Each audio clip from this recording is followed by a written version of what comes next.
burning through these battles. No weakness in my body, need to know you better ask somebody. Already, I consume the petty, it's plenty. I leave a penny for thoughts about how I'm living. Ay, turn up the track, going deep, I'm in the zone. You know I'm about to go harder than harder go. When the lights shine bright, that's my show. Burn up and see the glow, I'm gonna make it. No, it's a rap, got the match built like a pro. You know the legends go harder than audio. When the lights shine bright, that's my show. Burn up and see the glow, I'm gonna make it. No, me off the top, no way. I came and called my name.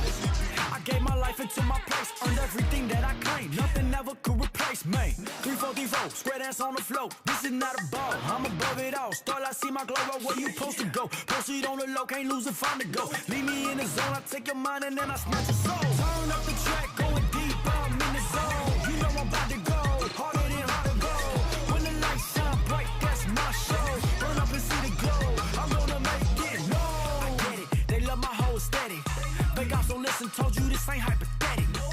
Answer the call, prove this once and for all. Can't reach me with an arrow, summer nights I never fall. No cattle, the goat don't wear a saddle.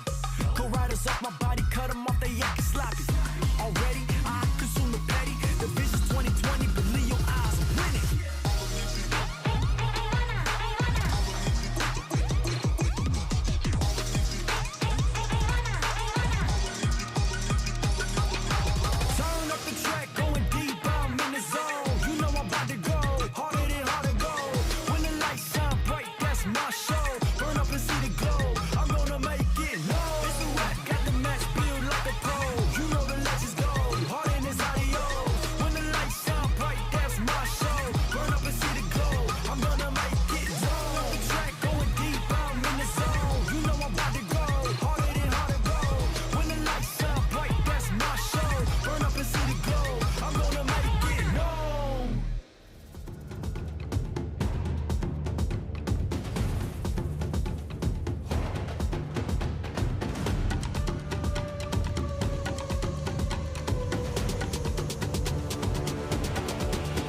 Get scared? Do you feel lost? I can smell fear. I've been there before, but you made it through the storm again. You did it on your own again. Goosebumps in your skin. Do you feel what I feel? I'm waiting on you to notice that you got what you wanted. We don't got time to cry right now. Only got time to focus. On a wait list, I was armed and dangerous. Take a shot, leave them faceless. I was armed and dangerous. On a whole different level. I could see why they hate it. I was armed and dangerous. I was armed and dangerous. You should have noticed. I've been focused. You should have known I'm locked and loaded. You should have noticed. Been focused. You should know like that. You better watch your back, cause we aiming at your head. I don't need a pick me up and I don't need a rest. Knock down, top down, hit him in his leg. Pull up with the trio and my eyes all red. 1, 2, 3 of us can't compete with us. Everybody screaming like they did and believe in us. Believe in us, believe in us, believe in us. So here's on a wait list. I was armed and dangerous. Take a shot, leave them faceless. I was armed and dangerous. On a whole different level. I could see why they hate it. I was armed and dangerous. I was armed and dangerous. You should have noticed. I've been focused. You should have known I'm locked and loaded. You should have noticed. I've been focused. You should have known locked and loaded.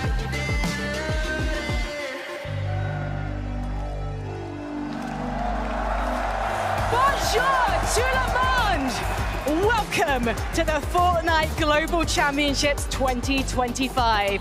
We have 33 of the world's best trios backstage waiting to compete for the ultimate prize in Fortnite, the Axe of Champions.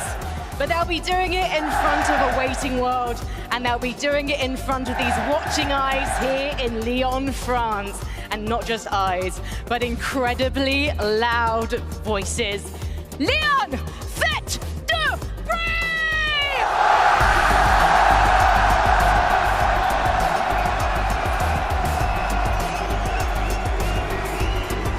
Hi Frankie, hi Fortnite fans, so good to see you there.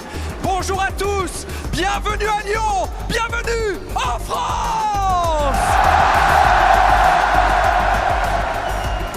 What a pleasure, quel plaisir, quel kiff de voir ce stade rempli aujourd'hui. Vous avez rempli l'aréna de Lyon! Et vous l'avez vu, pour ce Fortnite Global Championship, I will be with Frankie. Make some noise for Frankie! Coucou Lyon! Ça va ou quoi? This crowd, I have to say, is my favorite in the whole world, Benji. This is what we call the French atmosphere. We had to come to France with the Fortnite Global Championships. And right now, actually, I have to introduce what our players will be competing for. It's not just a generous prize pool. It is not just the Axe of Champions and legendary status. It's also this incredible silverware created by Thomas Light. You might remember they created the trophy back at the FNCS Pro-Am in Los Angeles back in May. And now they have truly exceeded themselves. Exactly, big shout out, énorme bravo à Thomas Light pour la confection, la réalisation de ce trophée. Il est magnifique. C'est lui déjà, Thomas Light, qui avait réalisé Frankie en parlait, le trophée du FNCS Pro Aim il y a quelques mois aux États-Unis. Et il a remis ça, Thomas Light, aujourd'hui pour ce Fortnite Global Championship. This is the trophy and it's absolutely wonderful. The question now, the only question now is, who's gonna win this trophy, Frank? That's a question that will be decided tomorrow on Championship Sunday. Right now, though, we should try and find out a bit more about some of those teams. So, on y va, let's head to the desk. Thank you so much, Frankie and Benji. Fortnite fam, welcome to the Fortnite Global Championship. This is what it's all about. We fought all year long across several majors to find the very best trios in the world. Now, we launch from one battle bus over 2 days, 6 games today, 6 tomorrow, and only one trio will walk away global champions. What's going on, everybody? My name's Zeke, joining us here on the analyst desk. You know him, you love him. It's Vivid, it's 11-2K. My friends, here we are once again, the Global Championship. Wow, Zeke, 11, Fortnite fan. We've been talking about this all year, sometimes setting aside the importance of winning a major to talk about the qualification spots to show up to this event right here. This is what every single competitive player wants to play at. This is what they dream about. Boys, it doesn't get better than this. I mean, this is everything we live for in the Fortnite community, the best weekend of the year.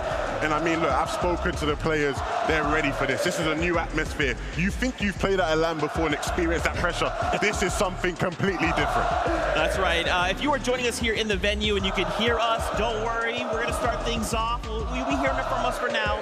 But then we'll actually have some very talented French commentators who'll be kind of talking you through the action. If you guys are watching from home, don't worry. You won't notice the difference. But in venue, we're going French, and it's going to be awesome. Now, what are we here playing for? Obviously, we took a little bit look at the trophy there with Frankie, but there's quite a bit of prize money on the line as well. $450,000 for the trio that comes in first place. I mean, you know, 12 games of Fortnite, 450K, seems pretty good to me. Not too bad. There's not only going to be one trio, of course, walking away with a lot of money. There's actually going to be a lot of trios walking away with a lot of money this weekend. Big prize pool, a lot of money on the line. Levin, we set aside the money a lot. We got to talk about the prestige that comes with an event like this. Of course we want the money, right? But you know, if you're a money man like my guy Vivid over here, maybe the money ain't too big of a deal. But what is a big deal is that trophy. I mean, it is a beauty. Big shout out to Thomas Light, man, for hooking this one up, because this is something that every player on this stage will want to get their hands on. That's right, and you know, taking a trophy home, you know, saying, hey, I'm a global championship, load up stream. Oh, what's that in the background? My trophy? Not a big deal. We can't also forget a brand new Axe of Champions 3.0. Yeah. I would like to be the first person to take hold of that, right? So much on the line, but of course, as I mentioned before, some of the best trios in the world are all competing on this stage. Let's take a look at our lobby list. Let's start to get a picture of what we're going to be seeing happen here. Obviously, it's been fun all year long, right? We've been NNA and EU kind of separate, but now under a single battle bus. It's about to get chaotic. Yeah, absolutely stacked. Of course, a lot of people are going to look towards the names. I'm looking towards the regions. Of course, the Global Championship, 7 regions represented very, very well. I mean, look at how much talent here is on this screen. You got some of the best IGLs of all time. You got some of the best fraggers of all time. You got a couple of icons on that page as well. I mean, there is so much talent playing in this lobby this weekend.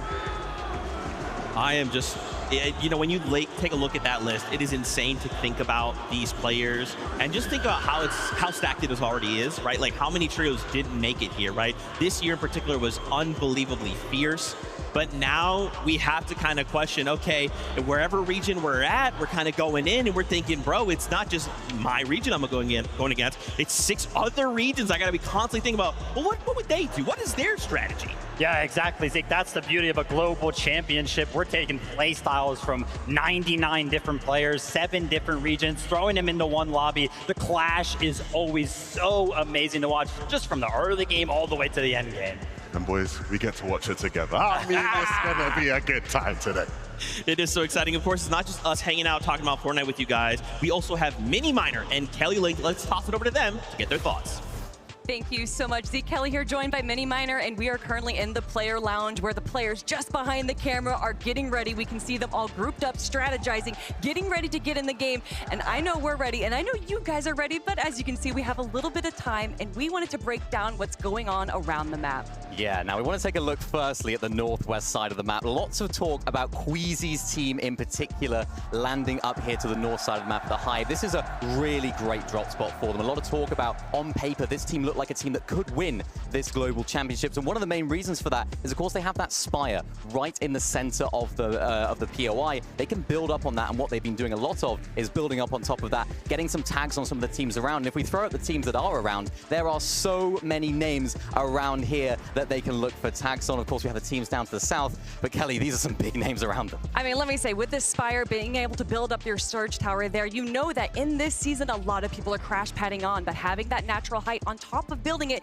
is giving them a bunch of protection, and they need that protection because look who is landing around them. You got Muzz to the northwest, Mr. Savage, Reason, and Chap, who have been absolutely impressing everyone during the Div Cups just to the north of them. Of course, we can't forget about Clix, Iamzo, and Higgs. We have Kanata, Rapid Bolts, King, Phaser, PHZ, and then of course, if you guys have been watching the 1v1s over the last few days, Arc has been on an absolute tear. So to have those names around you, it's probably good to have a little bit of protection. Yeah, definitely. Lots of good early surge opportunities for these guys as well. But the one downside to this drop spot, I guess you're looking at this, really good surge, loads of loot in that drop spot. The one downside that they're having is the lack of metal at this drop. So they don't have absolutely loads, and they do solve that in two different ways. There is a bunker just about here. And of course, because this is a drop spot where they get that queen, they can access that bunker whenever they like, whether that be at the beginning or, of course, maybe they want to rotate in there late, refarm some of that metal as well. And what they can also do, as you mentioned right there, Muzz is up there, they can rotate all the way up to here and refarm some of the metal at the resistance base to the north. And then, of course, it's a really nice position for them there as well. Yeah, even if zone pulls to the southeast, they still have so many static launch pads there, not having to worry about wasting their mobility in the middle and late game, so they can go over to the northwest, get that metal, like you said, and then rotate anywhere they need to. But speaking of rotating, we need to rotate to the now southwest side of the map because we have another big name landing over there. And of course, it is Vico, Vino, and Flixie. This has been a team that has been on everyone's eyes essentially since they formed up earlier this year. But what we thought was going to be an uncontested drop over in Canyons is no longer the case. Yeah, Coyota's team has decided to show up. This is quite a recent development as well coming into this global championship. So huge changes for Vico, Vino, and Flixie. It's going to throw a whole new spanner in the works of their drop spot, Kelly. Yeah, and it's going to kind of throw a little bit of an issues for the teams that are landing around them as well. Obviously, Vico, Veno, Flixie going to be looking for some potential tags. They can either get that from Mix's team to the southwest, but of course, you have teams landing over here, like FKS is going to be landing right there on the mountainside, and then just south of them, we have our OCE team. Yeah, I mean, there's some big questions here about Alex Anon and Resigns, because of course, there's so many questions about how they're actually going to go about and get their Storm Surge tags. They're an OCE team, not typically too strong on the Storm Surge, right? They haven't necessarily got those strategies clearly at the beginning, but what I'm excited to see what these guys do. Maybe they could try and go for this mountain position right there. You can sort of see it rotating up, so they're trying to get those tags. Maybe, of course, we could see Vico and Flixie, if they do win off spawn right here, maybe they'll make their way over to this hill, because remember, it's such a power position, Kelly. Not only do you have that elevation, you also have those launch pads as well, which can take you right into the center of the map. But you know who loves that power position as well? Well, it would be the team landing over in Demon's Debris. You might have heard of them. That is Acorn, Agers, and Pollo, a team that has been on everyone's top 5, top 3, if not even winning the whole thing. And I know we got some Gentlemates fans in the audience right now that are all cheering for another Pollo win, back-to-back champion. Is it possible? Landing over in Demon's Debris, it is quite possible indeed. Yeah, it is. And as we take a look at the rest of the map, there is, of course, a sort of trend in the medallions, right? Of course, we know there's a few medallions on the map. Typically, what we've known as, of course, we have it at the Hive, we have it at Ranger's Ruin as well, and we also have one over here in this sort of area right here at Demon's Debris. Now, this was how things were actually looking at the very beginning, right? Now we've seen a big change. We've seen a big change to where now that medallion and, of course, that queen that spawned at Demon's Debris now has a 50-50 chance at spawning at Dystopia City as well. Some big names landing there. Could we see a little bit of a contest there? Well, you're talking about changes. We got to talk about one of the biggest drop spot changes I think a lot of people are talking about is, of course, Peterbot, Cold, Ritual, moving spots, landing over in Dystopia, getting triple contested. I think there was a possibility of them thinking they were going to ego some players out. But if you've been watching some of the off-spawn fights recently, I don't know if that's going to be the case. However, if there's anything you can expect from Peterbot, Cold, and Ritual is that they're unpredictable. Exactly. Remember those queens that these guys are fighting over, of course, in this sort of area up there as well. The teams teams that are actually going for these, they're so beneficial, right? Because you can get all of that hero ranking so early, have access to the bunkers like I mentioned earlier, and even those drop pods that come in, they can get you the crash pads that you mentioned earlier that are so beneficial. The big question for me is if a team does decide to maybe need that later on down the line, of course they know when the Queen's going to be at the drop spot when they're on the battle bus, right? So could we see a little bit of a change in drop spots maybe for Poyo's team? Will we see maybe Peterbot Cold Ritual do what they did in Major number 3 and go on down there? There is so much that can possibly happen, Mini Miner, but obviously only time will tell, and I know that I am ready to get into the games, and I bet the desk is as well. Thank you so much, Mini Miner and Kelly. We'll see more of them in a little bit, but we need to deep dive onto more of what they're kind of talking about. Obviously, getting to see just those 2 quadrants of the map, it's got me so hyped, right? Actually seeing names on the POIs, the map itself, it's got me so hyped. Why don't we kick things off with EU, right? We got Fredoxy going up against Tayson. Now, Levin, you've been close to this, right? You've been watching this all year long, but now we're taking this fight to a global stage. As an EU fan, seeing 2 top teams contesting each other, it hurts me a little bit. It does. Yeah. And seeing 2 teams who, again, have shown a propensity to be incredibly good off spawn. We've seen this fight take place a couple times in the Div Cups. In the first one, I think a lot of people expecting things to go Fredoxy's way, Vivid, right? Fredoxy has a reputation as being a top off-spawn player. And then Tayson, he came through with his trio, Harris and Chicho. They said, nah. They beat those guys badly. They ran it back again in the Div 3, in Div 1 week 3. It went a different way. Fredoxy team came back and showed the off-spawn prowess that we know they have. And so right now, it sits sort of evenly. I think a lot of people are almost not knowing which way it's going to go here on the stage today. Yeah, exactly, and that's what makes it so scary, right? We don't know what to expect. I can tell you one thing that's almost a guarantee, though. Whatever team ended up winning off spawn in those Div Cups, only 5 out of the 11 times that they actually ended up fighting, they had 3 players alive. So it's pretty much this 50% chance that one of your teammates is going to go down if you end up fighting off spawn, which of course we know that they are. And I feel like that could stall, or definitely will stall their early game. Maybe will also be like this beacon for other teams around the area to kind of come and be like, well, maybe we should go third party this. I mean, it's possible. Interesting. So obviously, I like you guys to kind of bring this down. I kind of want to take this to the fact that obviously this is a global championship stage, but this crowd kind of takes things to another level, right? So I'm kind of curious to get your guys' thoughts on how this could impact the trio. Do we see maybe those nerves maybe being a little more than usual? Look, when you look at both teams have 2 what you'd call maybe star fragging players, right? You look at Harris along the Balkan side, you look at Chino, right? The young Dane who's come in and you know he's a top fighter. Both of those players haven't played on a stage like this, right? They don't have the experience. Coming into a land like this, having the expectation that you're gonna come through and just beat everyone in fights, that's a lot of pressure to deal with. Yeah, it definitely is. I can tell you from personal experience and kind of showing up to in-person events like this, it took me, I think, like 3 times of doing it before I felt like I had no nerves kind of going into one. So that's why we always talk about experience, right? It really does matter when it comes down to these types of events. I like to hear it, but I also want to hear from these players right now. Frankie and Benji are standing by. Let's hear them. Hello guys, yes we are, because we've got to talk about Rangers Ruin and this epic off-spawn battle that's about to happen. In the last Divisional Cup, you actually came out on top, Fredoxy. Not really like the first Divisional Cup, where you kept losing, so what did you change to start winning? No, we just used some time on off-spawn prac and came more confident. Do you think that Tayson hasn't been practicing? No, I've seen them practice a lot here. Yeah. It's just a skill difference. Yes. En gros, les 2 équipes ont un niveau de jeu différent. Ils se sont tous les 2 entraînés très longtemps sur ce spawn, mais Fredoxy pense que c'est eux qui ont l'avantage, évidemment. Tayson, you land at Rangers Ruin against Fredoxy's trio. Who's gonna win this contest and why? I think we're gonna win. I just think we're a better off-spawn team and individually we're better. Pour faire simple, l'équipe est meilleure et même individuellement, il n'a pas peur, il se sent en confiance. C'est le trio de Tayson, visiblement, qui est favori.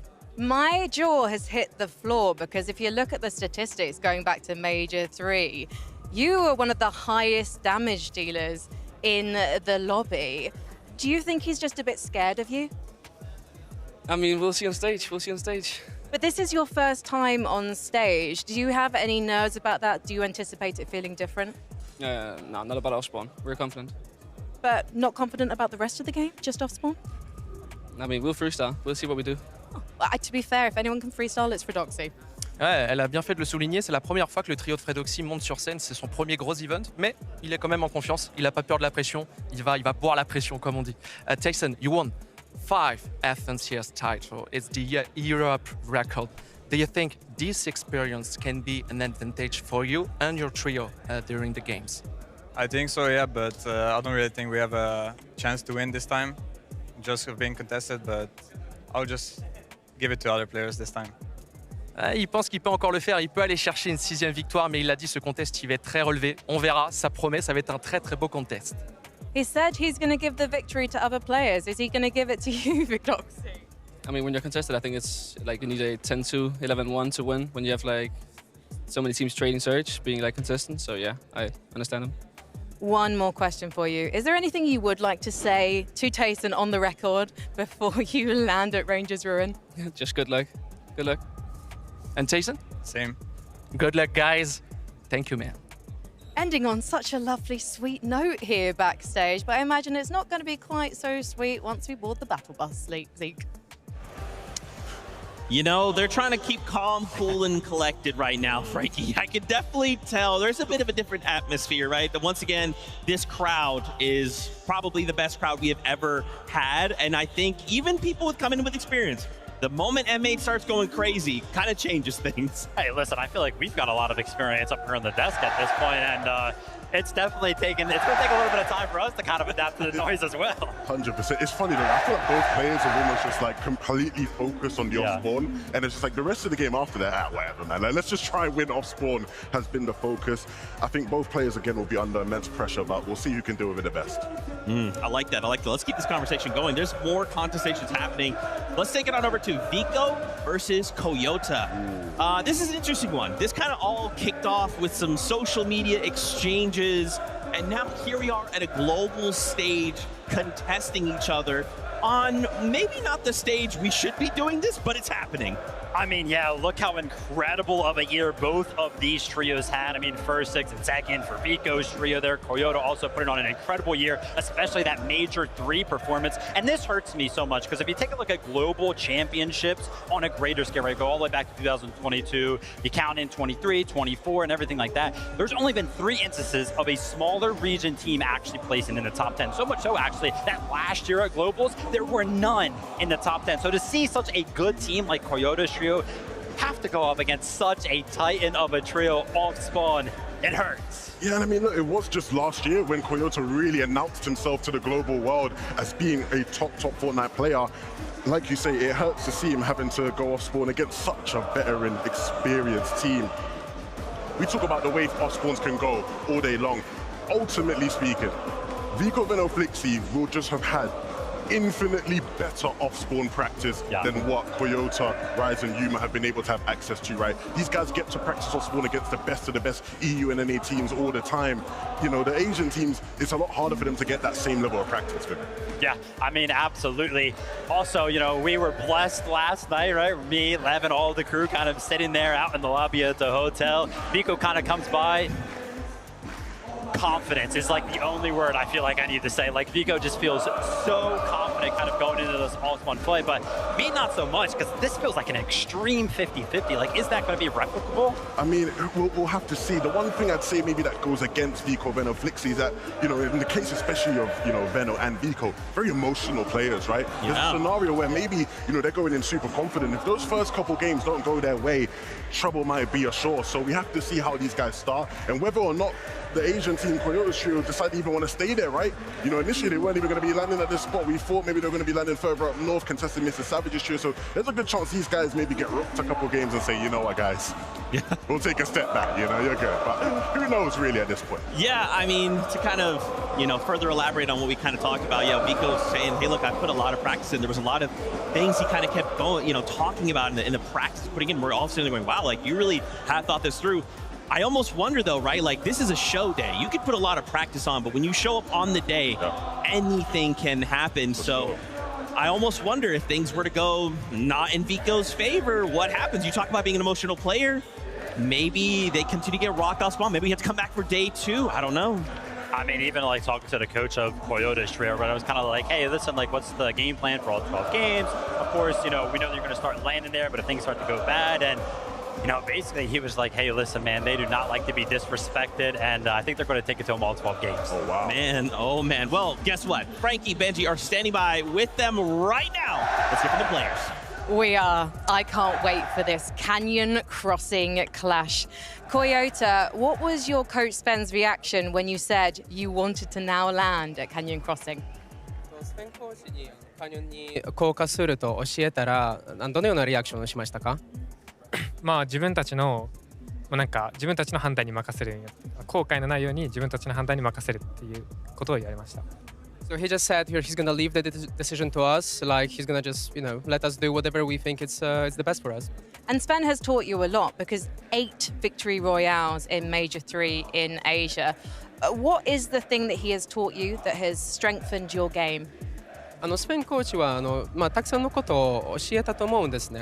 スペンコーチになってから、大会で12試合の中で8回、勝利できましたけれども、特にどんなことを教えましたか？どんな影響を与えましたか？なんかもう立ち回りの安定感とか、コミュニケーションの部分もそうですし、なんかそういうことをも教えられて、なんかより安定したかなって前より、思います。So he taught us how to move more safely, how to behave more safely in the game, but also a lot about communication inside the team. So I think those are the 2 most important things he taught us. Vico, what do you think about this contest versus Koyota's trio? Honestly, did you expect it or not at all? I mean, we knew the whole season we were going to be contested. The first cup where they landed like Canyon Crossing, we already knew we were going to be conned. But at the end of the day, I don't really care about it. They can do whatever they want, right? It's a game, so if they decide to land on us, then I'll just teach them not to do it again. Pour faire simple, ils font ce qu'ils veulent. Le spawn n'appartient à personne, ils peuvent venir. Mais ce qu'il dit concrètement, c'est que qu'ils viennent, pas de problème, ils seront très bien reçus. With the aggression that you brought to the Asian region, do you think you can replicate that here at the Global Championships? なんかアジア地域で本当にアグレッシブなスタイルを見せたんですけれども、この世界大会でも同じスタイルができると思いますか？できるだけ自分たちを信じて、今まで通りやる予定です。So we want to keep it up. We want to play it like we want to believe in ourselves and just keep up doing what we've been doing so far. But if you do start to lose off spawn against Vico's trio, would you consider moving to a different area of the map? なんか序盤でビコ選手たちと何回も負けたら他のところに移動する予定がありますか？ない。No, I don't think I have to translate that.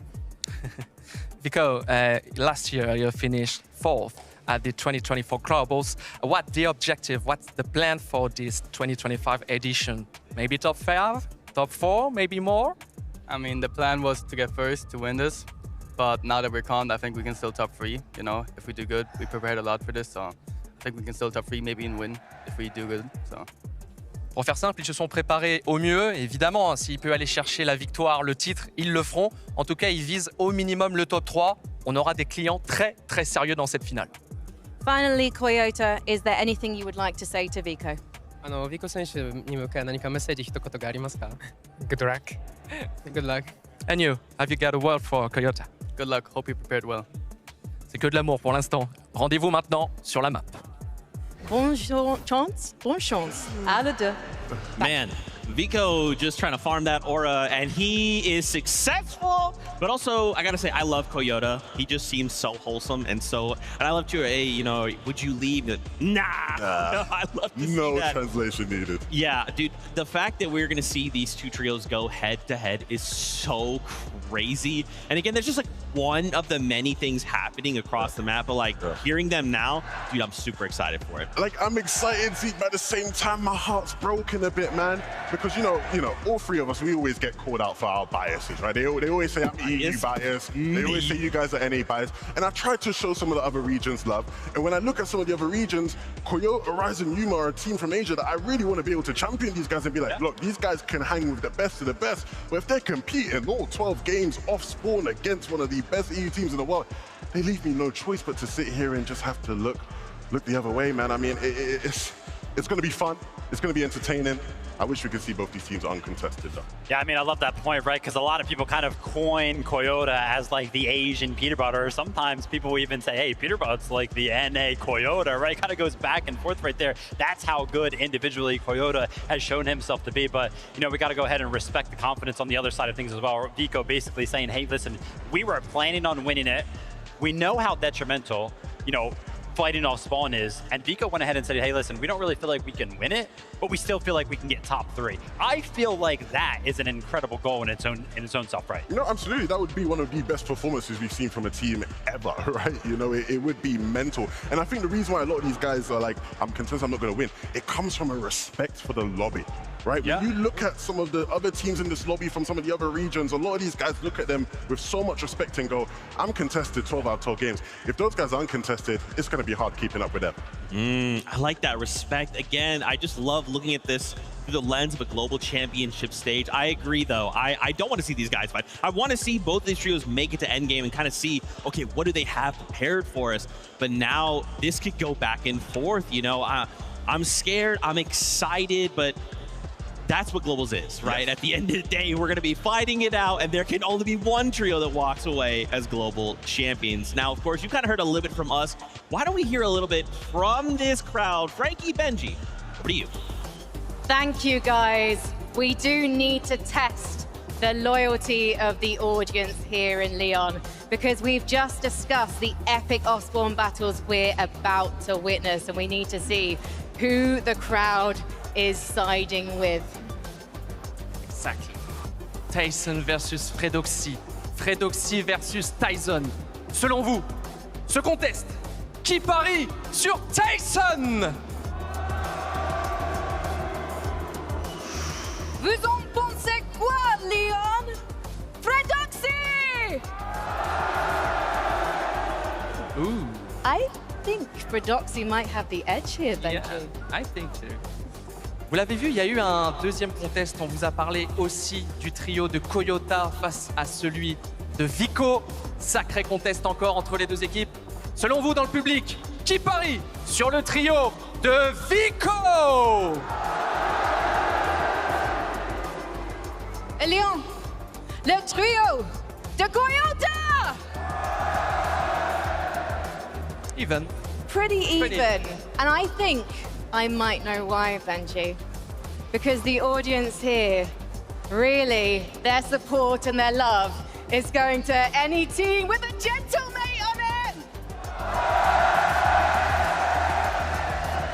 And we do have many teams with one of those gentlemates players on it. And we're going to be introducing them very soon, Benji. Oh yes, 7 players for M8 gentlemen doing this final. This is the public, this is the crowd that you heard since the beginning of the show. This is M8 fan day, so crazy. Guys, make some noise! And that's just the Gentlemates fans. Before we go back to the desk, Lyon, tout le monde, faites du bruit! Zeke, back to you. Listen,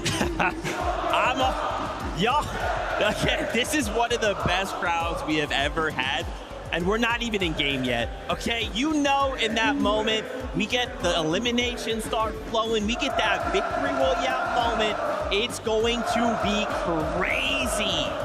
Now, as we start to kind of focus back in on the competition, I wanted to highlight something for you guys. 3 of the best players from last year's Globals are finding themselves once again back on this global stage. Peterbot, Hoyo, who were a duo that split up early this year, and Queasy. So we wanted to take some time to kind of highlight where they are all at and how their trios are performing so far. Obviously, we got to start with M8 Hoyo. They're partying. They're partying. They're already gone. They're like, see, they know. They see his name. They see his name. I mean, how can you not? Look, I think a lot of people coming into the competition this weekend, Vivid, they're looking at Hoyo, Acorn, and EDGE as big favorites to win it all. Yeah, I mean, absolutely. When you look at the situation as a whole, right? uncontested at one of the best POIs in the game right now. When you take a look at their history throughout the year, first, fifth, second, when you take a look at the individual performances from the likes of like EDGErs, the most eliminations on NA with 40. Playing absolutely out of their minds, and of course Pollo also playing out of his mind. You've got Acorn on your team to lead you in the right direction, make all of those pivotal calls with the experience to back them up. The trio just looks so good. The storyline would just be so perfect, right? Pollo had to deal with a lot of criticism of people going, what's Pollo without Peterbot? What can he do without Peterbot, right? He came through at the first major of the year in NA, won it without Peterbot. Can he come to the Global Championships this year, win it without Peterbot? Can Acorn solidify himself as the GOAT IGL in Fortnite? He's won so much, he's done it online, but can he do it here on this stage? And of course, EDGE, an FNCS champion in his own right, who has been underrated at times, but he has been a shining star all throughout this year. Oh man, I'm so excited. Let's move on. Queasy, Swizzy, Murstache. Levin, I'm coming to you. And what's interesting about this trio is obviously the Swizzy factor, right?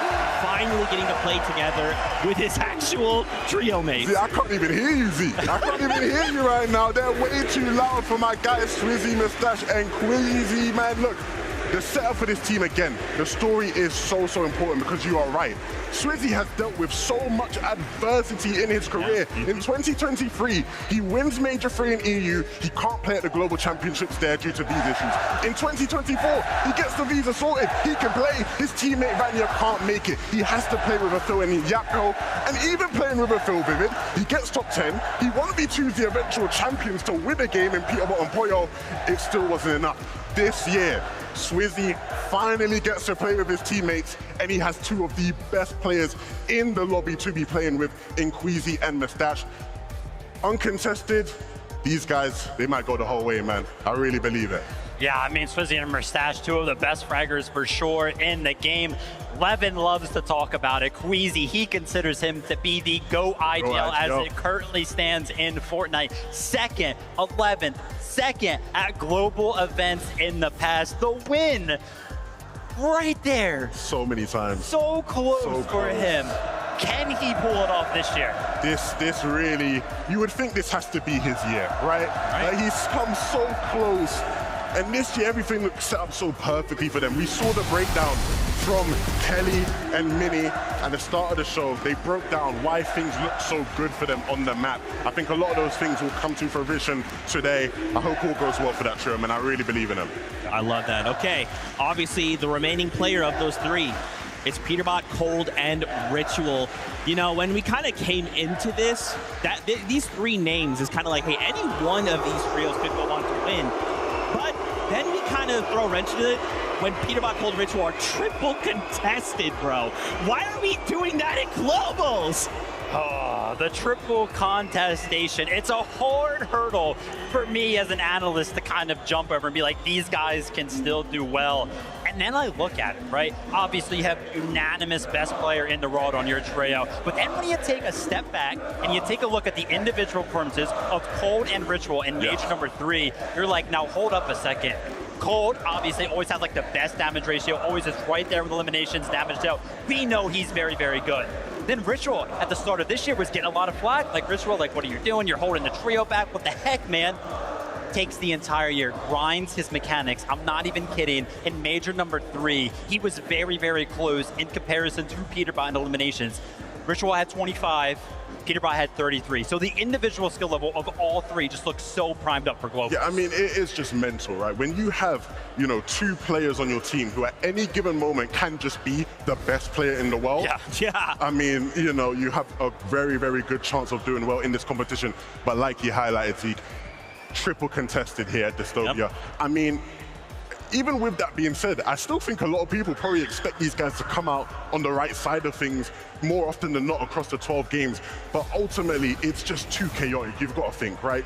You know, 3 teams landing at one POI, it just can't go well. It's so chaotic, but I can't lie, Levin. I think we're hearing the whispers. I think socials are hearing the whispers as well. It's like, do they have something cooked up? Are they actually going to be landed there? We've seen it. I mean, people have been suggesting that maybe these guys might cook up some sort of teamy strat where they're landing at a couple different places over the course of the 12 games. If any team could do that and pull it off, it would be them. Man, this is crazy. You guys have me so unbelievably excited. But it's time. All right, we got to get these players in and ready. So, Leon, give a big warm welcome to your players.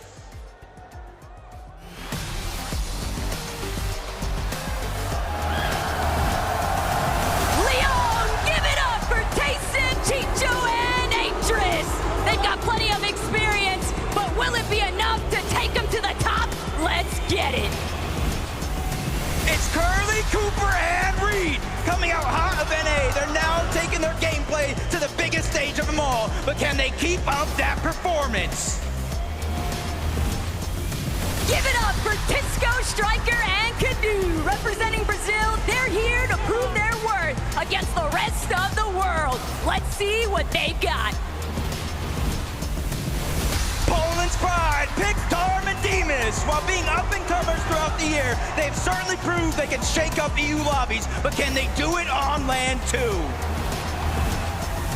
It's none other than Victor V, Paper, and Epic Whale. Fan favorites of the NA West region, but also heavy hitters in this competition. It is time to lock it in.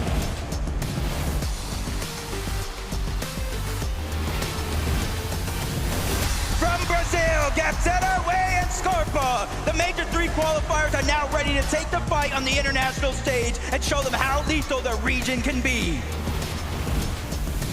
A few household names of the NA region. It's Kanata, Rapid, and Bolts. This weekend, they'll have to come together to face off against the toughest competitor in the world. Coming in hot, Seti, Yapko, and Panzer. After switching up ahead of Major 3, these guys displayed instant chemistry making their way to Globals. Now the real test starts. Malor, Mansour, and Adapter have touched down in France. This Middle Eastern trio is not to be underrated, and they'll make sure to leave their mark on the lobby this weekend. The Wonders from Down Under, Anon, Alex, and Resigns. After a dominating year on OCE, they're taking the battle to the main stage. Watch out, these guys mean business. Far from gentle, it's Puyo, Majors, and Acorn. It's been a big year for these guys, and concluding it with the Globals trophy, that's just the icing on the cake.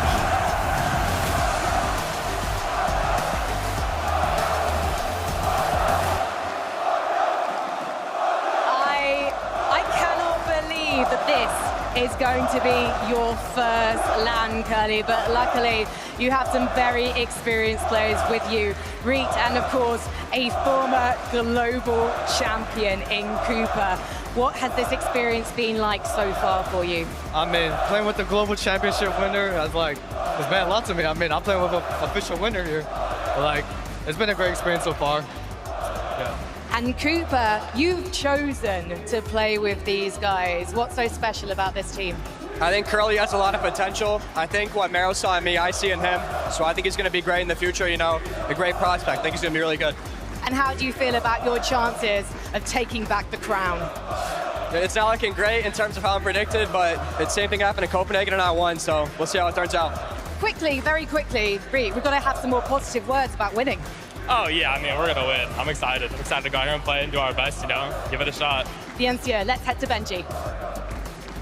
Et oui, Frankie, je suis avec un nouveau trio. Les amis, Lyon, s'il vous plaît, du bruit pour Bolts, Rapid and Canada! Ooh la la la la. Canada, how do you feel, man? I'm feeling amazing. I love France, baby. Let's go! Come on! Let's go! You're the GOAT that you think you are. Thank you, Canada.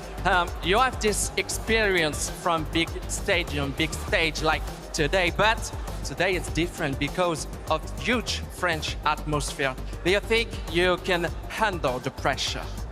Pressure's all I need. I'm feeling good. I'm ready to win. Let's go, baby!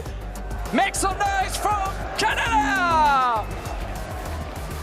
And now, back to you, Frank.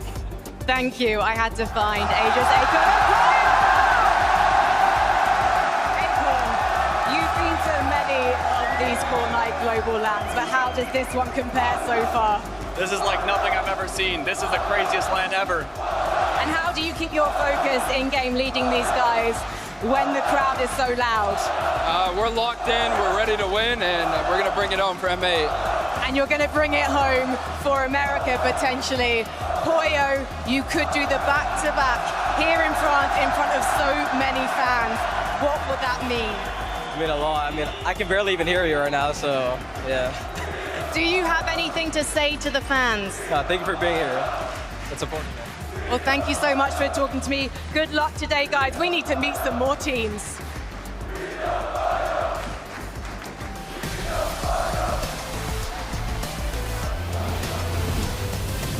It's your boys, King, Phaser, and PH Sin. After tearing up both Brazilian and NA lobbies throughout the year, they're here to wrap up the competition in style.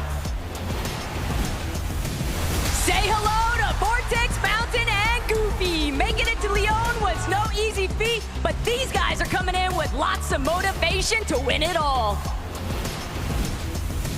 Put your hands together for Pars, Pump, and Baka. NA West did not stand a chance against these guys this year. The question is if they can keep the same pressure in this lobby. Better late than never. iJob, Cammy, and Hottie have made it to France. And with globals on the line, there's no time to waste. They're here to crush the competition for real. The pride of Middle East, Hero, Halad, and FKS. Proving their worth throughout the year is tough, but proving it on the global stage is even tougher. It's time to lock in, boys.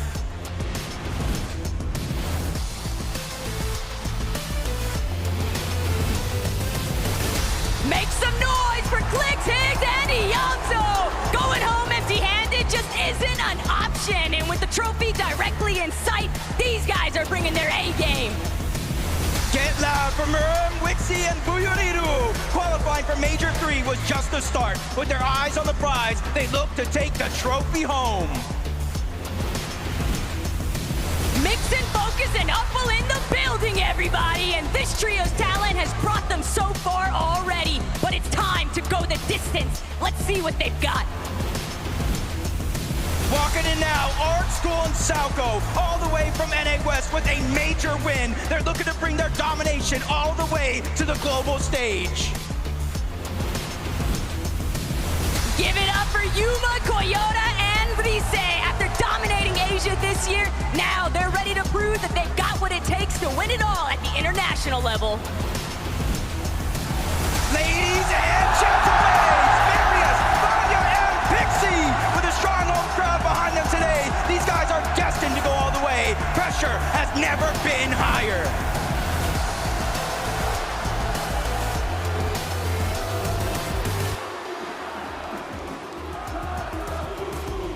So, obviously, I had to come and keep the seat warm for Vanya Boo Boo because I know there are a lot of fans here in France who cannot wait to meet this team. Here they come, Pixie in front. I know we have some Havoc fans here in Lyon. Pixie, you've been to many of these global lands. How great is it to know you have Havoc fans waiting to see you play? It's amazing. It's the best ever. And I know that you're going to put on a show for them. Let's come over here then. Marius, I know that Germany loves you, but now France loves you too. What's that like? It's amazing, bro. It's amazing. It's such a good feeling. I can imagine. And Vanya, they call you Vanya Boo Boo. You spent a lot of time with the fans. What would you like to say to them here in France?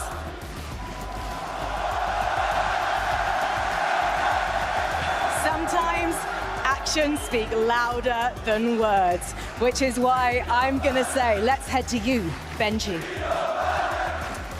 Et merci Frankie. Je suis avec un nouveau trio. Ils viennent encore des États-Unis. S'il vous plaît, du bruit pour Higgs, Helmso and Clicks.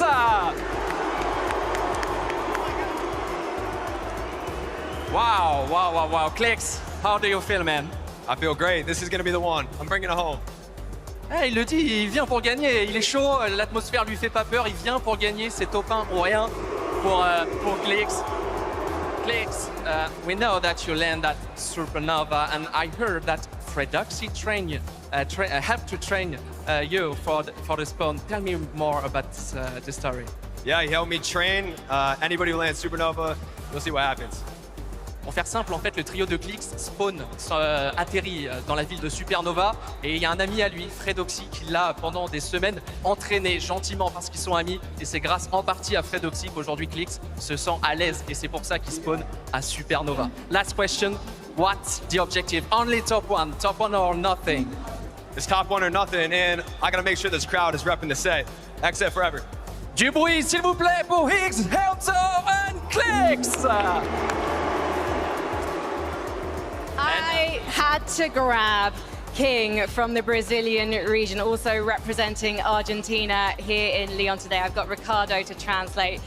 King, you're so experienced on land that you won in Brazil and then went to North America because you're taking this so seriously.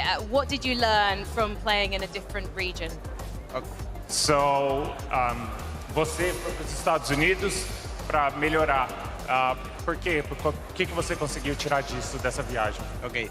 A gente foi para a NA porque é uma região muito diferente, muito melhor que a Brasil. Então fomos lá treinar para conseguir dar o máximo. So they went to North America that has a better quality. So they were able to have better practice and to show up today the best they can do. And you and Fazer are an experienced duo. Now, of course, you're playing as a trio. Do you think that trios is your favorite way to play this game? Para mim, eu prefiro pouco mais duo, mas eu acho que o meu melhor nível é no trio.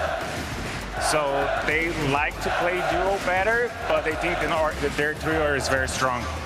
I think you're going to be very strong. Thank you so much for talking to me. Obrigada, guys. Leon, please make some noise if you want to meet some more players. Vector Ring!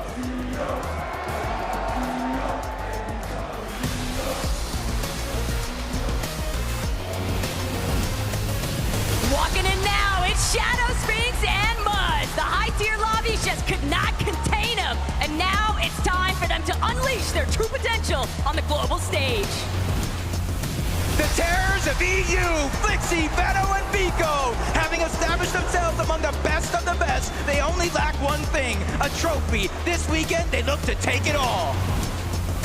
All the way from Asia, Razzle, Raito, and Tay-Tay. It's a long way from home, but the Major 2 champions are here to deliver the performance of a lifetime. Hold up, it's Pablo, Predoxy, and Chino. These guys have been on fire this year. With a Major 3 championship under their belt, they're looking to continue that streak. Show some love for Ping, Malabuka, and Wox. The venue may as well be home base this weekend, and with so much support behind them, these guys are set to head straight to the top.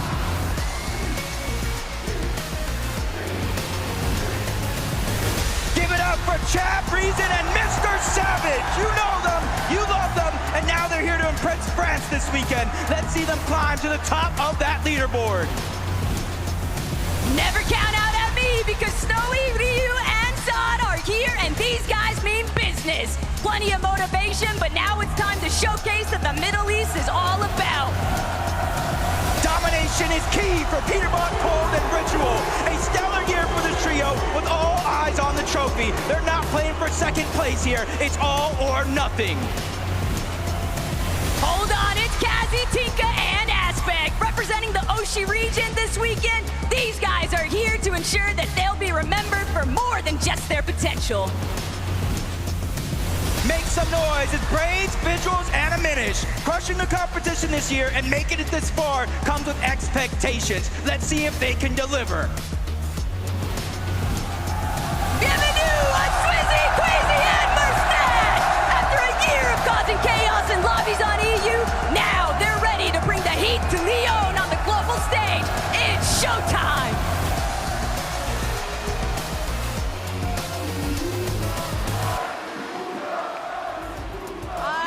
Have got players from 2 French teams here in Lyon.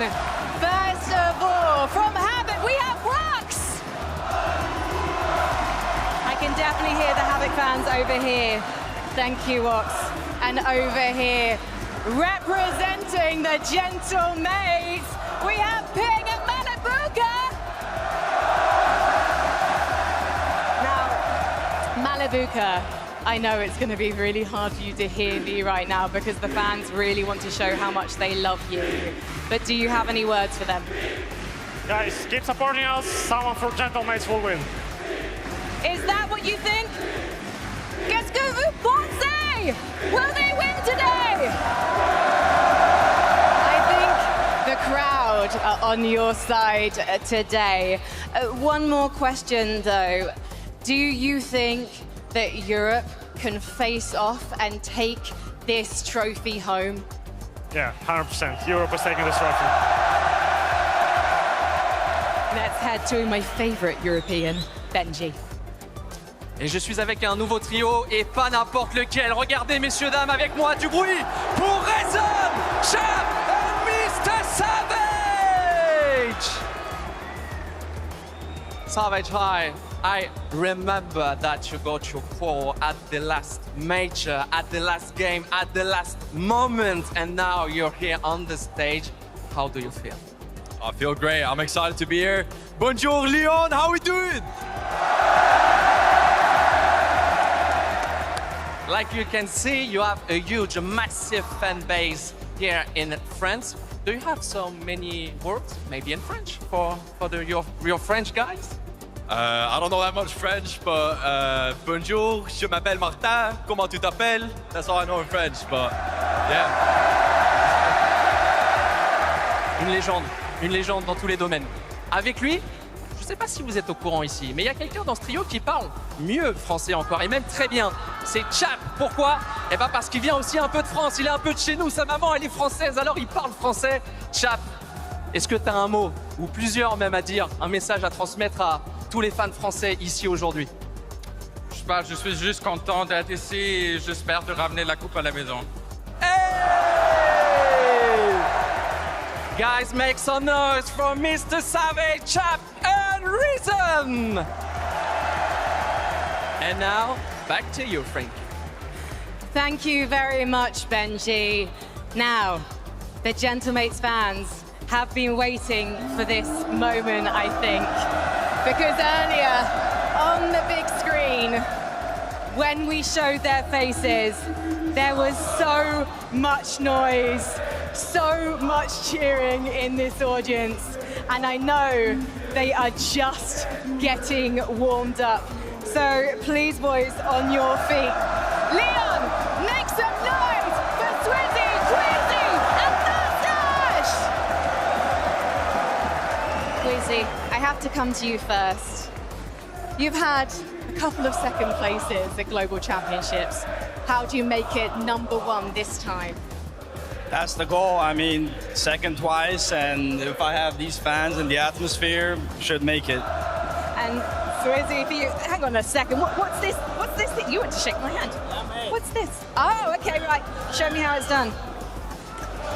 It's hard with a microphone, but I'm managing. Swizzy, it seems like you've already got a good friendship with the Gentlemates. Yeah. And what would you like to say to them as they chant your name? I didn't hear. Have you any words for the Gentlemates? Gentle.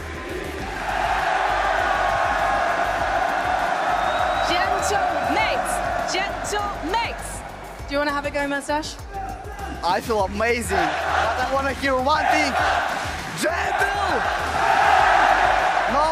No. Gentle! Nice. Okay, guys, I think I should probably let you get ready to load onto that battle bus because the teams here on our stage in Lyon are locked and loaded and ready to go.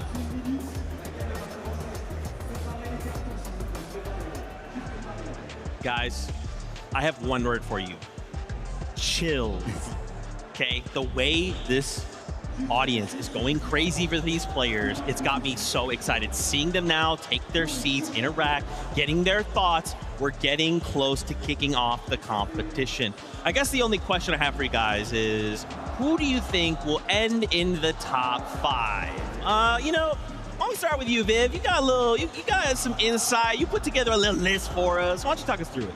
Yeah, I guess that's the big question this weekend. Who is going to perform well? I went ahead, I kept the NA bias going. I've got Acorn, I've got Agers, and I've got Pollo winning the whole thing. I mean, I've talked about it before. I think their situation is just too good. Uncontested, all 12 games. If that remains, I think it should be easy for them. The only thing that people might be looking at is with Canada both kind of sneaking in there, top 5. They just seem so confident. Bolt is playing so well. Canada's been here before. I think they're going to sneak in. I like your list. I think a lot of people are sleeping on Canada's trio. I think they have a really good setup. I think Canada understands what it means to be on this stage on this occasion. I think they could really surprise some people today. Okay, all right. What about you, Levin? What's your top 5 looking like? My top 5 is looking pretty similar, I'd say. Have we got any gentlemates in the building? Any gentlemates over here? Because I'm with you, Vivid. I think the team that's going to take it. I think it's going to gentlemates. I think it's going. Let's take a look at my top 5. Right now, I'm rocking with Acorn, Pollo, and the Ages. I think when you look at how things are set up for them, it just looks too good.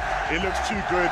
Pollo has that experience of winning. I think it's going to carry them. The crowd's going to carry them. I also got Marius Vanya Pixie in there. They've had such a strong year in EU. They've had adversity that they've overcome. Swizzy, Queasy, Mustache in there. I think the team that maybe might surprise people in my list, I got Demush, Dom, and Pix. I think these guys have been unbelievable all year over on EU. And they're a very new, inexperienced team. All 3 of these guys are playing at their first ever LAN right now. And so you might be thinking, Levin, how can you be so confident of these guys? Every time we've put them in a situation where we've gone, you're inexperienced, you shouldn't be able to perform, they over-deliver. And I think they'll do the same here this weekend. Man, the list looks so good, guys. I am so excited, and we hope that if you were not able to join us here in person, that we hope that these roars from this crowd break through, that you can hear it, and in those moments, get excited with us. This is the Global Championship. After 6 games today, another 6 tomorrow, we will have new champions, prize money, a trophy, Acts of Champions 3.0. It is crazy to think we are finally here. Are you guys hoping to see anything out of today? Maybe it's just something out of game 1. Maybe you're hoping to see a trio end well. What are you hoping to see today? You know, Zeke kind of always asks me this question going into like each one of the majors, right? We spent a lot of time on the desk together, and there's really only one thing that I ever want when we jump into a competition like this.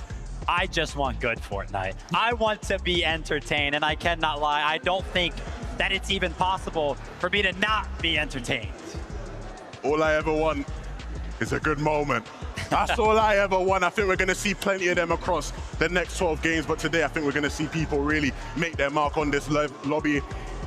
Who's going to come out there and get that first win, man? I mean, that's always the most exciting part. You know, get the jitters out, get that first win out of the way, and then we start rolling. Yeah, dude, again, it's like, you know, obviously there is definitely some players who have experience on LAN, but this crowd just changes everything. And especially, you got to think you have to come in so locked in. If something doesn't go your way and you're eliminated out of spawn, like you said earlier, you just have to sit there and watch everyone else take one step away from you closer to that trophy, right? So how are we going to try and keep mentals under control under these circumstances? I mean, I've got no idea. How are you going to keep your voices under control, right? The players are kind of walking out. I'm over here trying to scream at them like, yeah, let's go. Oh, wait a minute. Maybe I shouldn't do that so much. I don't know. I mean, I feel like even commenting to your teammates might be a little hard sometimes, right? Especially when we get into the end game, right? The crowd's going to be popping off at every single one of those eliminations. That keeps happening. It's going to be crazy. There's definitely going to be some stage of adaptability for every single one of our players. I mean, we talk about it all the time, Levin, experience, but you can have experience for this. And look, Vivid, you're someone who's played on amazing stages in your career, right? And I don't think you ever played in an atmosphere like this one, man. It's intense out here. No, I definitely haven't. I think this one is going to go down in the history books, and we haven't even jumped into game number 1 yet. Man, you were talking about game number 1. There it is. The battle bus is ready to go. Once again, the pinnacle of Fortnite. The very best trios will now begin the fight to the top. Who will walk away as a global championship trio? Who will take hold of the Acts of Champions 3.0? And who will take home that unbelievable trophy? The competition starts right here, right now. Once again, Leo, let him know, because the competition starts here.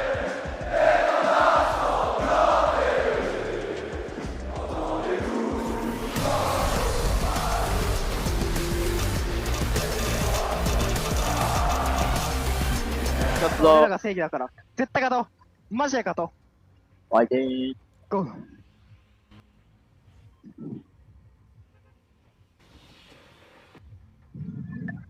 緊張しなくていいよ。これ本当に大事。たくさん喋ろう。絶対勝てる俺なら。マジ頑張ろう。喋りすぎ注意。うん。喋るけど。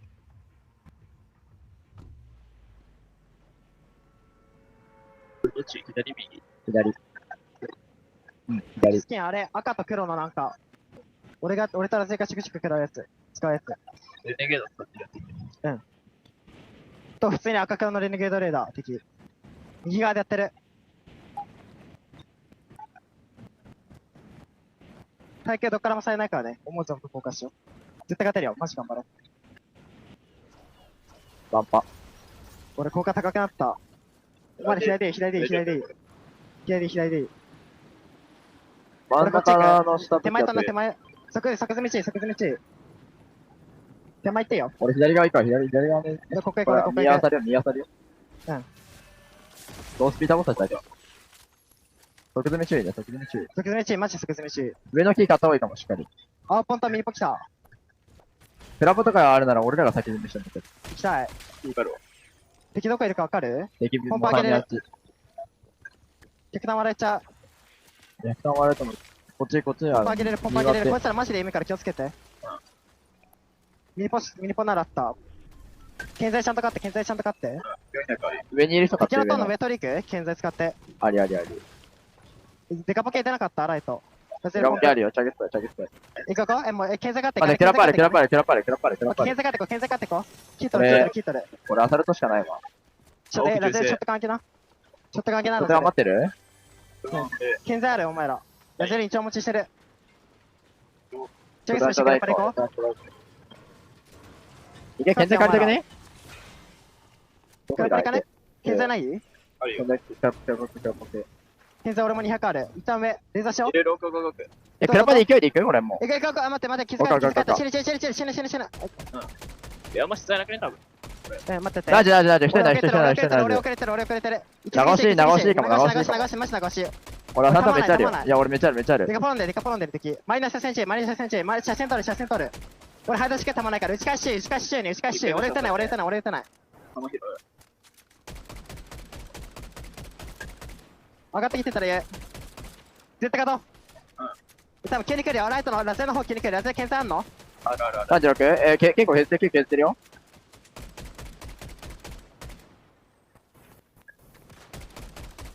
21？ナイス。検査、俺、SMC 弾使ってない人上まで来るない？俺9枚ある、検査まだ。上来る。大丈夫。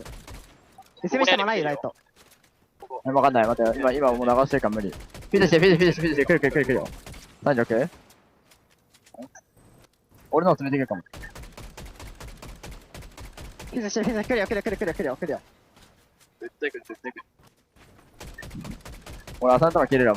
そっち側から上がってくるかも。利用して、もう来るのまと。敵から来るのまと。撃ち合うよ。俺、SME 弾130発ある。来る。大丈夫。一旦こっち戻ってもいいよ。こいつは。いや、俺剣道ある。いや、長押したに。いや、上がって。剣道。待って、割りかけ。いや、3、待ってる。上。僕と先生。やり。待って、ちょ。俺耐えるかな。ライト任せ一回。俺死んだ。できた。ナイス。大丈夫。こいつは無視しない。3枚ある、検査ある。パイ。ハイド、ラゼル。ピーター、ギョフピーター。もうハイドでいいかも、言って。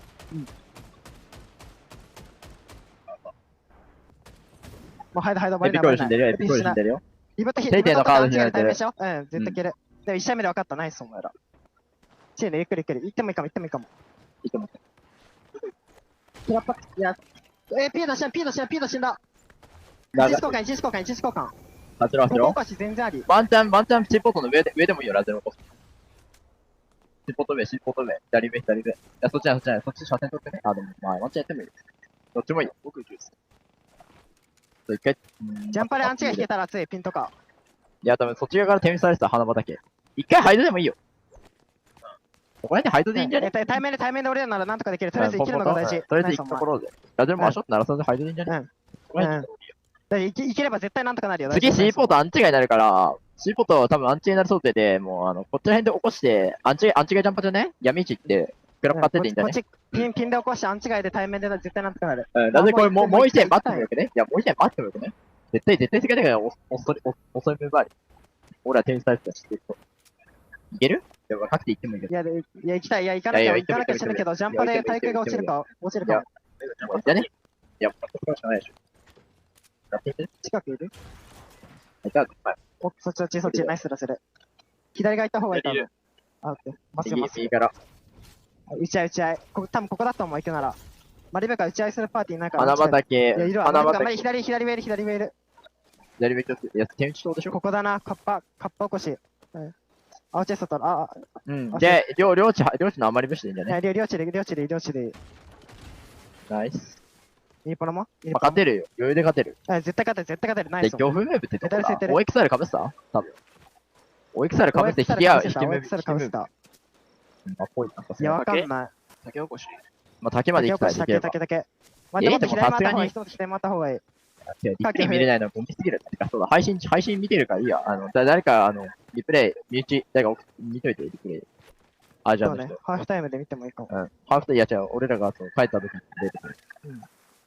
それで、ピーターも行けば絶対なんとかなるよ。現代カレンダー買ってちょっともいいよ、しっかり。これピーターに振られるから、C ポートのブッシュ。Chasing down Razzle, Agers and Acorn right behind them. These guys just staying so tight-knit and rolling through this map. They're fairly looted up at this point too, Jacob. It just looks like Surge is all theirs to control. Yeah, you can kind of see the crash pads, no audio. Razzle didn't even hear or see it coming. And you see there's no knock, straight elimination. So that team, that was the third one from Dystopia City, is down and out. But fight after fight, Ark, I did see it in the feed. He already got one elimination, and I was talking to them a bunch. You know, me being an NA West fan, this was their game plan all along. Contested or not, they're going to push either towards the north or the south. They feel like these teams are easy to fight, and already that confidence continues to build. But Goofy is just trying to slow things down just a little bit, and Monster shot to take down the shield of Salco. But Ark and School, the IGL and the Fragger, they're still there. They're holding the walls and making sure nobody can get out of this one. I mean, being honest, Ark's been running it all week long inside of the scrim lobbies, inside of the practice room.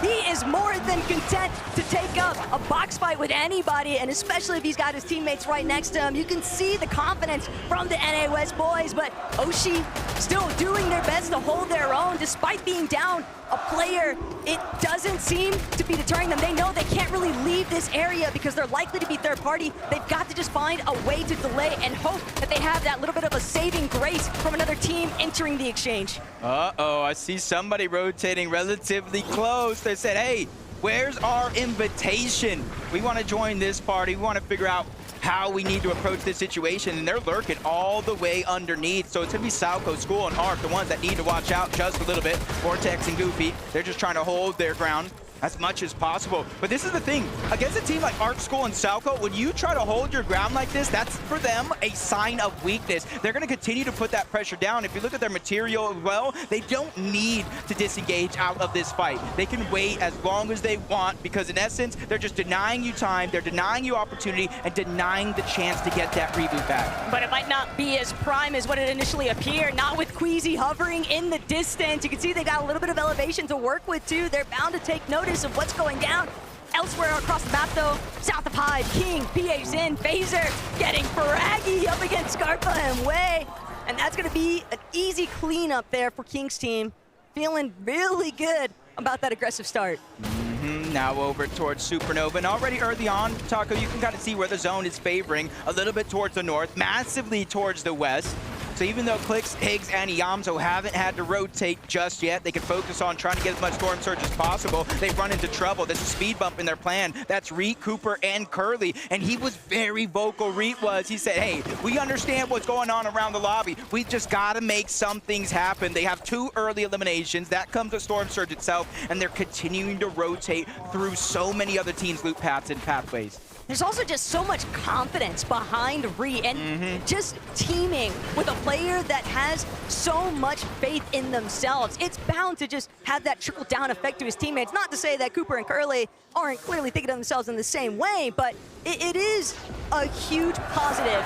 But every single time this weekend, Jacob, that we see the Gentlemates, Malibuca, Ping, loading across the screen here, just waiting to find their reposition opportunity. That sole elimination on Malibuca right now, but tailing just behind Yapko, Panzer, and Seti. This could be disastrous if they don't realize what's coming up behind them. Yeah, there's no audio visuals that far away, so they're just going to try to get some easy surge. You see the launch pads coming out. That's a huge signal. Seti and Panzer have to kind of second guess if they want to go for it, because Yapko's just getting beam targeted out of the sky. Just one shot left is all they need, but he possibly leaves that render distance and figures out a way to survive. Heads up to Seti and the Panzer. They not only building that to try to fire back on him, but that coincidentally enough shielded their teammate Yapko for him to survive. They fully protected their trio mate. That's just excellent team play, but pulling back, Baka, Pars, Pump, a little bit tangled up right now north of Supernova Academy. Saad, Snowy, and Ryu, though, arguably in a slightly worse position, but the intention is clear. These two teams very likely to clash here, Jacob. They could both definitely utilize Surge. We know just how high those numbers and that threshold can truly climb. Yeah, and these are two teams. I think they land relatively close to one another, almost contesting each other even. During some of those practice games, they were actually kind of feeling each other out, fighting it out, but neither team kind of won that scenario, no matter if they won the fight or not. So they're trying to take a slower approach, but that means they're rotating parallel with the zone moving towards the north, trying to stay toward the dead side of it all, and just try to make sure they have the best chances to survive what could be a very, very chaotic Storm Surge if it does deactivate. And that's why you're seeing so many teams taking that proactive approach to try to gain some elevation, some high ground, and even if it means fighting it out on the Surge base. Hero, he knows Wixie is low. Nobody there to provide a little bit of backup either. That could be the first knock here. Hero with the big opening. FKS going to capitalize immediately, throws that body back into their box space control, and now FKS trying to make the approach from above. Just so aggressive though. Hero's gonna be forced to pull back just a little bit. Too much firepower breaking through, but Buriru just not healthy enough. Barely enough HP, and he can't escape from FKS. Aetherus even getting a little bit more involved from a distance, and this is part of the problem with trying to take some of these extended box fights. You just got these teams from so far away beaming through your walls. Yeah, just got yoinked away. But Kanata, Rapid, and Bulge. Kanata's perfection continues in terms of qualifying for every single FNCS Grand Finals in the history of FNCS. But I think he's coming with a different energy this time around. If you remember a few years ago, contested against Malibuca and Thomas at the Global Championship, he just had a different mindset. He's like, I'm contested, it's not gonna go well. This time, he's confident. He says, hey, we're going to win. And the way they've been playing lately, they have as good a chance as anybody at taking that top spot. A little bit of a sleeper, maybe under the radar team there, but Vanya, Mariez, Pixie, one of our major champion winners in EU, and now looking to see if they can extend their dominance across the globals stage. Vanya, Mariez, Pixie, just steadily trying to creep up on the opposition, but thinking twice, recognizing a couple other teams local to their area. They don't want to overextend here, but for Mariez, he's just waiting to see whether or not he can break out these floors from underneath Valor and Mansour, doing a decent job to prevent Vanya, Pixie, and Mariez from an outright collapse. Yeah, and they're just kind of playing as calculated as they can. We've seen a lot of these fights kind of not necessarily end as smoothly and as cleanly as some of these trios would expect, especially with so many third-party potential there.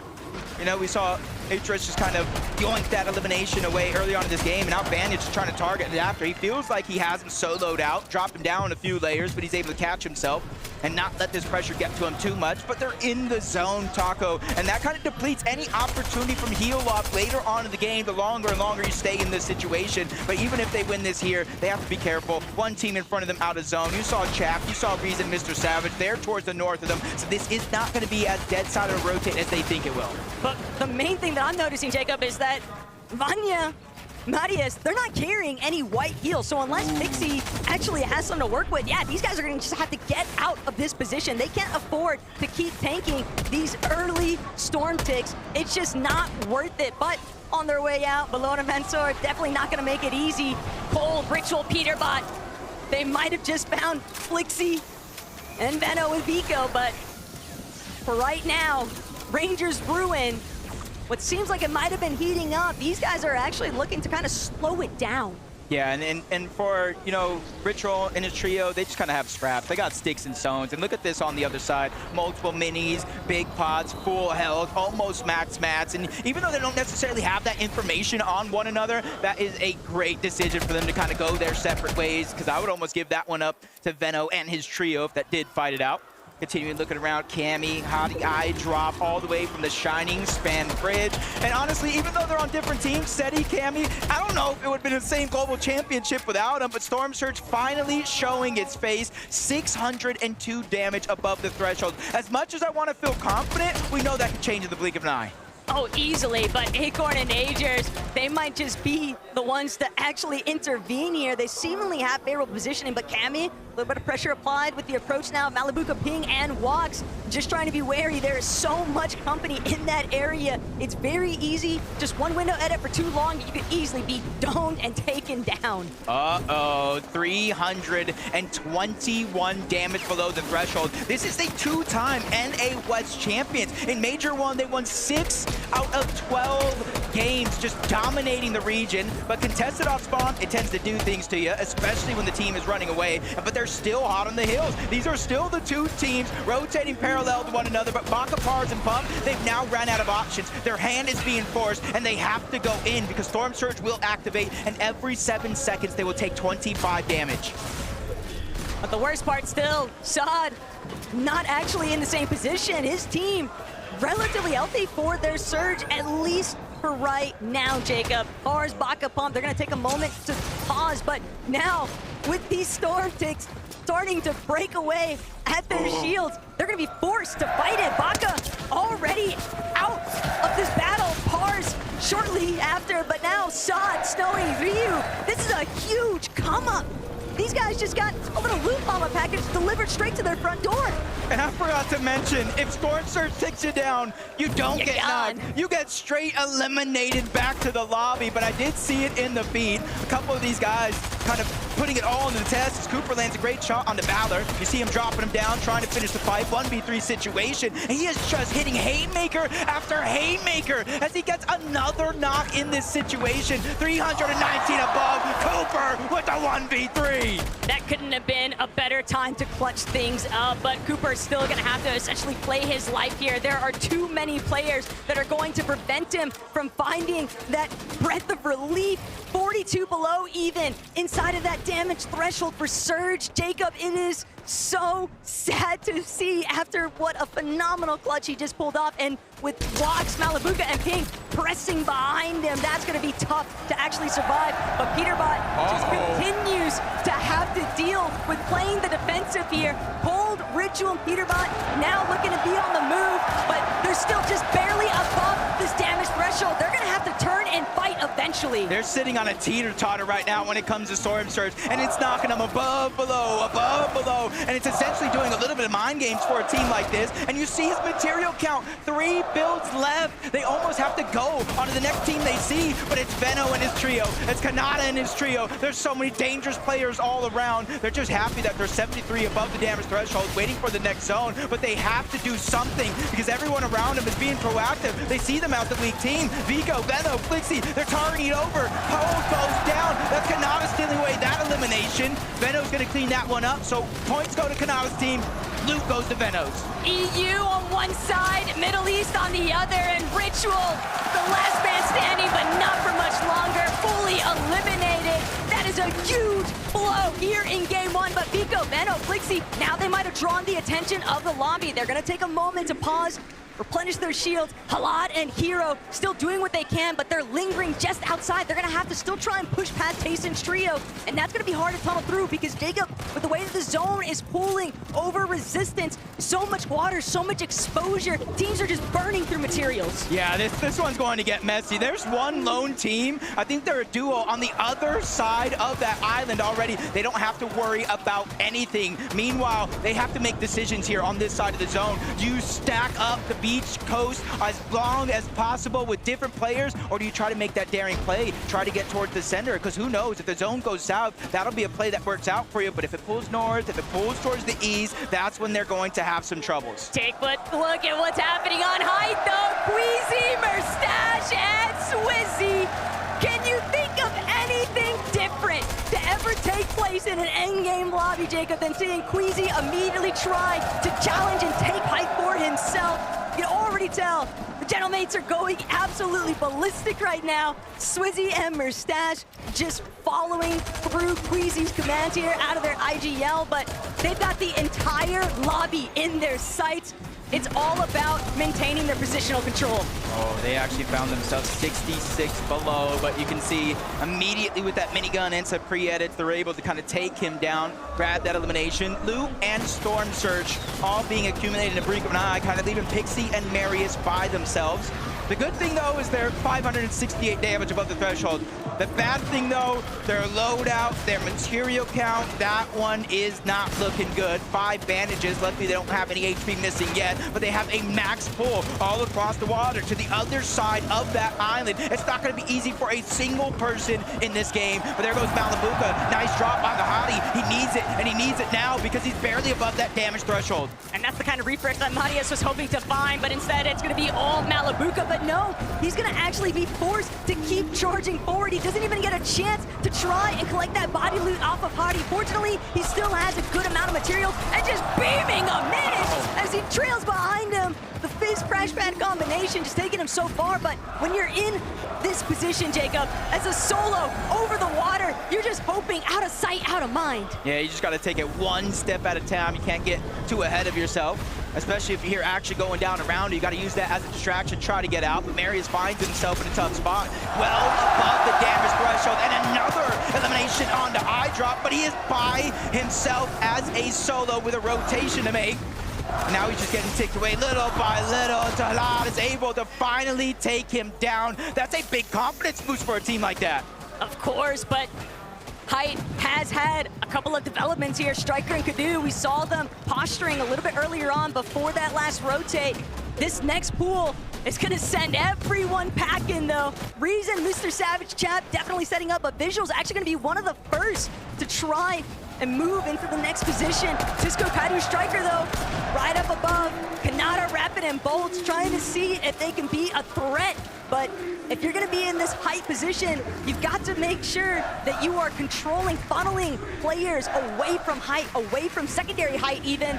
But with the crash pads in play, Jacob, that's going to be so difficult. Yeah, you got to watch out, too. Chicho, Riz, Tayson, they're underneath. They're probably having their eye on the high ground. Cisco's trying to put good damage onto King Phaser PH Sin, but it backfires on him, forcing him to retreat just a little bit. As Tayson just building his way up, he knows he doesn't want to be stuck on that mess on the low ground. And even NA West in the elimination feed going crazy as Arkansas will take down King Phaser and PH Sin with a little help from Chap. But Tayson's got such an excellent position in that secondary height layer now, shooting towards that front side of zone. It's only Clicks and Iyamzo. They lost Higgs somewhere along the way. Iyamzo doing what he can to claim a little bit of space here next to Clicks, but ideally, they're going to have to duke it out in the low ground, Jacob. They need a big refresh. They've got to keep that material count high, but Merstash, he's actually fallen. The mid-ground getting a little bit too chaotic, and he just couldn't break through. Yeah, Chicho's the one that gets the down, but Kadu's the one that steals away the elimination and getting a lot of loot for their efforts. Queasy trying to do the same thing. Steal whatever is left back from Merstash. And you're seeing there's a decent amount of loot. The Flowberry Fizz, probably the most important part of the entire loadout that he has in inventory as Benno clicks Vico. They're still down below. They're trying to claim space, and with a minigun, that's just going to be a little bit easier. But with no extra shield, Vico's got to play a little careful here not to take too much damage. Swizzy, Queasy, same thing, but they have multiple splashes. They got the slurp juice. They got the key to success in their inventory. But they don't have the materials, so that's why Queasy just drops all the way down to ultimate low. They're hoping that they can pick up an elimination or two and then maybe look to try and challenge for a retake on height. They know how scuffed everybody's looking down here, but Vico finds that elimination onto Art. That's going to be a massive refresh here. Vico, though, getting beamed the moment that he tries to make a layer swap. He is immediately put down into the dirt. Clicks fighting for his life, still in the low ground, but he just can't hang. Offball's going to be the one to take him out. Yeah, even though Clicks went down, the damage has been felt for that team that he just took out two different players in a tough situation. That's Tayson, Chicho, they're trying to look up, but that minigun is just causing so many distractions. They have to focus on getting to the front side of the zone, but they're being persistent. Down goes high ground. This is their chance. They're looking up. Striker gets cracked. He gets knocked all together. Cisco's taking damage. He's gonna fall as well. Chicho is absolutely insane. As him and Tayson, they go from the on-spawn battle against Brodoxy to high ground in the end game. But they're still gonna need materials. Chicho has 0 build left to his name. All of his material count dropped to Tayson. Swizzy still holding his own as well. Deep inside of these ultimate low ground layers, he's looking to try and maybe cut off bolts in the process, but Kanata, Rapid, can the double revive actually be a success? And sure enough, it's a fully intact trio versus the sea of duos. Reason finds a big elimination onto Swizzy though, and Chap going to immediately drop back. Tayson still on the high ground. This is looking primed up for Tayson to bring it home. That was a huge knock for Bolts. They finished that elimination on the Reason. This is a 2v2v2, and the only team alive with all three is going to be Rapid, Kanata, and Bolts. Ow, that's not my fault. I didn't curse him, but it is now just one less player that they have to worry about. Tayson trying to drop down low, but maybe a little too soon. Chicho as well. He gets shut down, and Kanata, Rapid, and Bolts steal the game. Kanata strikes again, and this time it's for the victory royale. He's been saying how confident he's been feeling all week long, Jacob, and after that performance, I can't help but believe him.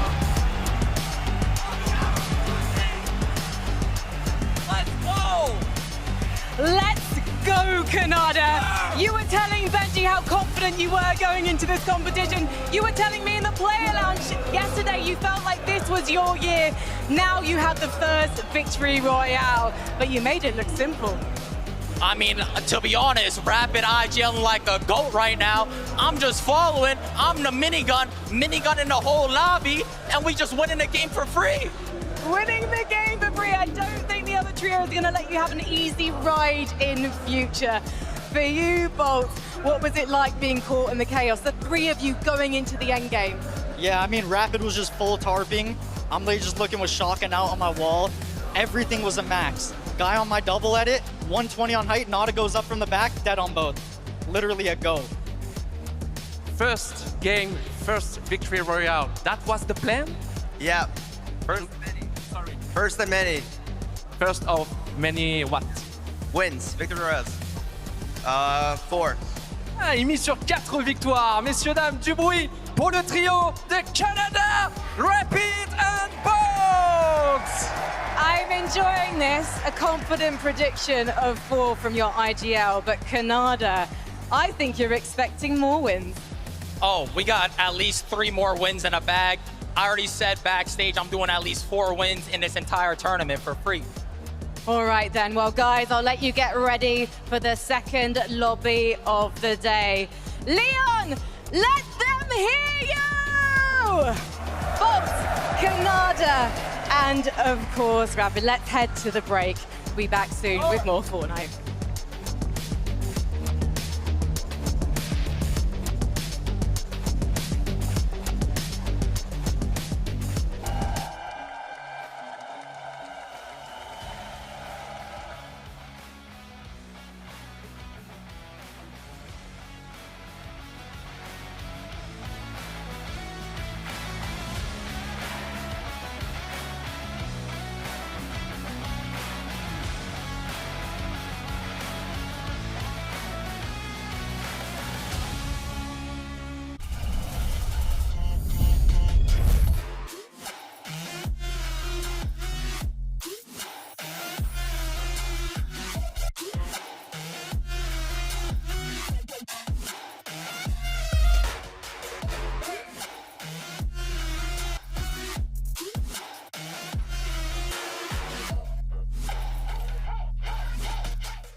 Do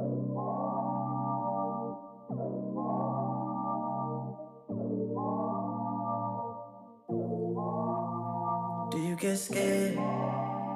Do you feel lost? I can smell fear. I've been there before, but you made it through the storm again. You did it on your own again. Goosebumps in your skin. Do you feel what I feel? I'm waiting on you to notice that you got what you wanted. We don't got time to cry right now. Only got time to focus. 2 hits on a wait list. I was armed and dangerous. Take a shot, leave him faceless. I was armed and dangerous. On a whole different level. I can see why they hate. I was armed and dangerous.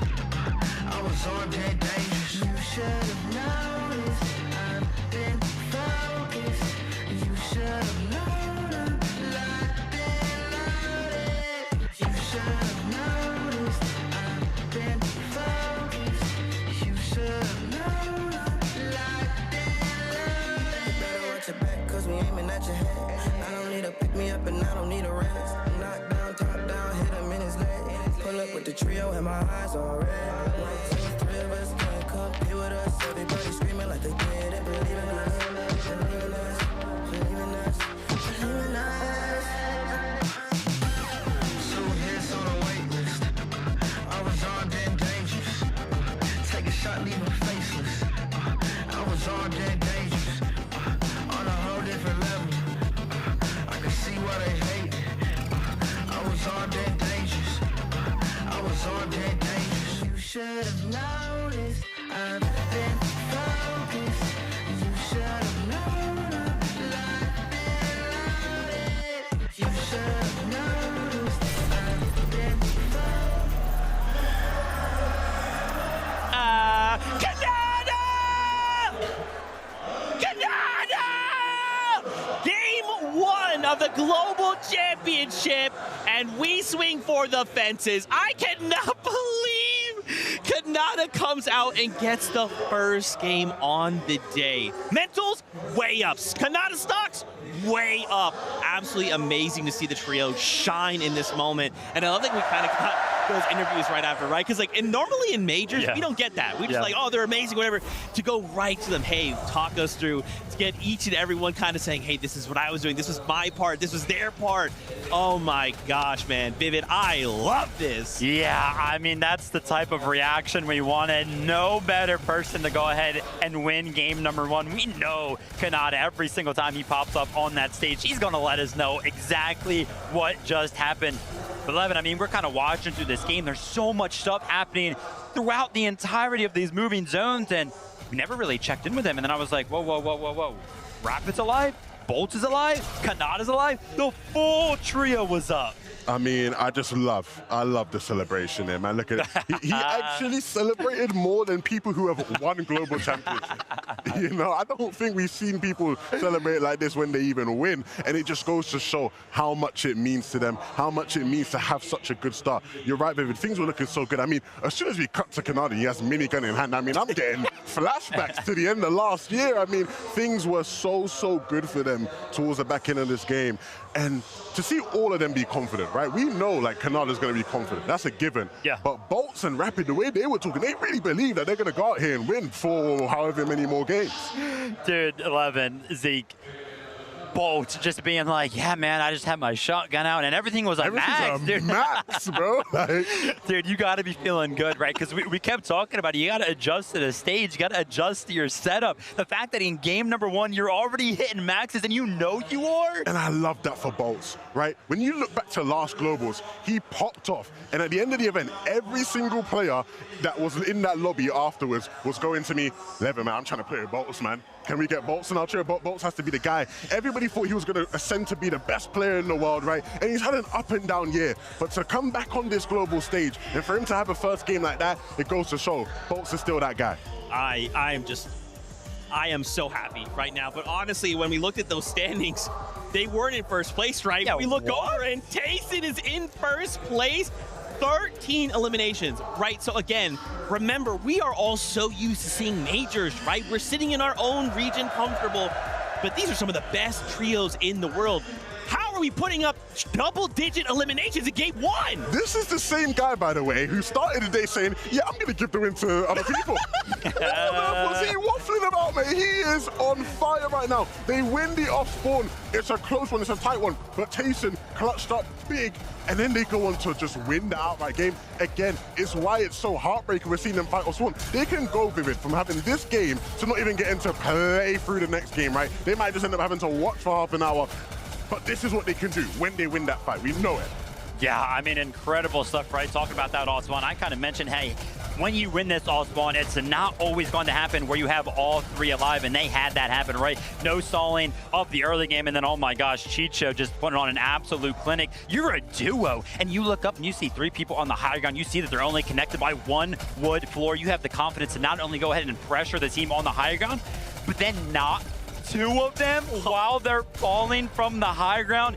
Chicho just showing us the aim in full force. I mean, this is where I start to really look at the global championships and things get interesting for me, because I think a lot of people were expecting in this first game for Hype to look a certain way. Yeah. Right? We know EU teams like to play with it. We know Queasy team love to play for it early. We know Vanya's team can do it as well. In this game, it was Queasy's team that had set up.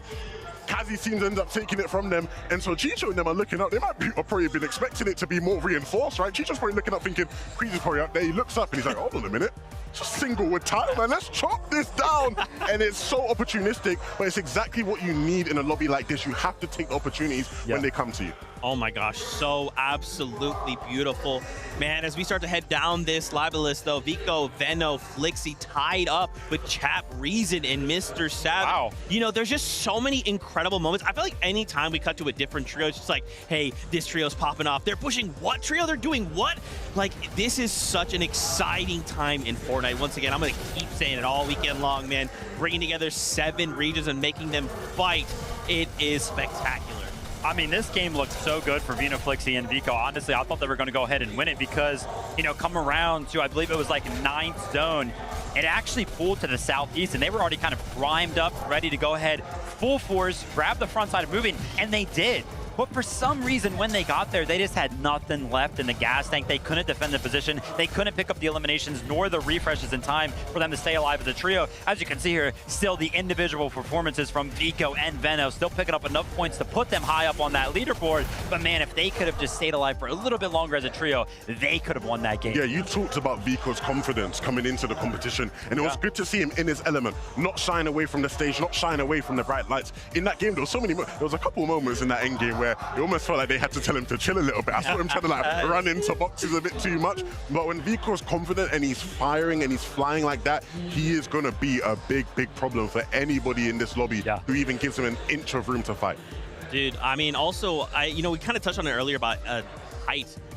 The way Queasy had that kind of early game, right? Getting obviously we know that they're uncontested, but having the queen spawn, I'm thinking, bro, this is it, game over. I mean, and things didn't quite go that way. It was unfortunate because the setup looked primed for a classic Queasy hype win. It just looked so set up perfectly, but Vivid, an unfortunate zone pull. We've seen it happen.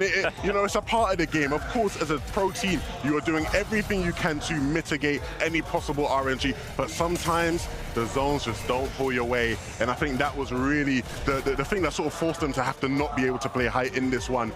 Still, very good intentions from them throughout that game. Oh yeah, 100%, right? It was actually a high ground take, right? We saw them as picks up on the high ground. They had it pretty secured, and then I was like, oh my gosh, it's a bird, it's a plane. No, it's Queasy and co. They launch padded right over, landed on top of them, had it convincingly, and like Levin was talking about, right? The zone was incredible. It was like 7th zone. Every single team was on the east side of it, right? They were chilling. There was this big body of water. All the way on the west side, there was one set of arrows. Just one little set of purple arrows, and that was Kato's trio from the Brazilian region. and the zone pulled west.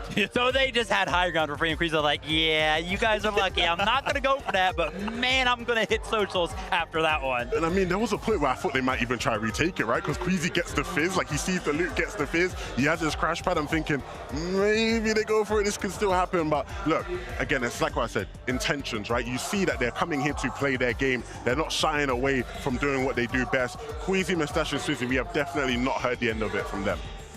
Guys, there's a trio I'm not seeing in this top 10 right now. And we thought they were going to be triple contested, but turns out they decided to land on the train, kick things off. Peterbot, Cold, and Ritual. And before we go any further, I just want to tip my hat to Victor V. Peterbot decided, let me get a little crazy right now. We got to knock, let's push things. Victor V said, excuse me, this is a global stage, friend. Knocks him back down, and then from that point forward, boys, they're just kind of trying to piece things together. Shambles all game? This might be a concern. Right? Because if the plan from these guys was, hey, look, we're going to land outside the POI, get looted up a bit, and go in third party. We know those guys are going to take a bit of time to find the story. Let's go in third party. We're Peterbot, we're Cold, we're Ritual. This will be an easy cleanup crew. If that was your plan, and the first game goes like that, do you start rethinking things a little bit? Do you start thinking, okay, maybe this isn't an easy of a flight to clean up as we thought, because they got rocked in there. I mean, yeah, everything in game number one is perfect. Like Levin's talking about, one of the teams that was fighting there, they got knocked, right? There was only a solo left. Peterbot, they waited till the right time to go ahead and make that push in. Victor V, Paper, they were resin Epic Whale. They had the knock, and then Pete just kind of goes in solo, right? Imagine if Pete would have just waited like 5 seconds for Ritual and Cold to kind of show up right there. So I think the game plan is still good, right? It already shows that it works. I think the execution of actually picking up the eliminations was the fault. But that's the thing. That's never the part you're worried about with those three, right? Well, execution is never the problem. The problem coming into this weekend was going to be, what's the idea? Are they just going to, ride out triple gun? Are they going to go do a team shot? Are they going to try third party? We know the idea now. The execution has to be the easy part. I do agree with you though. I think as long as they don't allow that first game being a bit rocky to rattle them, things should still look good for them along the course of the 12 games. And that's exactly what I'm worried about, right? After first game, if I'm Peterbot, Cold, Ritual, I'm thinking, okay, hold on a minute. Why did you go off by yourself? What? Now we're having to like try and play catch up this whole game. Yeah. Some players in that moment, that's it. Tournament's done. They can't they have to wait till day number 2 to try and get those mentals back in track. Yeah. But this is still Peterbot, Cold, and Ritual, right? This is still a world-class trio. Yeah. So I'm really hoping that they can kind of bounce back after that game. But there was also just so many different things happening. Yeah. Is there any kind of other moments that kind of stand out to you? I think for me, just again, kind of cutting around, being like, wait, these guys are like near each other. There's a bunch of fights happening in zone, a bunch of just crazy shots on players in the sky the entire time. Like, oh my gosh. I mean, look, before there were a lot of things we can get to, right? I do just want to one last time just big up Victor V there. Yes. Right? Because I think there's a lot of players who, maybe if it was 2024, right, when we saw what Peterbot and Poyo were doing there, like there was a lot of players who back then would have just rolled over and just let it happen. Like, I'm going to go down here, the shotgun's in my face, what can I do? Victor V said, no. I am that guy. If you want to fight me, I'm going to show you a fight. Yeah, I like the fact that you kind of go ahead and point it out, because now kind of thinking back to her, right? Epic Will, of course, got knocked by Ritual. They knew that was Pete coming. Yeah. So Victor V definitely stepped up big right there. Didn't care at all, just to edit 148, finish him up with 1 AR shot. Incredible stuff. Way to kind of rise to the occasion. And, Zeke instantly kind of saw that moment. He was like, oh, dude, Pops is going crazy somewhere. Dude, I mean, again, this is a global stage, right? In those moments where you are kind of put in a situation where it's like, are you going to fail or are you going to rise to the occasion? For Victor V, he rose. And now just think, that's just game number 1. What else is he going to look to bring in these future games with that nice little boost of confidence? Now, that being said, right, you kind of mentioned, hey, we don't see a team in the top 10. We don't see a couple teams in the top 10, right? Peterbot's not up there. Epic Will's not up there. Finally, we see them in 13th place right there. A team that is definitely surprising. We have to talk about it. 17th, Acorn, Aders, and Poyo, 16 points in game number 1. I mean, honestly, with Fortnite, there's so much to watch. I don't even think we necessarily saw exactly what happened to them that game, but middle of the game, we kind of see them up in the top left go down, and we're like, whoa, what's happening? Yeah, a bit of a rocky one, right? We don't exactly know what happened. We did see in the feed, though, Acorn had gone down. Then it was up to Aders and Poyo to sort of fend off. Poyo ends up actually, winning the fight on his own, right? Like he gets the last couple of eliminations, and so they win the fight, but they lose the walk, right? Because then it's Pollo left as a solo. It was always going to be a tough one from that point in the game to clutch it up. Even though we know Pollo can, you know, have a clutch or two in him, I think the big thing again is it's just first game, right? Yeah. We're all hyped. We're all excited. Canada on the stage is excited, right? Yeah, He's got that first win. He's feeling good. He's like, I won the first game. I'm winning the whole thing. But it is just one of 12 games. Yeah. You still have so much of your history to write right now. Yeah, I mean, this is a marathon, right? It's not a sprint. And it's interesting, too, kind of going back to Pollo, because there was that moment in, like, in the mid-game, we kind of saw them pushing the lone player. They immediately find someone on their own. They go, hey, it's not just me going. We're all jumping on this. We're going to burn a little bit of what we have. We're going to start kind of packing up with Surge, kind of setting that up. Let's take their stuff. And then, yeah, I mean, things just kind of fell apart. I do agree, though. Knowing this trio, I do feel like it's first game jitters. Right, again, this crowd takes things to a little bit of a different level. So I'm expecting a strong bounce back in game number 2, right? Yeah, absolutely, absolutely. And that play in particular you mentioned is interesting, right? Because we know in a Fizz crash pad meta, you know, a lot of the top EU and NA teams are going to be making those plays non-stop, right? They're going to be scouting, they're going to be aware, they're going to know, okay, we can jump on this guy right now. If you are one of those, you know, teams who's from one of the smaller regions, it might be almost a bit of a shock for you at times, right? Yeah. Because they're used to being the big fish on their region, right? Yeah. Like all the players we have here from Middle East, Asia, Brazil, you know, OC, they're used to being the guys of the lobby. And so when you walk into a lobby like this, you have a lot of players who might not give you that type of respect for it. Gotta be ready for that. Now that being said, you know, I saw on the standings, we had 2 Brazilian teams in the top 10. They were moving. Right? King, Phaser, they were up there. We kind of saw them make it to the end game, and I swear, I think that NA experience that they got did such a good job of helping them out, because it was like in NA, every single time we kind of saw them kind of make it to the end game, they were always as a trio. They do such a good job of making it to the end game as a trio, right? They'll kind of make it around to like that 10th place in the game, and then continuing after that, it's kind of the development that they need. But hey, top 10 right now, pretty good. That's right. Now that was just game number 1. As we continue to prepare for the competition, why don't we hear from the players on their thoughts from the competition and the enemy trios on the other side. I think this is probably one of the most stacked lobbies there's ever been. All these teams that are here had to be the top of the competition. そうですね。それはやっぱ世界で一番トップだと思います。 People get better every single year. This lobby feels super stacked. It's FNCS. I heard there's over 140 FNCS wins. Over 12 games, really the best players are going to come out. There's a lot more respected players here, so it's definitely more tough. I think our biggest competition would be Cold's team. Individually, they're like the best players in the world. وبرضه عندي تيم بويو وايكورن وايجرز من افضل التيام اللي موجوده بالجلوبال. Pollo's team is such a threat because they've been on top of the scene throughout the past year. Acorn is probably the greatest IGL of all time. He's so smart and just knows what to do in any situation. You got like the EU goats, Taze and Queasy. Queasy's just like, he's a veteran, always making the right calls, and just finds all the young prodigies to help him up to the top. And then Vino's team, I think they're like the NA version of Cold's team, so like they're all individually good. Looking at a player like Flixi, I think he has just everything. He has good aim, good mechanics, he's smart. I think Canada Rapid Bolt's probably going to be like a very underdog team. They have really good chemistry as a trio. Vanyak, Marios, and Pixie. They got third, first, and third in the UFNCS this whole year, and they've been playing very well. An underdog team that I think will do good is Pix, Demus, and Darm. I think Kami might surprise everyone because he has an on-con spot. I think he's gonna do well. The top teams are way better because you have like the top teams from every single region. My surprise Dark Horse top 10 team would probably be Ruse Trio. I'd say they're my sneaky top 10 pick. From the Brazil region, I think the biggest threats are King's Trio. I think they're gonna shock people.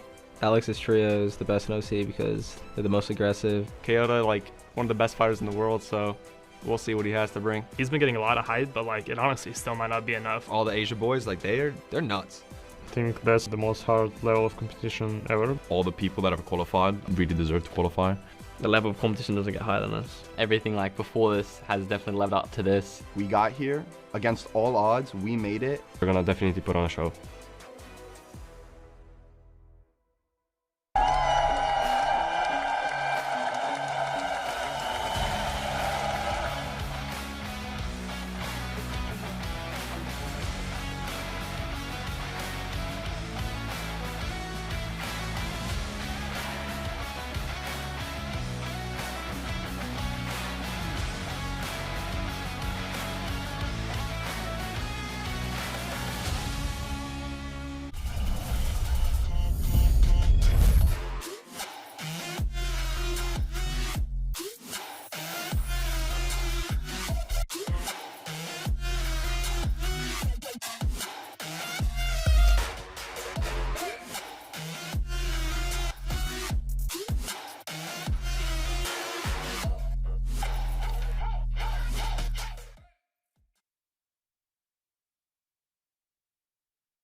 Do you get scared? Or do you feel lost? I can smell fear. I've been there before. But you made it through the storm again. You did it on your own again. Goosebumps in your skin. Do you feel what I feel? I'm waiting on you to notice that you got what you wanted. We don't got time to cry right now. Only got time to focus. 2 hits on a wait list. I was armed and dangerous. Take a shot, leave them faceless. I was armed and dangerous. On a whole different level. I can see why they hate. I was armed and dangerous. I was armed and dangerous. You should have noticed.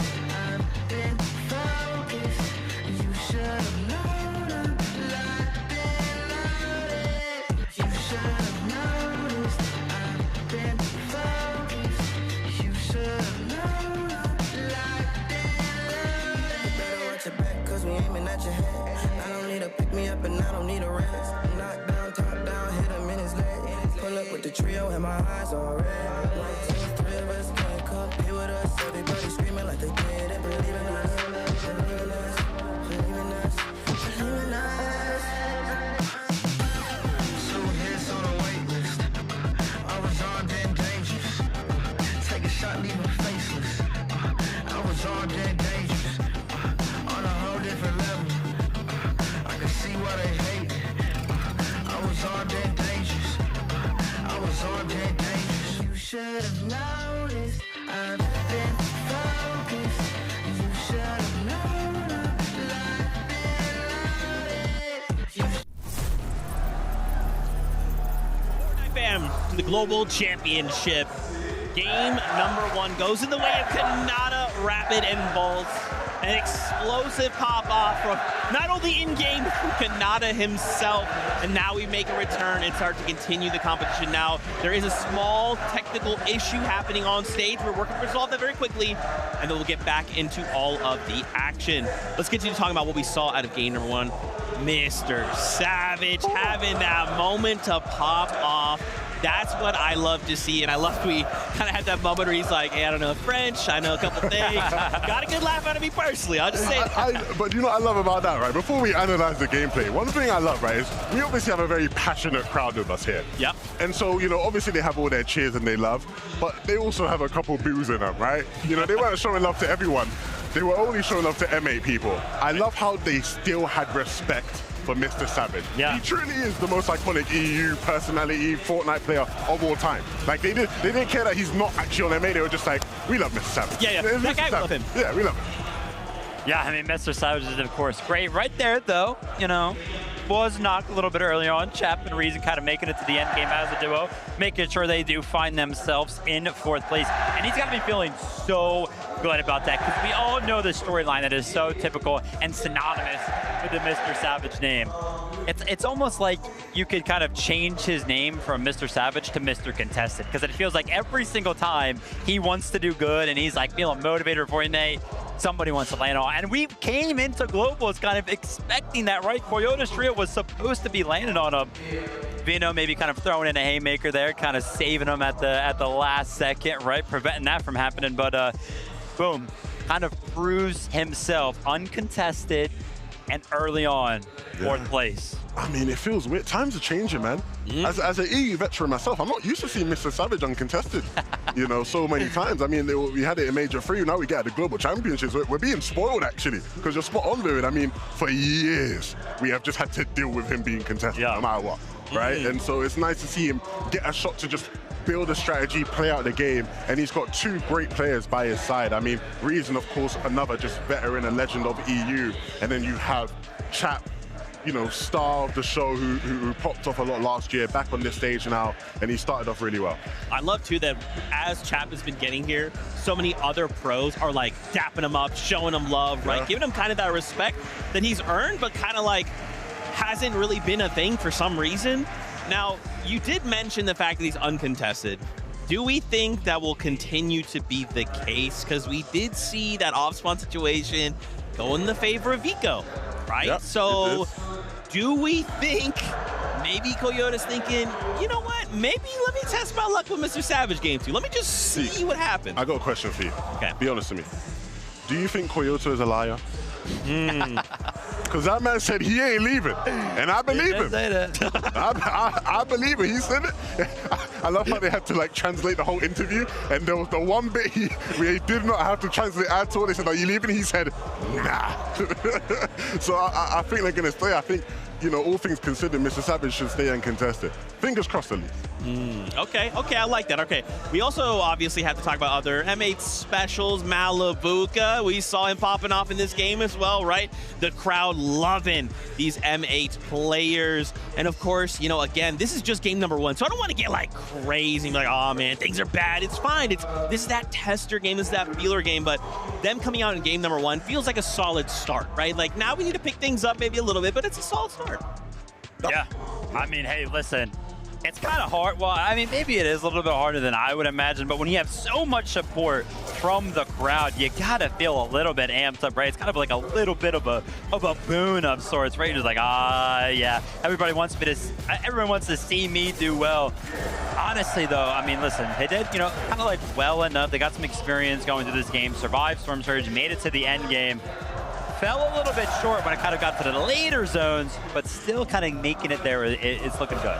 I mean, for all my EU enjoyers, this is a typical Malabuka Watts ping game, right? They are synonymous with making it to the end game, one of them just going down, and then it has to be a dual clutch or solo clutch. It's happened so often, and we've seen them have amazing seasons, right? Amazing finals where they finish, you know, in the top 3, or, you know, almost winning at times, where, you know, this does happen, right? So, again, if we're looking at maybe Queasy's trio and going, hey, that was, you know, the setup was to do what they always do, you could say the same about Malabuka's trio, where the setup was to do what they always do. They made it to the end game, a bit rocky.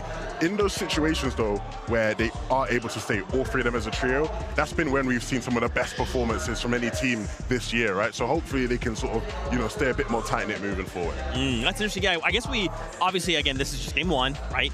We haven't seen those solo clutches, right? Kanada's trio coming out in that end game moment as a full trio. No. But like in NA, think about how many, even in EU, right? How many times we see these solo clutch moments. You're thinking, what is this player doing alive? It's just them. There's no way, man. Oh, they went out to win the game. Oh, they clutched a top 3, right? Like, but so far it's looked like, you know, if something goes wrong and that trio, a member goes down, that's it. They're all kind of following. Well, I mean, that's what makes solo clutches so special, because you do not see them all the time, right? That's when they do happen, everybody gets excited. And I can almost guarantee you solo clutches will play a very big part in who actually ends up winning after 12 games. You just have to. Absolutely. I'm so glad. This is why I love working. No, honestly. Like, this, and Zeke, that's fine. Yeah, of course not. Zeke, everyone loves you, Zeke. Look, it is so important, right? You know, we always have this thing in Fortnite where people are like, yeah, you don't want to see them having to solo clutch, you know, you want to see them all 3 up as a trio. Yes, that's true. But at the end of the day, when you look at some of the greatest, you know, results and tournament wins we've seen in Fortnite history, a lot of them are built off the back of great solo clutches.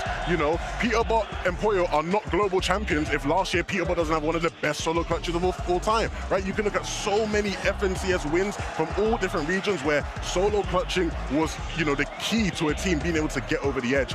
If you have players on your team who you are confident they can deliver you and get you some extra points as a solo, you are well in with a chance of winning this whole thing. I love that breakdown. That's so sick. And it's got me hyped, right? Because, like, do you guys, okay, let me test them out here. Do you guys feel like game 1, like, obviously it was a great game. It was. But it feels like last year Globals, game 1 was like wild, you know, and then as the day went on, we got crazy.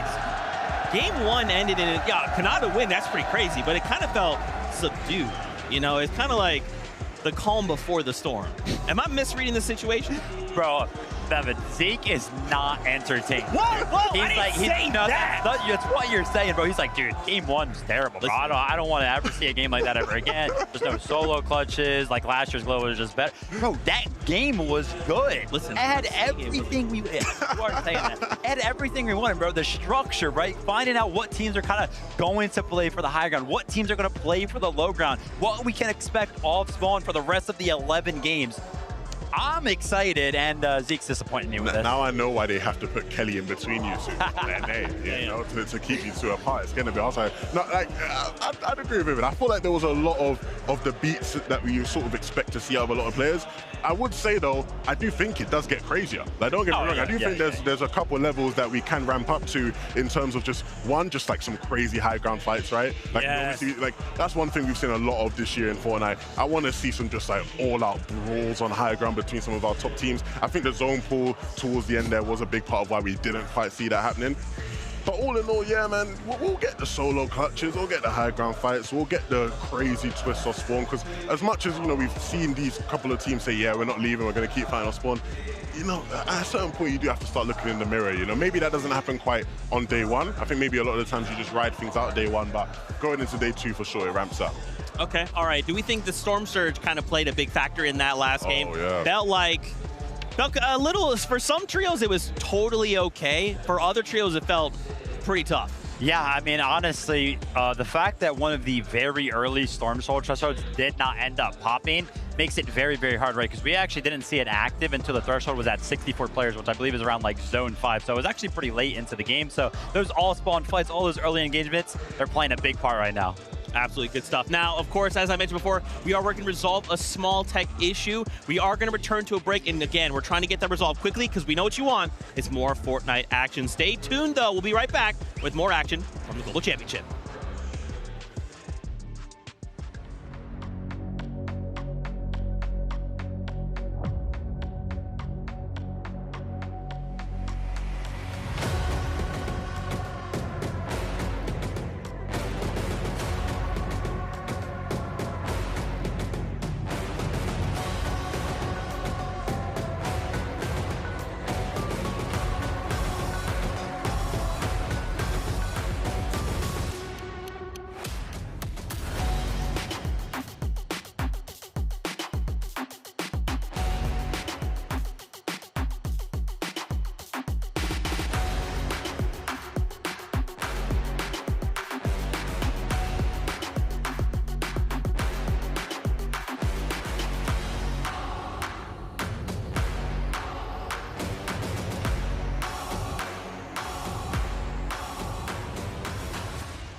ready. Before you crawl, know I'm running it all. I'm built up like a pharaoh, now they praying that I fall. Through shadows, been burning through these battles. No weakness in my body, need to know you better ask somebody.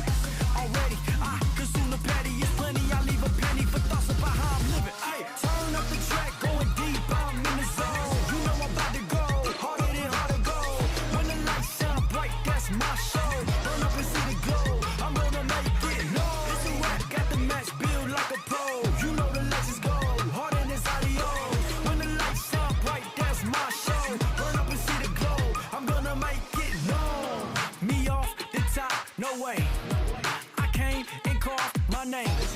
I gave my life into my place, earned everything that I claimed. Nothing ever could replace me. 3-4-3-4, square dance on the floor. This is not a ball, I'm above it all. Start, I see my glow up, where you supposed to go. Proceed on the low, can't lose and find the go. Leave me in the zone, I take your mind and then I snatch your soul. Turn up the track, going deep, I'm in the zone. You know I'm about to go, harder than hard to go. When the lights shine bright, that's my show. Burn up and see the glow, I'm gonna make it. No, I get it, they love my whole aesthetic. They got so listen, told you this ain't hypothetical. Answer the call, prove this once and for all. Can't reach me with an arrow, summer nights I never fall. No cattle, the goat don't wear a saddle. Go riders off my body, cut them off, they yak and sloppy. Already, I consume the petty. The vision's 2020, believe your eyes are winning.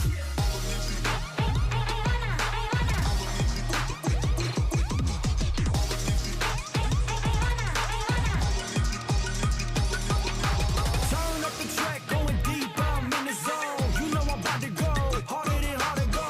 When the lights shine bright, that's my show. Burn up and see the glow, I'm gonna make it. No, it's a rap, got the match built like a pro. You know the legends go, harder than audio. When the lights shine bright, that's my show. Burn up and see the glow, I'm gonna make it. Turn up the track, going deep, I'm in the zone. You know I'm about to go, harder than hard to go. When the lights shine bright, that's my show. Burn up and see the glow, I'm gonna make it. No.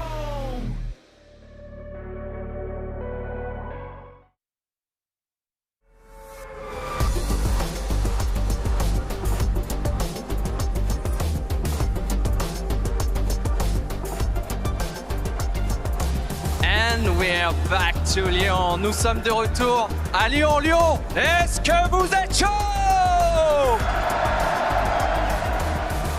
Eh, ça va, c'est bien. On va se créer des souvenirs tous ensemble ce week-end. J'ai envie de tester un peu là, si vous êtes vraiment chaud. Tous ensemble. Eh! Oh! Eh oh! Eh oh! Eh oh!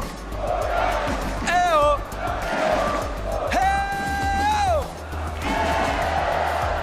Thanks guys, you're so unbelievable. What's the crowd here? Quelle ambiance ici à Lyon. Vous l'avez vu, on a pris un peu de retard sur la deuxième game. Pas de panique, on est là. Je vais vous faire patienter. On va passer un week-end long. Et plus c'est long, plus c'est bon, comme on dit en France. On est ensemble pour tout le week-end. Dans quelques secondes, à peine, la game numéro 2 va démarrer.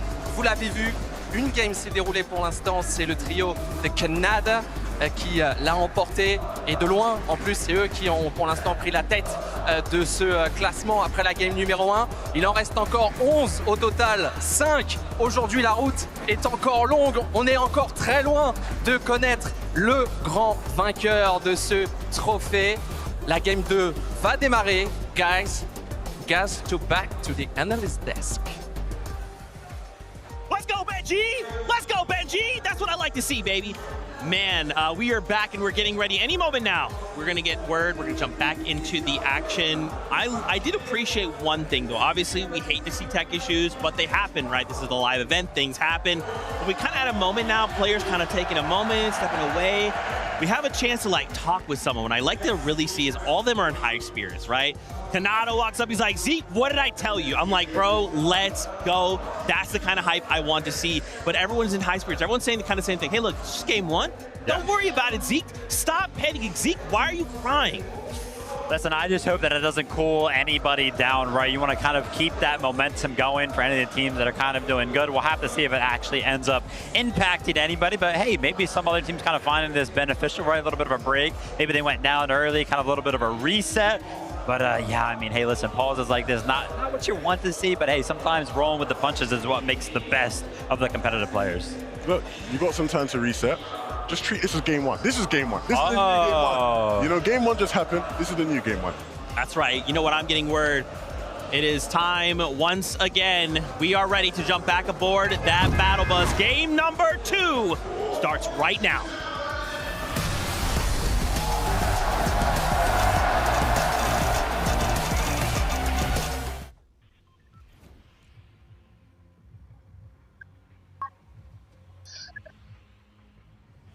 Nice shit. こっちの辺ですか俺。こっちの方がいいよ。メラピンの方がいいよ。右側に近いからこっちの方が早い。オッケー。高くなんない？で、高くなんない。変わらないよ。高さ。見たらわかる。カスタムでやった時はマジ高校最初だった。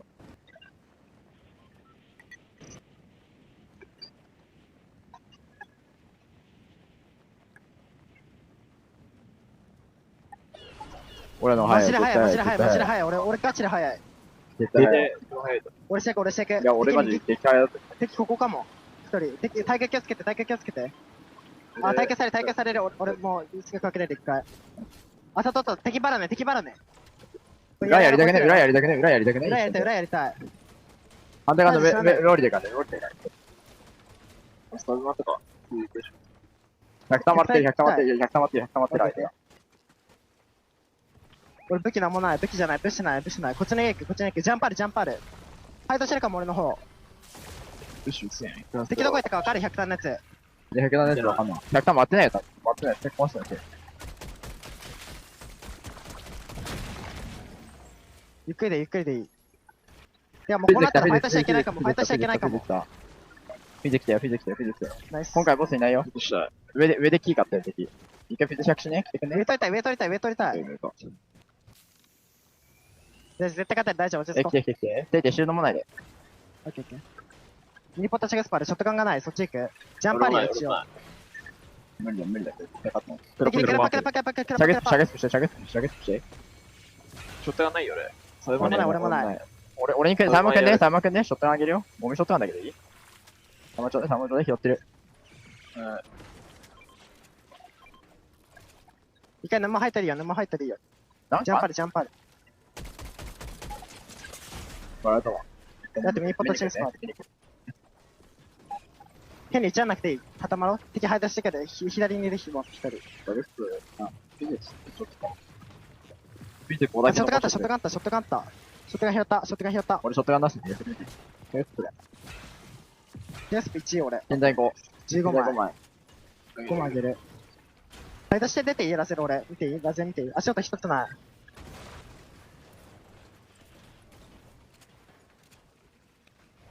ライトハイドする？ショットガンいる？いらない。いいよ、ハイドして。ついてやる1個いらない？でも俺はこれハイドショットですぎる。よし、終わりだけど。こもんのやばい、こもんのやばい、絶対。逃げたいけど、ジャンパール、ジャンパール一応。テイクジャンパー逃げねえなら、ワンチャン。メインの方行きたい、メインの方行きたい。分かってる分かってる。降りてきて秒台だ。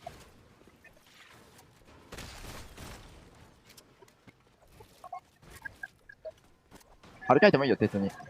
張り替えていい？俺真上いるよ。ブッシュ取られてる。やだ、張り替えてくんねえだぞ、こ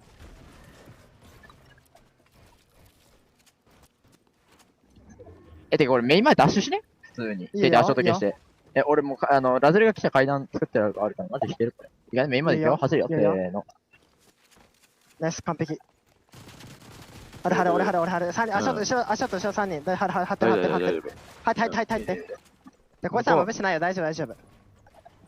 かけていってるけどさ。で、1個山で取ろ。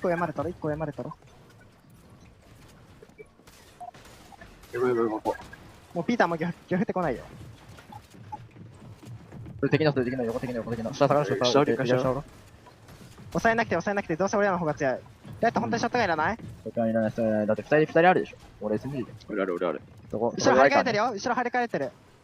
飛び出してもいいよ、飛び出せる俺の方。こう来てくね？張り替えてるこれ。張り替えられてる。そっちが飛び出してもいいよ、左。うん。待って、こっち。待って、こっち急に行こう。撃て。100待って待って。78だった。マリやばい。55。やばいよ、上。ピジしてもう飛び出ね、上。いや、フィズここから飛びね、上。俺裏から行ってる。気をつけて、お前ら。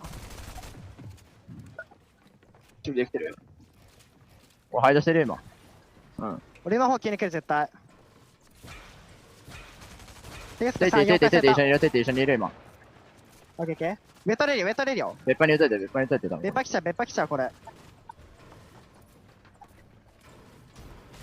撃ってけ、俺の人。全保育。30。耐えれんなら上取りたい。上取りたくね？俺死んだ。あ、最悪。マジ最悪。いや、来てる。来てる。一回引いた目かも、ピーター来ちゃう。リブット拾ってない。上やってる。左来てる。まだ剣在ある。ピーター来るってか。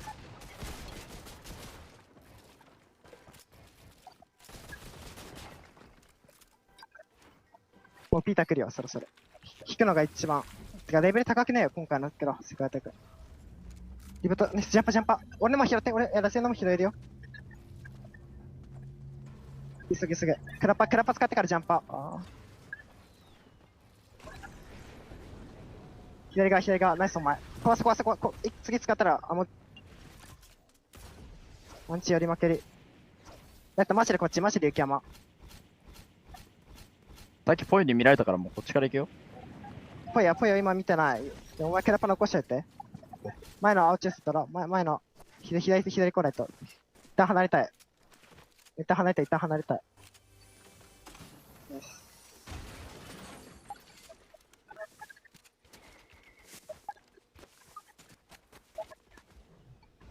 やもうさっき裏でさ、一旦死にたくないから違いだけど、とりあえず。サージしていいこれも。していいよ。そこのジャンパ飛ぶの。今回立ってないから車買っていい？使って車買っていい？余裕で立ってるよ、目の前。いや、目の前立ってるけど、闇クラパ左持ってる。闇下使う、今回。使う、クラパ。これさっき裏でピーターたち話し合ってたのも、ピーター行かないよってことだと思う。だから、ギョ降ってこなかった、今回。さっきより余裕で時間かかってたんで、ギョ降ってこない。クラパ使う。壊す。バレてない、まだ。まだポイがいる。ログ見といて、できるだけ。分かってる。ずっと見てる。後ろもいる。はら。もうそっち行こう。ナイスお前。どんどん。一回張った方がいい。死ぬ。はら。ナイスミスト。全部張ろ。びっくりしてからミスト。エイミーは死ぬ。知らないで済むからもったいない。ブシャやろ。6丸。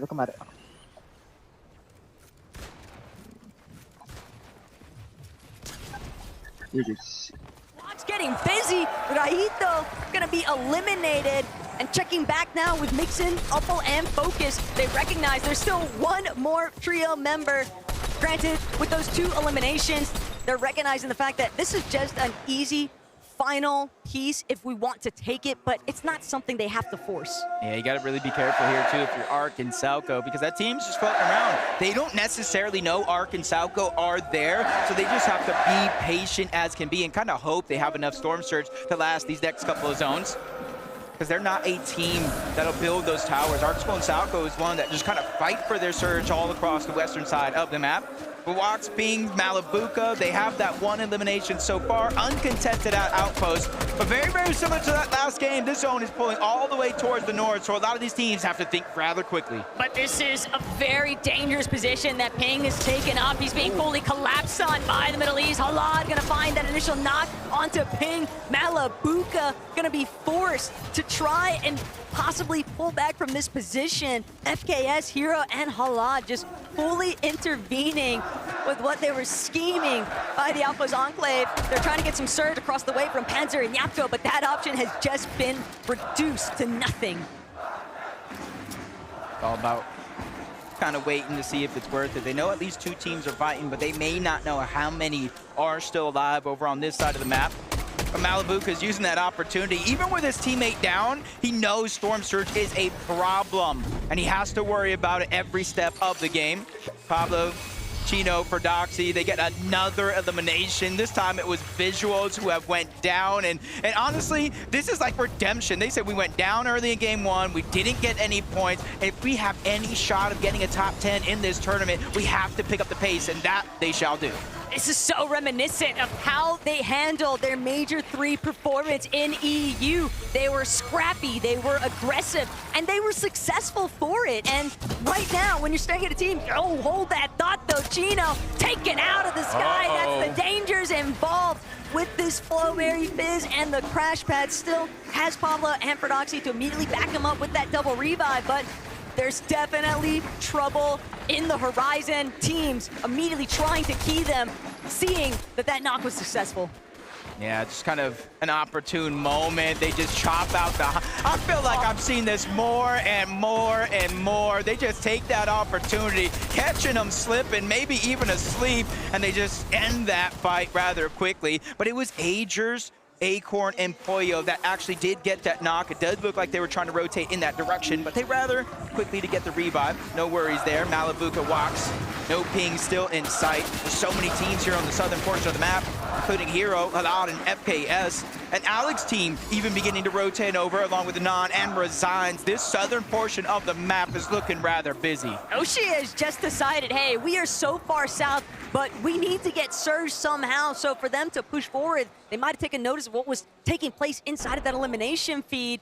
A slightly different tempo, though, for Marius, Vanya, and Pixie. Just content to farm things out a little bit at OXR headquarters. Spot King off in his own Surge base.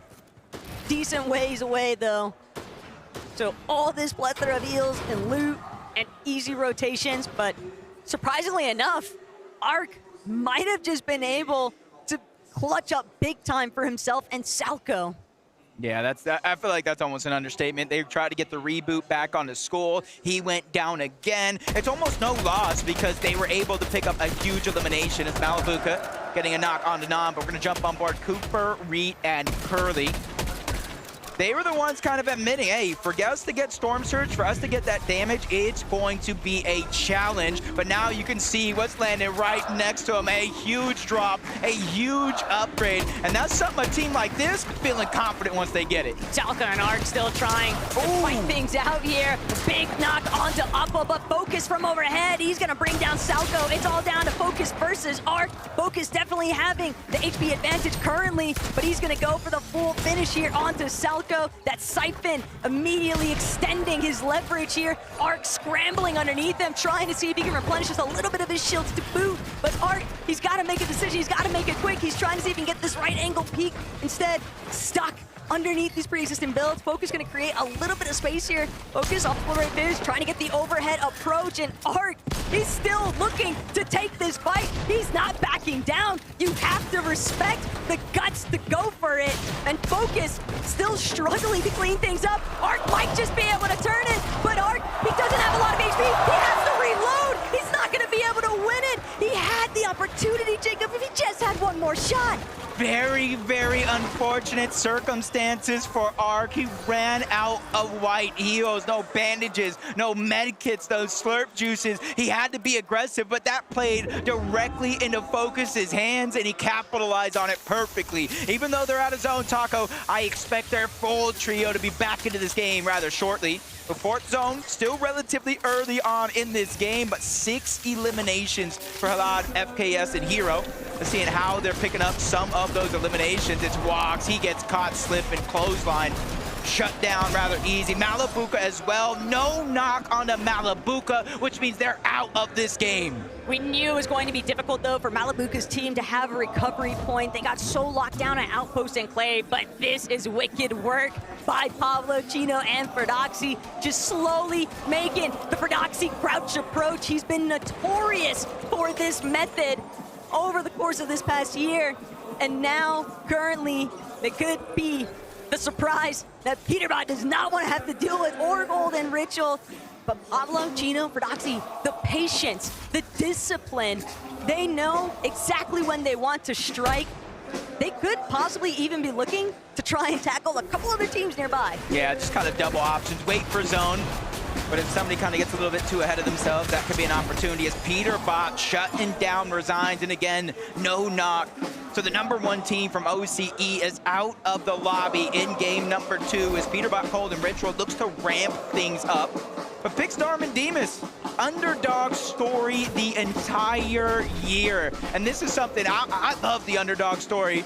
And everybody, so many people were putting this team in the top 10, maybe even some inside of the top 5. Yesterday, we were watching their games. They were kind of having fun with some sky bases, but now is the time to really put it all to the test. Zone favoring their side of the map. They just had to travel up a little bit towards the north, but now they got a position ahead of everybody team toward the south. This is a good chance for them to start to accumulate surge. Their low ground fragging potential has been what's really struck them into the spotlight from EU, but you can't help but think about the fact that even in that first lobby, I know Sven has been cooking up some strats with his Polish boys because we saw Pixstorm and Demas attempting to maintain height at one point.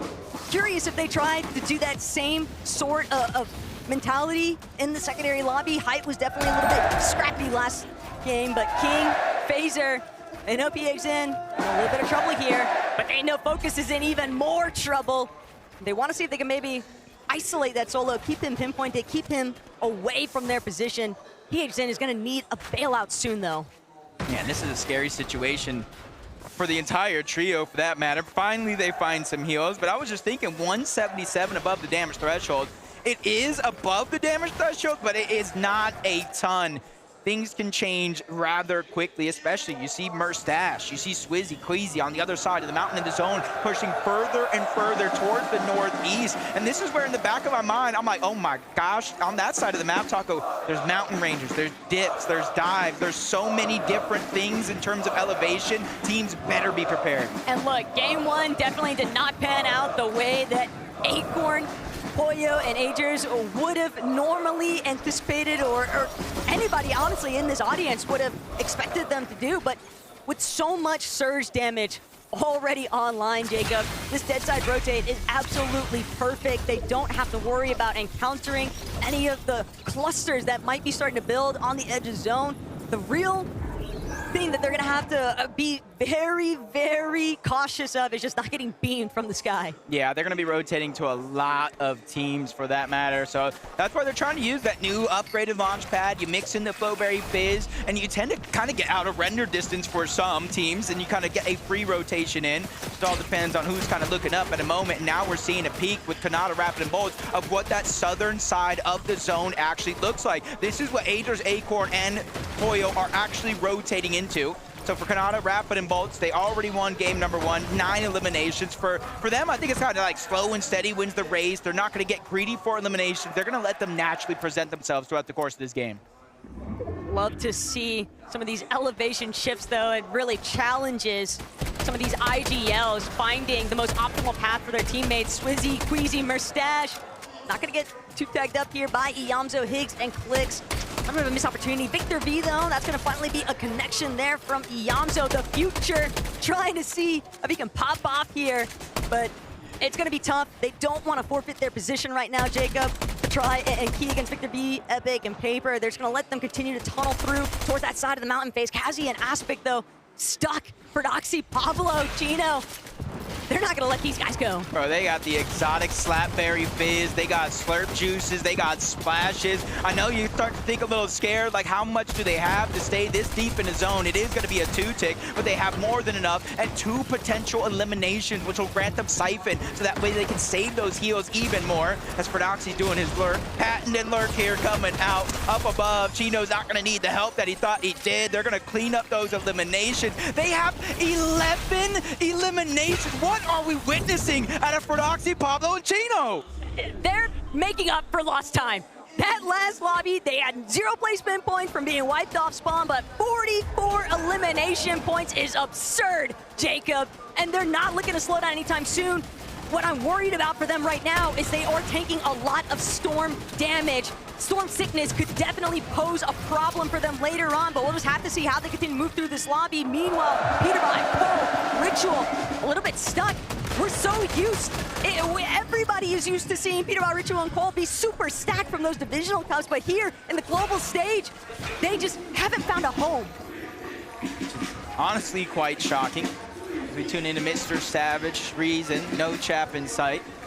Getting eliminated early, but I'm a glass half full type of guy. You see them center zone, so as long as they have enough Storm Surge, they're not gonna have to worry about rotating from point A to point B like most of these teams. And then you can see the whole stack side, the eastern side of the zone, that has the elevation. So now it's kind of like a mind game for some of these players. Do I give up my little bit of high ground to rotate a little bit more center where there's less and less pressure from some of these teams? Or do I stay and hope for the best that the zone cuts back to the northeast? Queasy already scouting out exactly where he wants to go next, with Cooper Reed and Curly holding down the high ground though. Peterbot, Ritual, Cold, they're a little bit stuck here. They can't break through. Instead, they're gonna have to deal with Verdoxy pulling up directly behind them, and they just don't have that much material. They've got a completely stacked trio in comparison loadout-wise, and Verdoxy recognizes just how in tatters Peterbot's team actually is.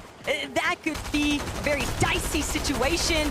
Instead, focus now from Chino, Pablo, and Verdoxy going to be applied directly towards Epic Whale and Paper, trying to make a slightly lower rotational approach, but Chino and Pablo, they are completely smothering Paper and Epic. Yeah, just kind of force them out of the zone. And it's not a ton of damage each and every second, but that definitely adds up. Look at Paper, HP absolutely diminished in the blink of an eye because of that rotation. But it might have been worth it. It pulls towards their south with a lot of these teams, but Verdoxy knows they're trying to put down pressure. 10 HP, barely surviving. There's a second too quick beacon. That's Ritual. That's Cold and Peterbot. One's gonna go down. Cold's gonna fall as well. Ritual by himself yet again. He's able to get the knock onto Pablo, but there is no chance of him getting the elimination. Ritual's gonna opt for the trade of revives. He loses Cold entirely, and he's not able to actually stick it to Peterbot. Peterbot's gonna be left behind. Ritual gonna be forced to play it out as a solo now. Chino, Pablo, and Verdoxy, they might even look to hunt him later on. They know he's somewhere tangled up in this lower layer, but still, they are just so heavily looted up, Jacob. The world is their oyster right now. From 11 to 13, big numbers in game 2. EDGE's Poyo trying to do the same thing, but they just run into speed bump after speed bump. Bolts gets the elimination. Active Storm Surge on the EDGE's. He does have some heals, but he needs to start figuring out where he's going to get the damage from as a solo. You see in the numbers just kind of tip and top, up and down, 30 to 20. He's trying to figure it out, but every 7 seconds, 25 damage. He lands just a chip shot, but it's enough to get above the damage threshold. But as soon as he starts to try to rotate in, high ground just focuses him and beans him down to 58 HP. Exactly what you'd expect to see from Hype, but EDGE's still found this little pocket, this little bubble of breathing room, that is, until the surge damage starts to tick away at his life again. EDGE's just trying to see if he could come up with anything. Sure, they managed to dip a little bit into the placement points, but it's just not enough. They've got to go on a massive recovery tour for game 3. Swizzy, Queasy, and Mustache, though, they've already found their spot in this lobby, and it's straight towards Hype. Queasy has one motto: take height, don't get eliminated. And obviously in the first game, they gave it up because they didn't want to go down. This time is their chance. 400 plus damage above the threshold, and it's continuously counting upward, and they pull the zone. That is the biggest difference from game 1 to game 2. They now have the front side, and they have full control. And Verdoxy trying to fly his way in. He instantly gets knocked down, and now it's up to Pablo, Chino, and they're not immediately trying to drop down low. They're trying to assess the situation and figure out if they can take it. Chino's been on fire. Pablo, still 3 eliminations too, but 11 elims despite losing Verdoxy. This is still a classic scenario for Pablo and Chino. They might still be able to make it work. They're trying to see if they can figure out, maybe take away a little bit of an advantage play, because these teams are looking for pre-edits in the mid-ground and even in the lower layers, but they're not going to allow it. Mustache, Swizzy, and Queasy are the real threat right now, though. They just continue to apply steady pressure to those mid-layers. It's a big part of the reason why these teams are just getting so picked apart in between. And you're seeing, as soon as they made it inside of the zone, they reconnected, making it that much harder for anybody to take him down. Marius, he's now trying to move up. 10 damage above the threshold. At least they're in front of the curve. Quickly looking towards the right, Curly, Cooper, and Reed. That was their momentary target, but they realized they have to stay ahead of the zone. They cannot get too greedy and fall behind. But nobody can come close to Queasy and Mustache. They're just still overtaking the high ground. King, big time though, picks eliminated. in. Soon to follow, though. If he's not careful, he's going to be forced to pull back here. But King and PH in, hip by hip. Flowberry Fizz punishing as much shield as they possibly can because they have to keep moving forward, playing back of zone because they have no materials. They're going to be forced to drop another layer. Height's not going to allow them to press forward any longer, and they might just drop directly into Epic Whale's hands. We've seen a lot of the damage again. Higgs goes down. Pixie cleans that one up. Queasy gets the knock onto Iyamzo. They're making sure that they make it count, that they got high ground in this game. 5 eliminations, and once again, they're connecting it. They're reinforcing. They're making sure nobody has a chance to contest them on the high ground. Everybody underneath them is just a victim at this point, Jacob. Marius, Vanya, and Pixie seemingly undiscovered for the time being, though. Kanata in a little spot of trouble here. Just saw him take a massive chunk of his shield. Pixie now looking to play the medkit from the back of zone. Swizzy, though, shutting down Vanya the moment that he tries to push forward. And Mustache directly assisting here. Bolts, you're rocking a hard place, and Madi is going to be knocked. Marius eliminated, essentially. There's no way his teammates are going to be able to get to him. Yeah, and you're also seeing Kanata fall, rapid down. Not sure about both. Things are going sideways very quickly, and it gets even more worse because the zone is pulling over that mountain. If you didn't prepare for it, it's going to be lights out. But Swizzy trying to stop Surf Juice. He's going to be the first one that does go down from Mustache. Queasy, that's a huge signal. That's a huge sign. They're trying to get away from this catalyst on the low ground. But Queasy and Mustache are the only ones that made it to the mountaintop, and Queasy, it is just raining down from above. Queasy continuing to find those eliminations. Pump gonna be dropped. It's only Baka and Yakko, and Panther's been eliminated too. Queasy and Mustache away with it. No one left to challenge them. Kings of the mountain. If you were to ask anybody, who do you think is gonna win? M8 is all what the crowd wants to see, and now 2 of their favorite players in the world just picked up a Game 2 victory royale, just lighting up the arena as we speak, and you're seeing the looks on their face. Now I want to know what they're thinking. Frankie, let us know. Mustache, you have made the Gentlemates more happy than they have ever been here in Leon.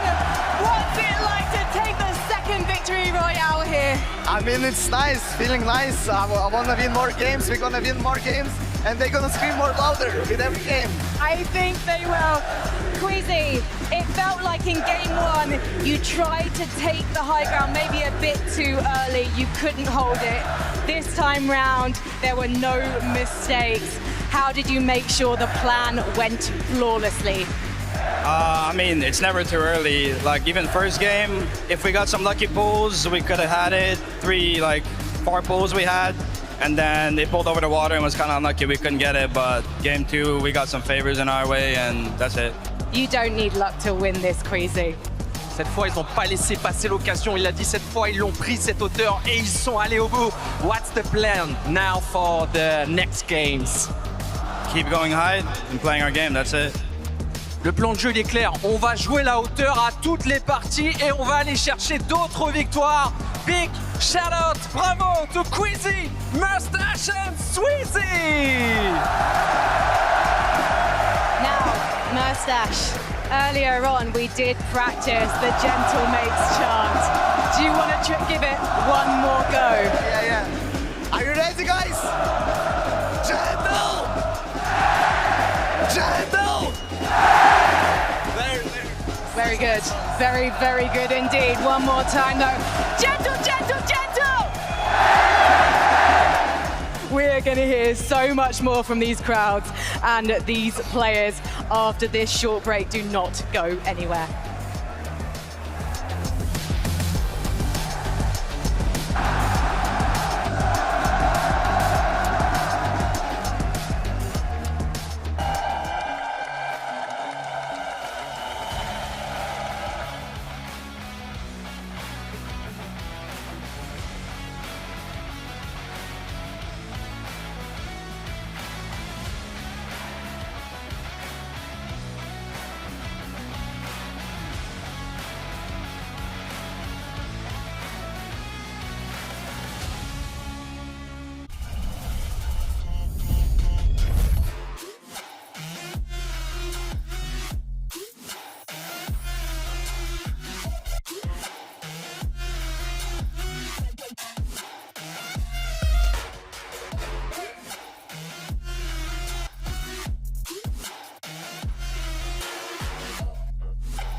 Do you get scared? Or do you feel lost?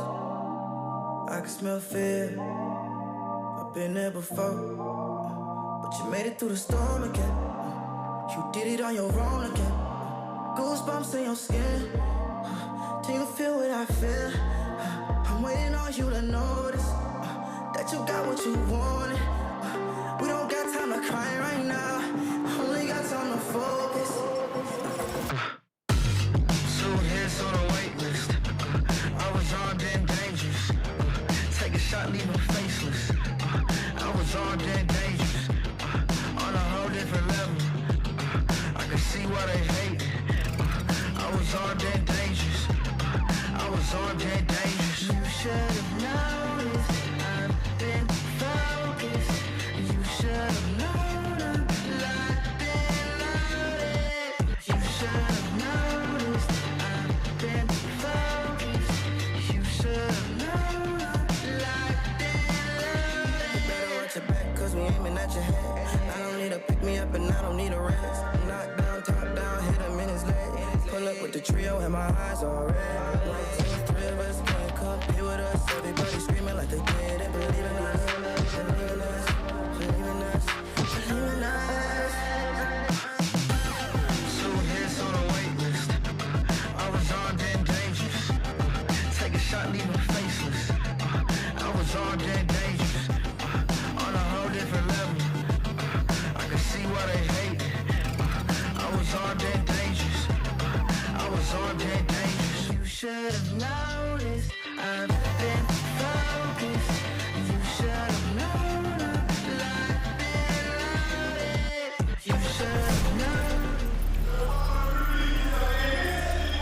My, oh my, game number 2 going in the way of Queasy. Mr. High Ground himself, Swizzy Murstache coming out on top again. I love, my favorite part about Fortnite is when we see these games happen, we get to talk directly with the players. I get to see Swizzy cheesing because they got themselves a victory royale. And I love too, Viv, you know, they sit there and they kind of call out, hey, you know, we had some unlucky pulls game 1, but game number 2, everything went our way. Yeah, exactly. I mean, we definitely talked about that already. The interview that you're kind of talking about, right? I love to hear the game plan, right? Quizzy straight up said it. Hey, you know, what's the game plan? Just keep going height.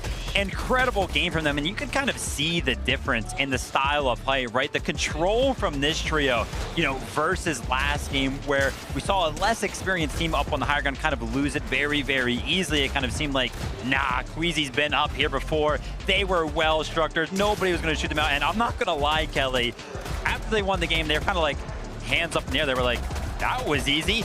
Yeah, we watched the game. Nobody even looked up at them. Well, with Murstache with the revolver shotgun, who wants to look up at them? We saw what happened to Pablo. If you try and go up even close to high ground, they're just going to shoot you out. And this trio, we talked about at the start of the show, they have their head on a swivel. They are so aware of what they need to be looking at when they have that high ground. They have such good positioning, making sure that they have 1 player in the front of zone and then 2 players looking behind them when they're on high ground, because we know just how potentially easy it is to steal height, but not when you're Queasy. I love the kind of like the duality, the dichotomy of games 1 and 2, right? Game 1, you got Kanata come out, just jumping all over his trio mates rather. Game number 2, I mean, look at Queasy, ice cold, right? He's like, look, I love that I got this VR, but I have to stay locked in. I cannot falter even for a moment. I love to see that they got this victory royale. So many points racked up. And I thought for like a moment, I was like, okay, we've got height, things looking good. We ain't got eliminations. I said, Zeke, hold on.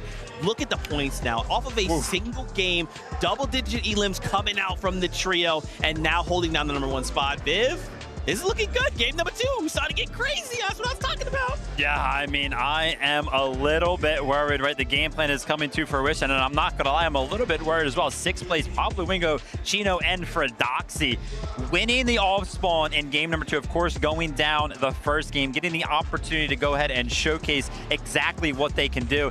And Kelly, this was kind of like, you know, after major number 3, EU, they kind of hit the pause button, right? They showed up on the stage, and then they hit the play button again. They were like, listen, we know what the game plan is.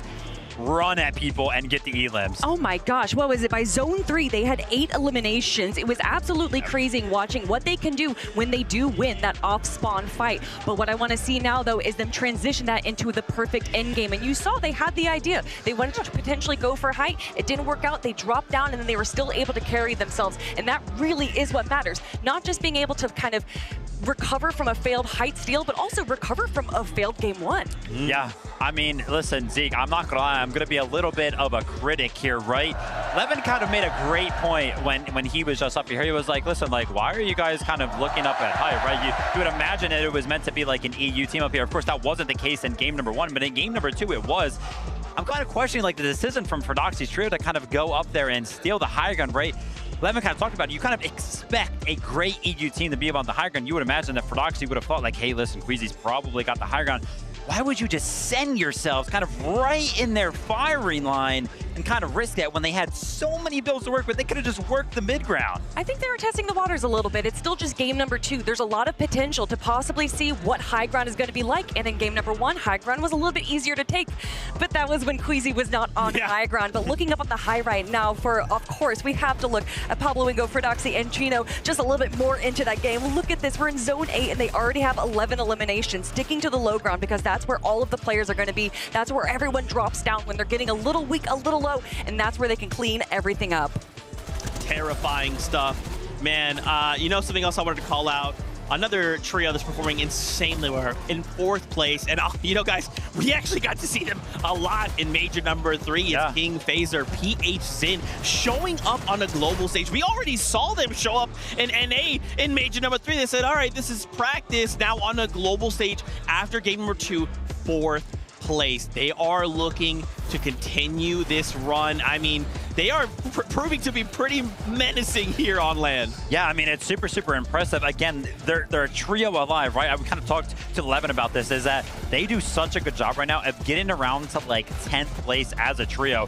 Kind of a little bit out of character for them, because usually when one of them goes down, all of them go down at the same time. But no, a little bit of a clutch here from King and PH Zin. Incredible stuff, right? Maybe adapting to the lobby, being like, hey, listen, we can't just kind of play this game where it's trio or nothing. Let's play for ourselves a little bit after things start to look a little bad. 4th place right now is so good. I feel like that really speaks to what they learned from North American Central. That's something that we commonly see. A lot of these duo solo clutches in a trios competition is kind of NA's bread and butter. And so for King to come here, learn a little bit, and also perform very well against the big names in NA, I think that they have brought that in just tenfold for the Globals competition. Yeah, and I mean, I'd love to remember we got to interview him kind of the sort of show, right? And, you know, in summation, he was basically like, look, I wanted to go to NA, I wanted experience. And to your point, taking that experience and immediately the next step is the hardest competition. And they're like, hey, we went out, we learned, and now look at the fruits of our labor. Like, that is so incredible to see. Guys, this is just the first 2 games of the competition. This is just the first 2 games. What are we hoping to maybe see in game number 3? So, you know, think about like what, again, the duality, right? Game 1, Tayson's roaming around the map. Game 2, Fordoxi's, you know, are we maybe hoping to see more of this back and forth? You know what I want to see if we're talking about back and forth, and coming from North America, I'm going to be a little bit biased. I want to see Cold, Peterbot, and Ritual, as well as Acorn, Agers, and Poyo make it to an end game. I want to see this rivalry that we've been building up for the last year. And again, it's first 2 games, Vivid. We still have so much more, and we can expect out of those 2 trios much more to come. Yeah, I mean, kind of strange game from Acorn's trio there. We almost never see them below Surge, and Surge was definitely an impact from their game right there. And instantly, you know, again, we talked about it after game number 1. We were like, hey, listen, like the plan seemed like it would have worked if they would have just went ahead and third-party the Dystopia City fight. We didn't see them third-party the fight at all this game, right? So maybe instantly kind of veering away from that because it didn't work in game number 1. I don't know where they went on the map, but not feeling confident right now. Man, dude, I want to keep talking about so much that we saw in the game. So much to unpack, but you heard that battle bus horn. It is that time. Once again, game number 3 is here and ready for us. What's going to happen? Let's find out right now.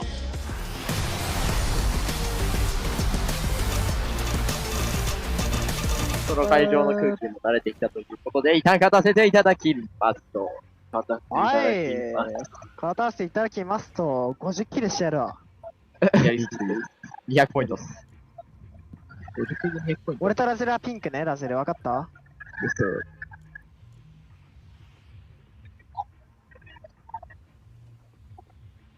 ピンより奥でやってみる。いや、紫の方が早い、これ。紫の方が早い。紫の方が早い。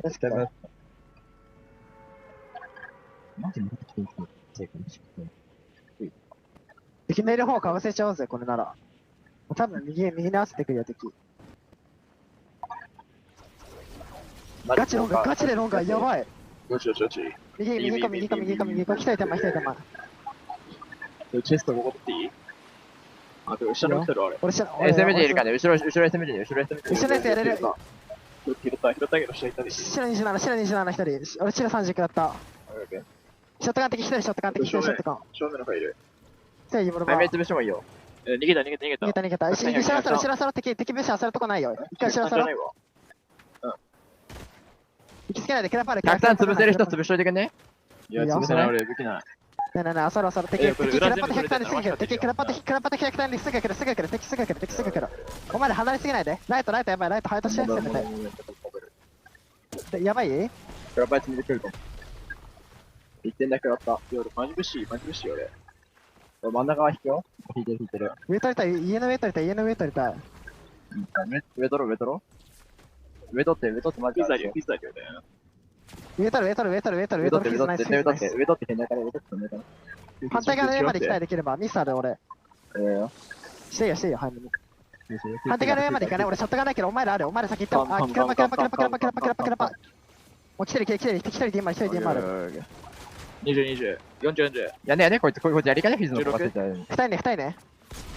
これ真下のやつやね。真下いる。やね。俺の方。上かね。ショットガン出た。よし、フィニして。反対側行ってない？敵下がった。剣道欲しい。俺反対側行っていい？剣道欲しい。一周反対側か。そうがある。ラゼル上一人ね、今。剣道かろ？フィズまだある？あと5。敵ローグラ。剣道だいぶ枯れたよ。こいつ剣道いる？俺300ある。300ちょっとある。俺まで。ラゼルは？俺5万。敵ベッシュマシでないよ。待って、やばい。ライトが上げて。上げ。15万いる。いや、俺マジ強いよ。タゲ使ってる。俺もブッシュ強いよ。ピースとか残ってんならちょっとしたい。チャグスパッター。ちょっと待って。敵困らせて、俺らあさってもいくね。別に無理に今やんなくていいくね。無理にやんなくていいと思う。ミリポ3個余った。もうこっち側のブッシュ寄ってきて。まだミトあれある。クラパも使っちゃうよ。来たらすぐカバー行く、クラパで。わかった？僕も全部右壊してく。もう全部これ当たってきて。ありがとう。もうそのこれ入れて。俺はで崖開けになった。ちょっと待って。ナイス。鉄だけ注意。青のリボルバー余った。運ぶわ。これラップ変えれるわ。なんかラップ変えれるんだけど、好きに変えれる俺。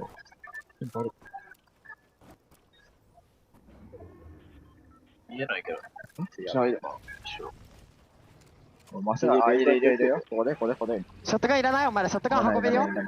点された。青リボルバーいる人いる。青リボルバー。緑だけでいらないよ。手、こっちも出してる。こっちも見出してる。撃てんだ。クラパ使うわ。じゃあ無理だよ。やり合えない、これは。いや、これもうブッシュめっちゃいい。14万や別に。俺一回後ろ行くよ。後ろね。一回後ろ行ってるよ。剣だから。俺、経済3歳稼げばブッシュめっちゃある。出てこっちいるよ。で、そっちがいるよ。下はピッがいるよ。俺フィス2本とシャガスピ4。これピーターで来たの。資材買って30歳稼げる。サマーある？ショットガンと SMG だもんし。ある。はい。これエピホ出しどいてる？クラパ拾える？いや、エピホ引いたとこレーザーされてる。これ。死ぬかも。戦ってる。乗ってもいい。見えるよ。乗ろう、待って、一回クラパ行って、ピーターって好きなんだった？わかんない。変えてるかも。今回変えれると思う。これ。本番変えれるようになってる。あれ、オレンジリリックいるよ。耳痛すぎ。それやばくねこれ。きつすぎんだけど。しゃあないでも。いい、もう試合に集中。着乗りだけ怖い。来てもこもるは今回ブッシュが上がってる。ブッシュ最強すぎ、これ、ビクターたち一緒からも好きになった時ビクター。上いる、ここいる、ここいる。お前らあさって、また3人1の目、3人検索あって、裏開きまくり、裏開きまくり。2人見なくていい、1人絶対あさって。目の前がビクターじゃね？これ壁壊れたらどう？やるの。クラパン持ってる？持ってない俺は。クラパさん、左。ちゃんと全部壁張ってる。ちゃんと全部張ってるから、ライト。うん。全部張り替えて。こっちに行ってるよ。2人いる。家の中こまれてラス。味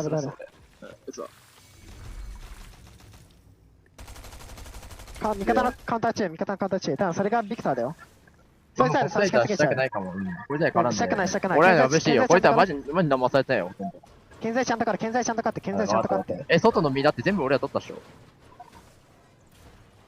全部取ったっしょ、テイテイがあれ。うん、取った。いや、1個残ってるかも。でも捉えてない、ビクターには。ガチでしないよ、それなら。ほとんどない。3人見んのシャバい、3人見んのシャバい、絶対見といた方がいいるわ。俺見るよ、一回上行けよ。お前見て。あ、シャット、ここ。来て、ここ。1人、ミノラ。スプレーしてもよ。スプレーして。俺、チェグスピアンのフィズ100ミスト。チェグス持ってるよ、一応。いや、これガチクソ検体作ってるよ。いや、現在ファームしてるから、まあ、200ずつぐらいは持ってる、多分。裏からの別パターン、なりだけ気をつけて。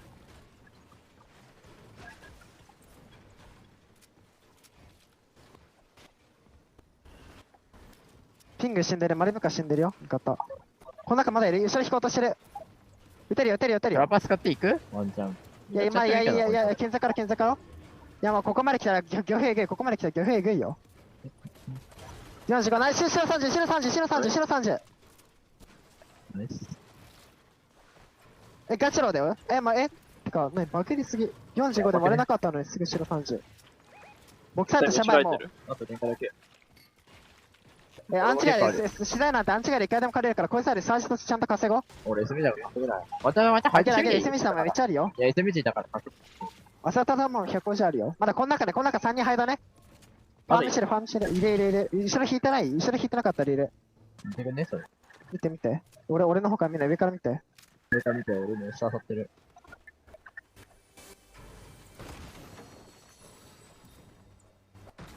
はい、わかった。鉄500。俺も鉄500、レンガ50。言いたいならこいつはもう安定で絡んでやりたいよな。でもそれだけじゃサージ足りない。今当ててるけど、元々の体力がないこいつら。体力も健在もないから出れないんだよ、こいつら。一人ここで見て、もっと周り遊ぶべきだと思う。俺行ってくる。ラゼルウェイトいてくんね。俺も左側回っていい？健在ね、借りてても。でも神たちの手打ちがいるから、あんま。いや、もうトレードしてるから、トレードしてからない。いや、こっち見てきた。当てられた。いや、銃声あんま鳴らしてるから、今回見られてないと思う。クラパ飛んだ。奥にいてる。マニアックはコールド死んだ。やり行く？いてもいいよ。フィズキャラパリ行かね？これある。漁夫だけ警戒。断金しよう思ったのに。俺145。俺もめっちゃ減ったよ。入れるはずる。いや、いいよ。俺700ぐらいある。俺もう最強、マジでメッシュ最強。もう終えるよ。あ、待ってけど方。ナイス。早めに追いつきたい。クラパな。フィズ使うよ。持ってるクラパ。ない、ラゼルだけ。右。置いてよ。連続。いいよ。これフィズしない。フィズ待て。見られてるかも。あ、見られた。いや、来て。大丈夫。60キロやったら、クレヒロ60キロやったら、頭30。撃ってて、ラズルこうやって、撃ってて、めっちゃって。もう一人当てる。2人当てる。飛び出してくる。こいつは連携。100やった。いかち。手で飛び出してくる。デカポ系ない？手でしかない。ストレス、俺もくせ、危な。俺の方。シェグスぶつか、危ないから。26しろ。来て26しろ。ワンチャン入れるけど。かいくない、これ。いざ、マッシャルハイドしてる。カウンターにボロボロだからカウンター気をつけて。知らないで、お前らカウンターで死ぬよ。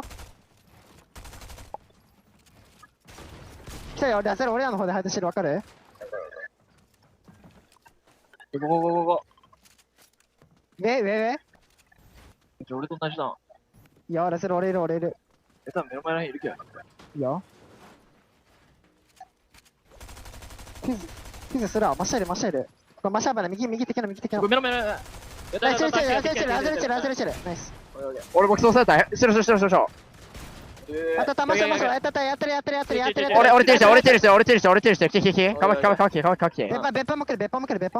注意できる？白、これ入ってもいいよ。入っても白。なんで HP ないよ。やったナイスお前ら。待って、チリ、お前ら、逆警戒。ミーなんで。待って、死後、全員死後。待って、俺今から俺についてきて、マジ。行けはるか。待って、ゆっくり行く。もうアンチもだいぶしまってる。サージ前倍からね。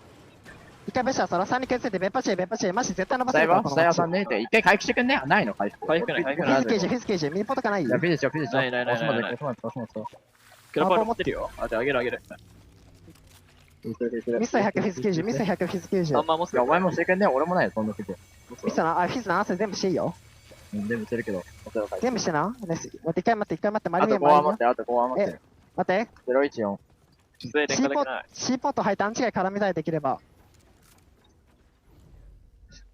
いや、シーポテコ。資材上げる、全部半分らせる。ライトが持っちゃった。俺じゃない。だから63メートルにあるよ、BJ。BJ ワンチャン開けてもいいけど、俺はクラパない。クラパ5、待って、一回走る。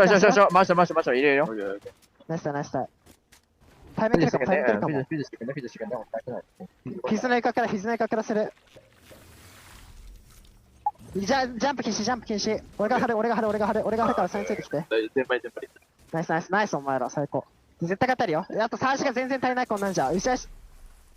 でも全部張って。フィズ75だけ回復。待って、ライトがその体力で歩くの危ねえ。フィズしちゃう。50だけする、25残す。アンチガイでブッシュ集めれるから。うわぁ、これマジ欲しいね。鉄だけ。俺も鉄だけだよ。鉄400。マジ武器強いから。アンチガイカモリ行きたいな。タンカラ。待って。てか俺こっち側の残してるかも、1個。で、見られてる、神に見られてるよ。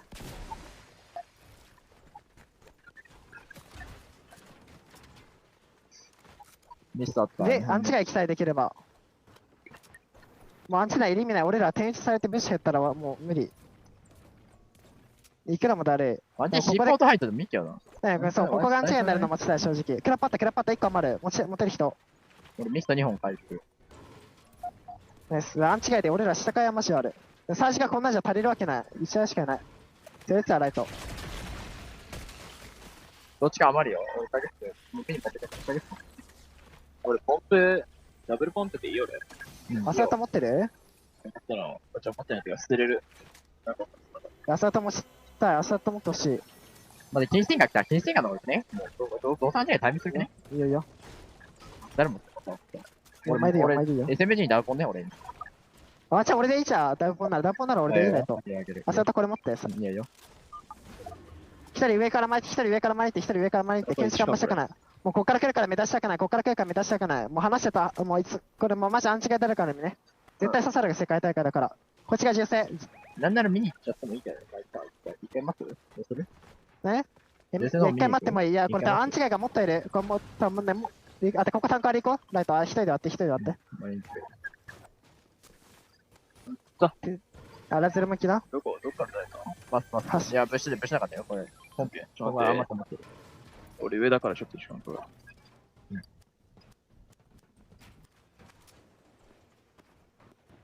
いいよ、取っていいよ。中にあれ余ってる。で、裏入れくね？入ってじゃあもういるよ、シーポート。いる。でか余ってる、1本持たない誰か。銃声鳴らさないで。で、一回投げてくね。チェスプに。クラパさん持てないのこれ。俺も6持ってる。いや、本当は持ってる。ルキさんはと思ってる。バキ1個捨てていいか？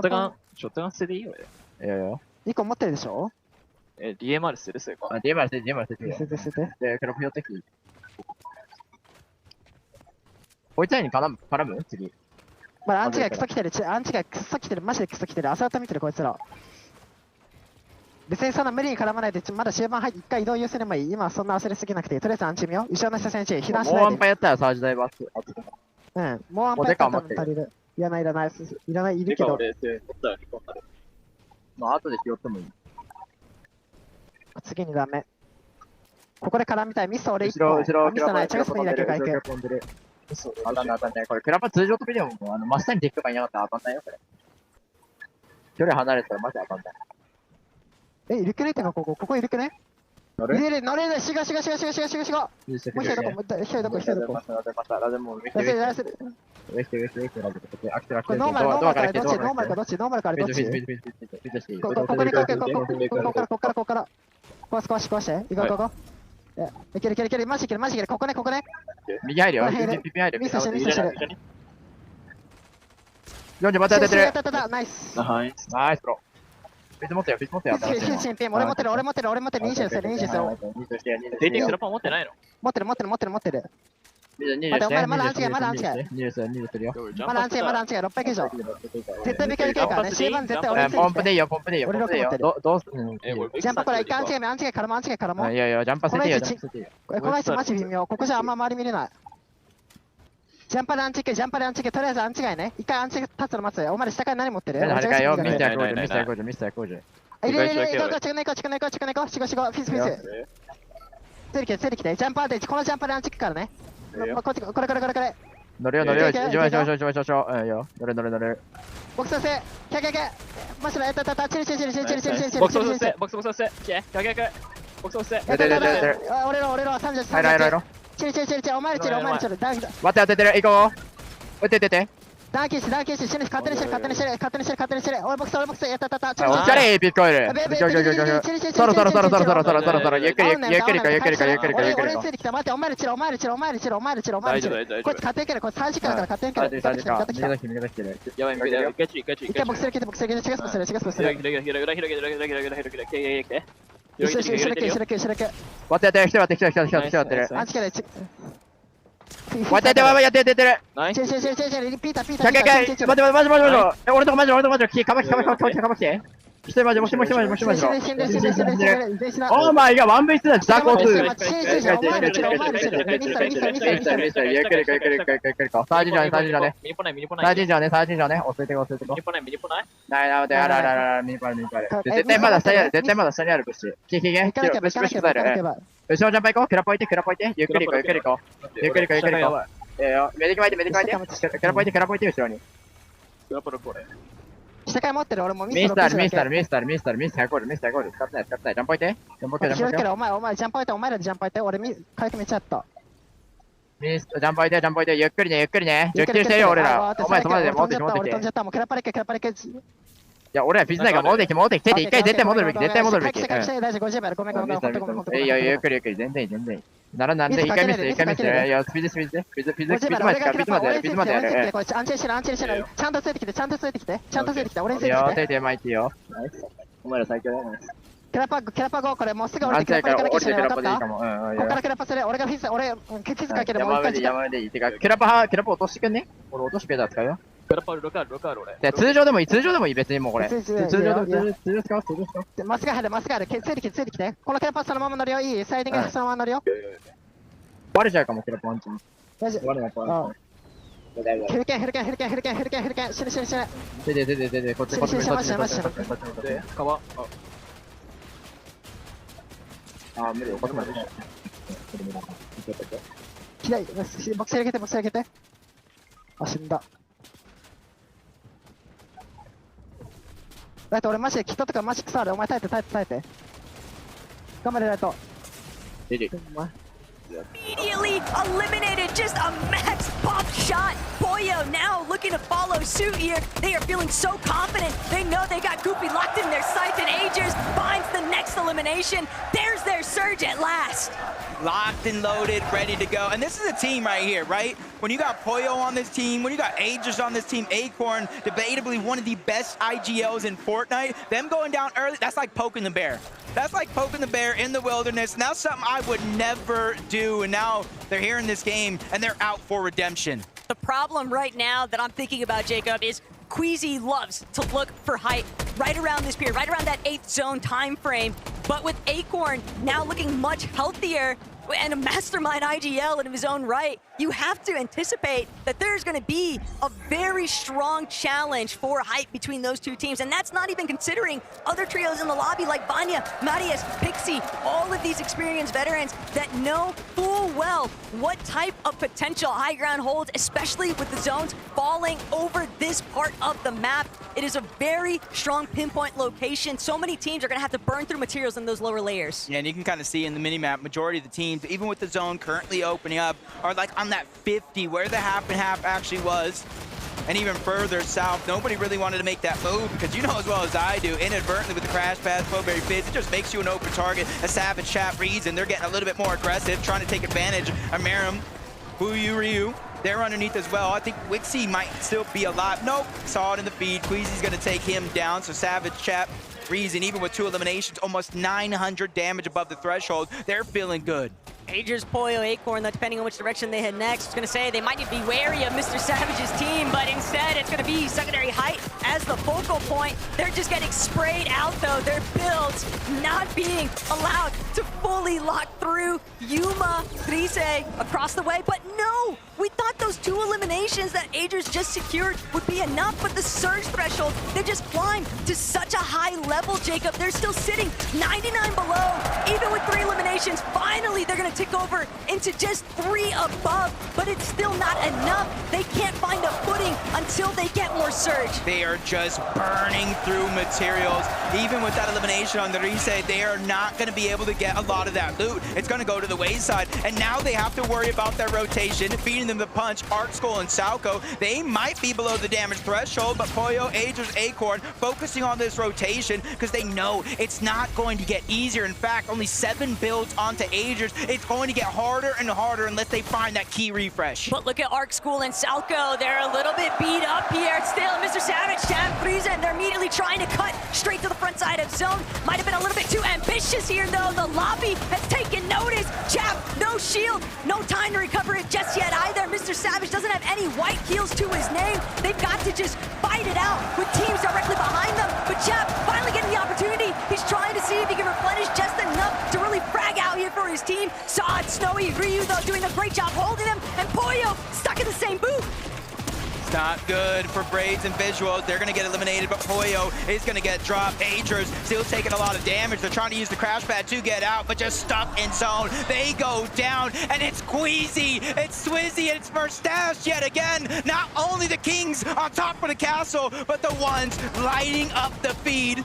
Down below, a whole different ball game. Iamzo, Clicks, and Higgs, they are in the mud right now, having to figure out where they're going to go because Zone is slightly moving up over that mountain. They realize no other team is in their path. It's now or never. But the problem is they've got Swizzy, Queasy, and Mustache on height, beaming everybody underneath them. These guys are applying so much steady and consistent pressure that nobody's having a chance to look up just yet. They've spotted out a team tunneling through. It's Malibuka and Walks trying to see if they can break through from that secondary height position, but with Queasy now overtaking the front side, overtaking front side height. Now everybody else stuck underneath.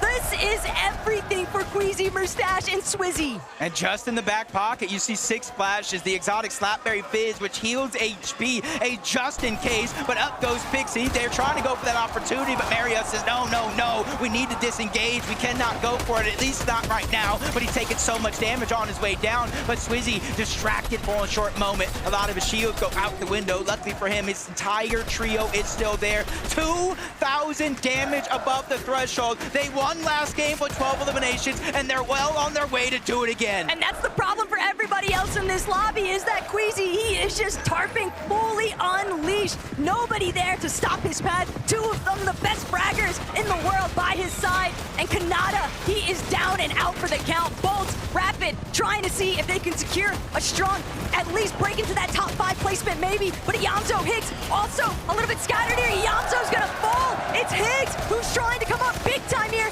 Big elimination though for Higgs. Gonna buy him a little bit of a lifeline. He's doing everything he can to try and play through this backside of zone. The Siphon still carrying him just a bit further. But Marius, Vanya, Pixie, they're looking to layer swap. They know they don't have enough, and Marius taking out the moment that he tries to chop through. He just gets stuck. That 1 second cost him what could be an opportunity here. Pixie's just trying to make it to the front side of the zone. He's just getting cut down every step of the way, but finally reuniting with Vanya. This is their moment. They have to figure out a way to make this count. They're missing a huge chunk of HP. They're using what they can out of the med miss, but there's still a whole team on high ground and another team lurking underneath. That's Chap, Savage, and Reason. They're making every single one of these uncontested games count as Vanya's making a play, challenging for the high ground. He has it for now, but how long can he hold on to it? Vanya doesn't even care that it's just a 2 versus 3. He still tries to take that challenge, but Swizzy immediately, not against my IGL. I've got the backup here.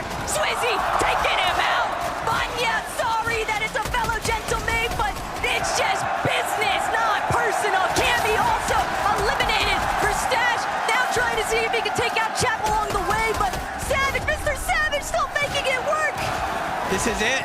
It's basically all EU here in the end game. Chap down below, trying to make a play. He's gonna get cut short. Reason as well. It's all up to Savage, but no, the entire trio ends up back in the lobby. Swizzy has finally come down. He's ready to steal this game away. They have 12 eliminations, already matching their last game win. Don't count out Pix, Darman, Demons, though. These guys love winning through the low ground. We've seen them do it time and time again. And Queasy with no materials. Pix also no materials. I drop lurking directly behind the team on low ground, though. And Mustache, Swizzy, they're starting to drop. They're trying to see if they can close this one out. Queasy finds a knock. Demons is out. Queasy going for the back-to-back. It is all Queasy, Mustache, and Swizzy for a Game 3 victory royale. It's only taken 3 games to get our first team with not only multiple victory royales, but the back-to-back 12 eliminations in that last game. More than that in this game. We are looking what could possibly be a great team in the making. Frankie, don't you agree? I really do agree. The fans in Leon again going absolutely wild for this team. Queasy coming into the Global Championships. They said that this competition was going to be owned by North America, but right now it's being owned by the High Ground Kings. How was that game? Just a complete repeat of the second. I mean, we're just playing our game, that's it. Just playing end game, playing height, and that's it. Nothing more. But why isn't anyone able to challenge you for that height right now? We've got huge names. In fact, in that last game, all of our top 5 trios made it to the end game, but you still came out on top. I mean, I feel like it's the hardest of the hardest. It's hard to have a good mid game. A lot of teams are contested, so just hope we stay uncontested and we'll probably win. You mentioned being uncontested. You may regret that. Benji, à toi. Yeah, Swizzy, excuse me, Swizzy. Man, 3 games, 2 victory royale. What's your secret, guys? What's your secret? Take high, don't die. Le secret, c'est de prendre la hauteur et de pas mourir. Have you got any words for your fans, for the gentleman fans? Gentle. That's it. Gentle. Gentle, gentle, gentle. Thank you, guys. Mustache, what an incredible Global Championships for you so far. Is it all about the calls that this man is making, or is it all the chants that the M8 fans are making? It's everything. Queasy, Agile Gold, fans, crazy, just best fans ever. Can't ask for better fans. They're definitely proving themselves to be some of the most incredible fans in esports right now. However, we're halfway through our games today on day 1 in Lyon. We're going to take a short break. When we come back, we'll be evaluating everything so far.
Do you get scared? Do you feel lost? I can smell fear. I've been there before, but you made it through the storm again. You did it on your own again. Goosebumps in your skin. Do you feel what I feel? I'm waiting on you to notice that you got what you wanted. We don't got time to cry right now. Only got time to focus. 2 hits on a wait list. I was armed and dangerous. Take a shot, leave him faceless. I was armed and dangerous. On a whole different level. I can see why they hate it. I was armed and dangerous. I was armed and dangerous. You should have noticed. I've been focused. You should have known I'm locked and loaded. You should have noticed. I've been focused. You should have known I'm locked and loaded. Better watch your back, cause we aiming at your head. I don't need to pick me up and I don't need a rest. Knock down, top down, hit him in his leg. Pull up with the trio and my eyes all red. Like 2, 3 of us can't compete with us. Everybody screaming like they did and believe in us. Believe in us, believe in us, believe in us. 2 hits on a wait list. I was armed and dangerous. Take a shot, leave him faceless. I was armed and dangerous. On a whole different level. I can see why they hate it. I was armed and dangerous. I was armed and dangerous. You should have noticed. I've been focused. You should have known I'm locked and loaded. You should have known. Welcome back to the Fortnite Global Championship. My oh my, it happened. It happened, the back-to-back from Queasy, Swizzy, and Merstash. Back-to-back victory royales. We like to joke about it a lot, but EU still doesn't have a Global Championship title. And Queasy said, I'm gonna make that change. And you know, it's funny too, because Swizzy said the most famous Queasy quote of all time, take height, don't die. Guys, take height, don't die. That's what I'm talking about. I mean, Z, Kelly, it just looks so easy right now. They're getting everything they want. I mean, Queasy pretty much said, he was like, hey, listen, we're just playing our game right now, and it is working to perfection. I mean, you just take a look at them, right? They're sitting up there, no worry in the world. They do such a good job at applying pressure to exactly the right teams, right? Keeping an eye on not only the second height team to make sure, of course, you know, the most likely team to go ahead and try to pressure them off the height, always keeping a close eye on them. But one thing that I always notice when we kind of tune into like Swizzy's POV is that he is so keen to look like back in the storm and make sure nobody's going to come up behind them and make some sort of sneak play. They are just so aware of everything that is going on around them. And you know, you say take height, don't die. Usually when a team has height so dominantly, a lot of other players will just kind of leave them alone, focus on the low and mid ground. Yeah. But that is not the case for this trio. Both games now that they have won from height, someone has tried to steal it away from them. And that actually was one of the closest height steals we've seen between the two games. Vanya and Pixie actually being able to build over them. But Queasy, Merstash, and Swizzy were able to easily recover from that and then take height once again. It just looks so clean, man. And it's crazy too, right? Game 2, 12 elimination victory royale. Game 3, you know what? We'll get another victory royale. Let's just toss a few more. Sprinkle on some eliminations on top. My gosh. And of course, once again, Queasy still 100% locked in. Let's take a look. They are starting to pull away with a lead, and this is just the halfway point of day number 1. What? 300 points, basically? They have established a 122-point lead just after game number 3. I mean, yeah, I guess that's what a back-to-back win will do. You know, I got word. Not only did we get to see this fantastic last game, we have a listen in. Let's take a look on how it went for the trio. Yeah, I'm 100 mats. I'm still on. Take. On me. Shove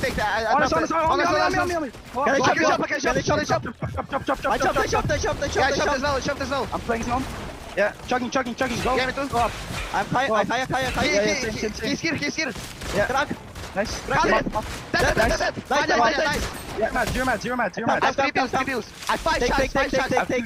Yeah, drop. I see solo. Yeah. Dead. Nice. 100. I'm dropping down. I'm 100. 100. Yes. 100. That's 2. 100. Nice. I mean, literally the whole thing that makes that entire thing work, right? Obviously, we've been watching the high ground for, 2 games now. It's kind of been the same playstyle. Quizzy and Merstash kind of play that high ground while Swizzy kind of drops down and looks for those eliminations. Because Swizzy was actually on a lower level, he instantly called out, hey, I'm chopping it out. Like, if they want to be above you guys, I'm just going to chop it out. The fact that those comms come in so fast, but the reaction from Quizzy and Merstash to just instantly kind of move themselves to a safe spot to make sure they don't get chopped out, played to perfection within an instant. It is that veteran mentality that Quizzy is able to bring. You said that yes, EU has not been able to get a global championship spot, but Quizzy's gone 2nd place now twice. He has been right on the cusp of being able to claim an international competition, and he really just provides and shows time and time again his knowledge of the game, and not just the game, but his knowledge of a LAN setting, of what kind of win position you need to do, and he gets his teammates in that position every single time. It's just so cool, man. Just watching the way they play, how they move, how they're jumping together, and as they're calling out things. It's not like, we're gonna move this and I'm going this way and you're going that way. No. The moment they start to move, they're one single entity moving in the same direction, looking, calling out targets. They are so impressive. This is scary, guys. We got 2 victory royales back-to-back from the trio. Now, of course, in 2nd place, though, the trio that won game number 1, Kanata still holding strong, right? This is still Kanata at the end of the day. They are still putting on a performance. They want to make sure they're like, okay, Queasy, you got a VR, but Kanata said, hey, look, I'm going to get 4 wins on land, okay? It's going to happen. Big thing for me right now is that the trio is making it to the end game right now, but I'm not going to lie, like game number 1 was super, super good. The follow-up games kind of feel like they're kind of just like picking up points, being a little stragglers, right? Not necessarily having that great trio, everybody's together, we're healthy going into the end game type of game, which I think is kind of a good thing when you think about it, Kelly. It is. Like, they haven't really bounced back after game number 1, but they're still in 2nd place. Well, if you look at the dichotomy of Quizzy's trio and Kanata's trio, where Quizzy's going on this ultra aggro, he's just controlling the high ground, Kanata's playing a bit more passively, and we saw that in games 2 and games 3, and we already knew that he was kind of playing a passive early game, but what I really appreciated in this end game right here, they weren't in the best position, so they were kind of actually staying in the back of zone, and there was a moment there where zone is pulling up a hill, and everyone was getting congested trying to climb over that hill, but Kanata bold scrap it. They stayed back a little bit, waited just a moment, maybe took a little bit of storm damage there, but then they were able to kind of pass away through the congestion and be able to make it into the end game. To me, I say this so many times, to me what makes a top player isn't what they do when everything's going their way, it's how they're able to handle it when things aren't. Oh my gosh, that's so sick. Guys, I don't know if you saw 3rd place there. Seti climbing up 2 placements, taking over 3rd place. Now we're gonna break down a little bit of what we saw, but why don't we hear from Seti himself, who's hanging out in the player lounge. Obviously, it wouldn't be a Fortnite Global LAN if we didn't talk to our 2022 Invitational champion, Seti, and I'm so happy it's because you're in 3rd place right now, Seti. Is this something you were expecting going into today's competition? I wasn't expecting for us to be that high because obviously we're contested those spawns, so it's definitely harder for us. But we ended up surpassing our limits, and now we're 3rd and going just small break, then we're gonna focus even more and hopefully finish 3rd as well at the end of the day. And it's really interesting to me that this trio was formed as a last chance trio for Major 3. Yapko coming back from his time in North America. Panzer being a player everyone wanted to play with, despite his lack of global experience. How have you managed to make this team look like a championship contender so quickly? I think we all are very experienced, especially my IGLing skills are like, they can really push us to the limits in end games. To get us through the mid games, and Yapko and Panzer are just both crazy fraggers, both support each other and do their roles perfectly, so we just match each other so well and it works. I don't know how, but it works. Ils se demandaient comment ils étaient aussi forts après si peu de temps ensemble, et il dit que c'est surtout qu'ils sont très expérimentés et qu'il a 2 très bons fraggeurs avec lui. Now, how will you keep consistency during this whole week? I think we just have to focus on ourselves and just get through the mid game because it's the most difficult, getting the surge. And then whatever comes. We're just gonna focus every single game like it's the first game that we're here. And yeah.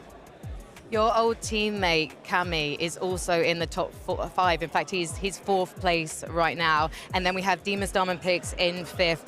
What is it about these Polish players that makes them so successful on LAN? I think it's, again, the experience. I think we're all very used to playing on the big tournaments. And I actually predicted that like Cami and Pix are going to be high up. So I'm very happy that they are behind us as well. Can I ask what it's like to be at a LAN and not having Cami by your side? I don't think it changes much, but...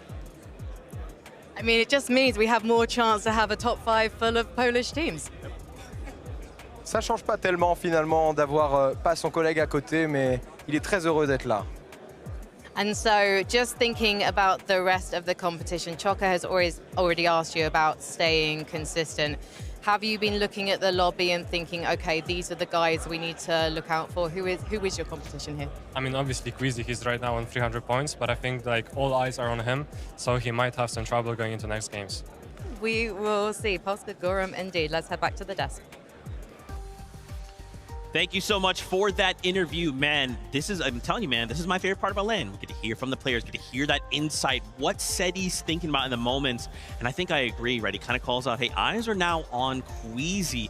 So it's going to be up to him and his trio, right? Do we start to feel that pressure? Do we just keep going? I mean, we have to remember this is a 2-day format, right? So you're only going to have so much in the tank.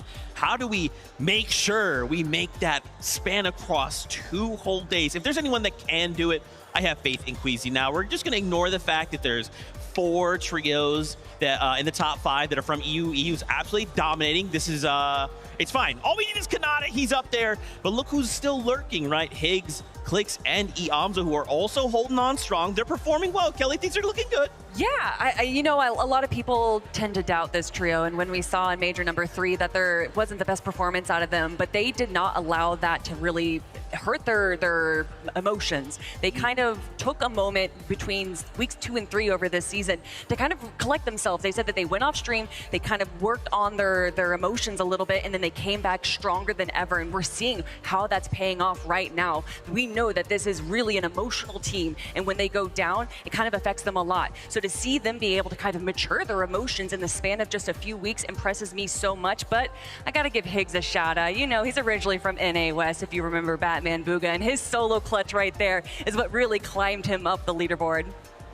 Yeah, I mean, definitely still need to see a good game from this trio. I think collectively, as all 3 kind of being up and alive and healthy, and they got the mats and everything like that, because that's usually what they're good at, right? They're usually good at kind of controlling the front side of the moving zone. They don't necessarily usually go for the high ground, but the fact that we haven't really seen them as a full healthy trio, we haven't really been able to see that from them yet. So the fact, again, you know, another one of those instances where, you know, it's doing very, very well, 6th place. Still yet to see like that Clicks, Higgs, and EAMZO-esque game, which is really good for them, right? Maybe this little bit of a break can kind of help lock them back in and actually go ahead and portray their real game plan when it comes to the end game.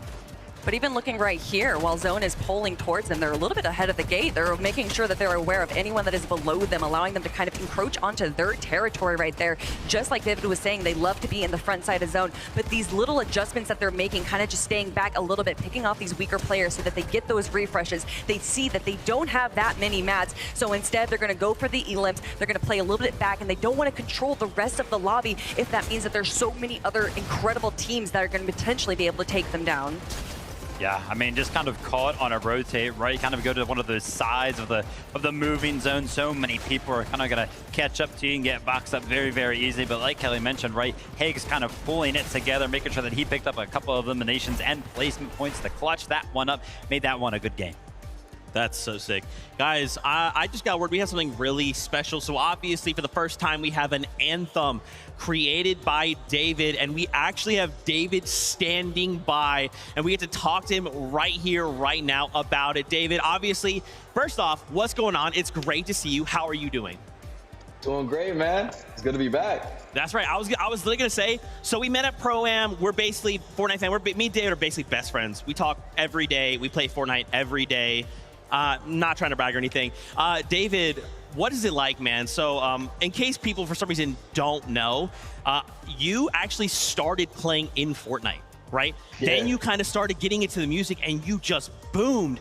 And then now you come to us and we're like, hey, you know what would be cool is like if we kind of put some of your music in the game. And it was like, okay, cool. Hey, What if we made an anthem, though? And we're like, I'm sorry, David, what did you say? Let's do that. I mean, to take your story from playing Fortnite to making music for Fortnite, now the official anthem for the Global Championship. How does that feel for you?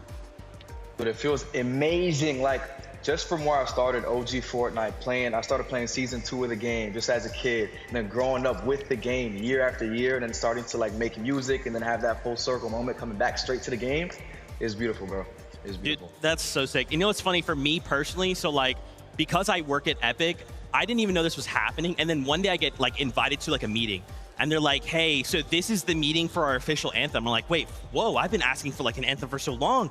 And they're like, yeah, it's David. And they play us like the animatic. I hear your song for the first time, and I see like what the visuals are gonna like could be.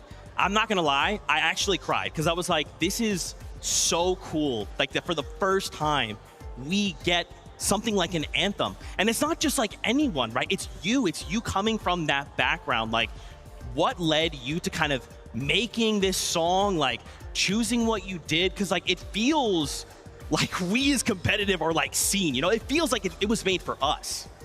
Yes, bro. So basically it's like when you're playing Fortnite, especially in FNCS, everything is high stakes, high blood pressure, high adrenaline, right?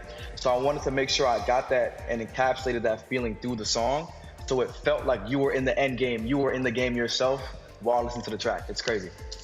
I love too, so I actually used to like edit before kind of jumping into all this broadcast stuff. And I think one of my favorite parts is that like, it is like someone is editing this together, right? And then the characters in Fortnite are kind of jumping around in this cyberspace.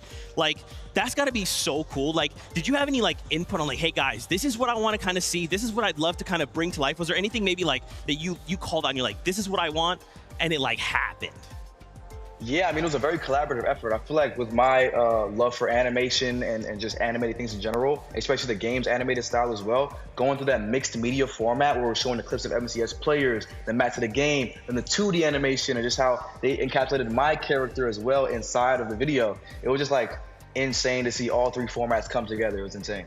It's so cool. David, just thank you so much for loving Fortnite so much that you were like, hey, let's just make something cool for the community. Thank you so much. Before I let you go, I'd love for you to kind of give you the stage, to call out anything you're doing, to call out where people can follow you and find you, because they need to do that. Thank you guys so much. Shout out to Fortnite. Shout out to everybody that made this possible. Shout out to you, the fans and the players. Shout out to the pros. My name is David. You can find me everywhere at D4VDDD. Love you guys. Love Fortnite. We out. Thank you, David. Thank you so much for your time. And again, thank you for one of the coolest anthems of all time. It is so sick. We've actually talked about this for so long. Like, man, it would be so cool to have like an anthem, and like to actually get one, and it to be David is like literally a dream come true for me personally. It's so awesome to see like someone else who loves Fortnite made a song for Fortnite, dude.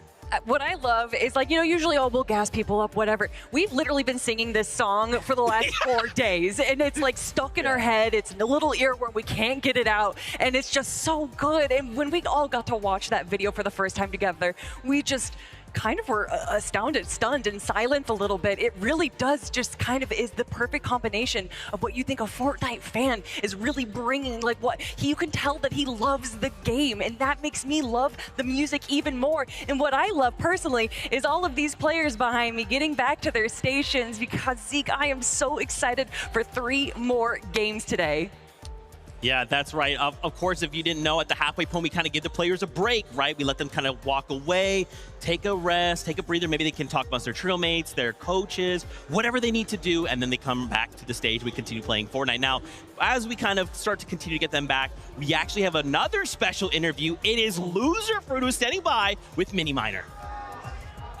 Thank you so much, Zeke. I'm up here in the VIP lounge, and oh boy, do we have a VIP. It's Loser Fruit, it's Fortnite icon. Loser Fruit, firstly, how you feeling? Are you enjoying the event? What are the vibes like? I love it here in France. The atmosphere is amazing. Everyone is, I love the crowd. France, j'aime France. Absolutely love it. Now, I mentioned there, you're a Fortnite icon. You are an icon. You're in the Icon series outfit. I mean, how does that feel? What does that feel for you?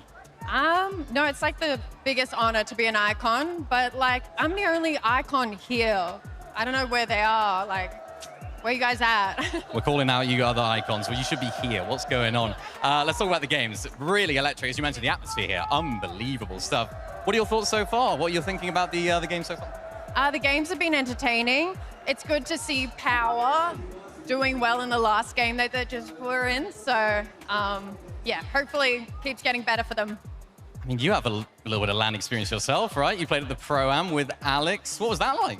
Oh, Alex is a goat. He carried me hard in Pro-Am, like, because I was terrible, but, you know, it's fine. He'll show him it. I thought you carried him, personally. Yeah, it's fine.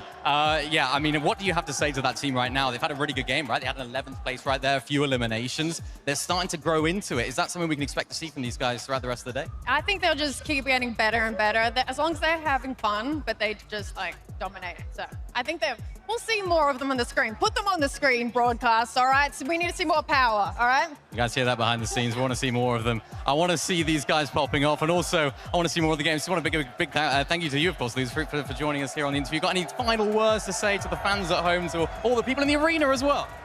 Thanks, everyone, for watching. This performance is amazing. Thanks, Fortnite. Back to the desk.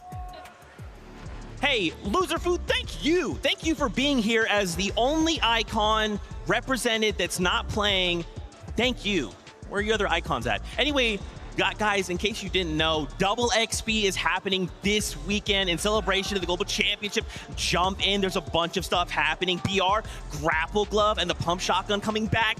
Reload's got 100% rare chest spawns with some other unvaultings happening. And then finally, Blitz has melee mythics when you drop off the Battle Bus. Jump in right now.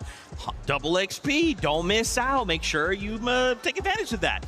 Now, of course, as we continue the conversation, the players continue to kind of roll back in. We're getting closer. I kind of caught a moment there. Queasy talking right there. Swizzy Merstash are kind of still strategizing. They're taking every single moment possible to make sure they are ready to come back for game number 4 even stronger. Well, this is where things start to get interesting, in my opinion, because like you already mentioned, right, the break has happened. And the fact that 2 dominant performances have happened, I'm going to be looking towards these next 3 games because now Queasy, Merstash, and Swizzy, they might be getting even more respect for this. Everybody might be looking at the high situation and be like, yeah, we've got no chance if we actually go for it. Let's just give them full respect, which would kind of open the door even more. Even though it already looks open for Queasy, Merstash, and Swizzy, it might open it up even more. But now the opportunity as well for some of the other teams to maybe kind of counter-strat some of the things that may be going on in the early game. Obviously, there's a couple teams that we think could be doing better right now, and hopefully this little bit of a break gives them just that opportunity to go ahead and figure something out. I mean, when there's a team that just dominates high ground so well, a lot of the other teams will kind of build this little bunker over themselves in low and middle and kind of, you know, refute eliminations from them. But Queasy, Merstash, and Swizzy aren't allowing that to happen. They are making sure that they are not controlling high ground passively, which we've seen teams do in the past. They are making sure that they are chopping out all the roofs, making sure that they're still getting eliminations, and that is what makes them so dangerous. We see teams go for height and get that consistency, but rarely do we see that in tandem of also having the most amount of eliminations in a game. I kind of want to flip the script here a little bit, right? Obviously, we're talking about Queasy kind of in that #1 spot. There's a couple other trios, namely Peterbot, Ritual Cold, right? Pollo, Acorn, Agers. What's going on? It seems like this trio, these trios we know should be performing well, right? I kind of made a joke at one point last game. I was like, oh, it's interesting, like Peterbot, Ritual Cold are 31st. You're like, that's interesting. That's how many eliminations they should have at this point.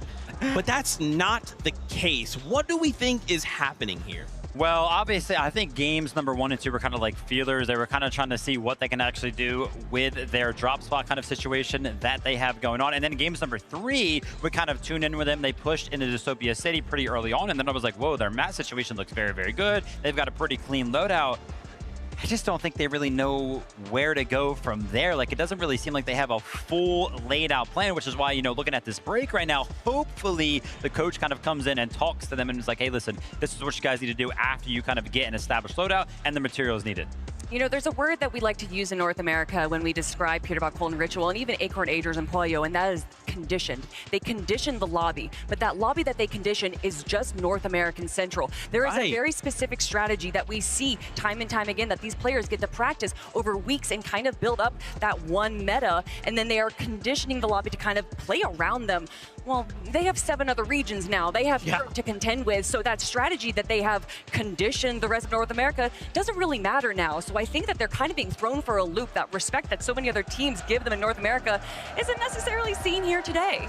Yeah, there is that meta within the meta, right? And it kind of, we usually talk about that around these times, right? On LAN, when players have kind of time to come together, meet each other, say what's up, and then practice, right? And I love that you call that out, Kelly, because that I didn't even consider that even for a moment, but that's so true, right?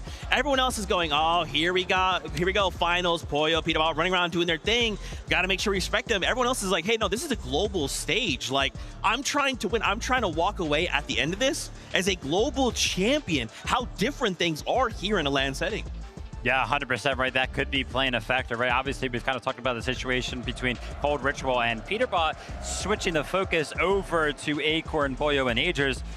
They've got, like, it's like an easy task, but a hard task at the same time. They know kind of what's going wrong. It's Storm Surge, right? But Storm Surge is one of those mechanics in Fortnite competitive that's pretty much the hardest thing to kind of figure out for any one of these teams, right? They know what they need to work on, but it's like, man, how do they? And you know, we were talking about the start of the show, especially Mini Miner was pointing out how Queasy on the northwest side will build up that pillar, or will build up Storm Surge on top of that pillar. And then we actually saw it in game number 3, EDGE, Acorn, and Poyo doing the exact same thing. But then if you look at that drop map, there is not that many teams that are landing near them, and a lot of the teams that are landing to the west of them are fighting each other. So there just isn't the same opportunity that someone like Queasy, who has a similar starting strategy, is able to pull off that they aren't. That is so cool and crazy at the same time, right? These almost like micro strategies these players are trying to utilize. Now, of course, both of these trios are world class, right? I'm not worried, but at this point in the competition, we only have 3 games left to go, right? And the idea is we set ourselves up with this first 6 games, then day number 2, we only have 6 games, right? To try and make a fight for that #1 spot. So for both of these trios, I kind of want to see, like, we need to get into this. We need to make some moves right here, right now. But with that being said, it's almost that time to hop back into all of the action. We want to toss it out over to the casters to say what's up before we get things started. Appreciate it so much. It has been a phenomenal time frame so far here today, Jacob. But Leon, je t'aime, because you guys are putting on such a strong crowd performance too. The way you guys are gassing up these players, Jacob, it's so awesome to see. Honestly, coming into this venue, I was kind of like, oh man, what's gonna happen today? How's the atmosphere? You could hear them 2 hours before the event even started. I had to go in the middle of that crowd and get a video of my own, but the hype is real and the game is ready. Let's get right into it.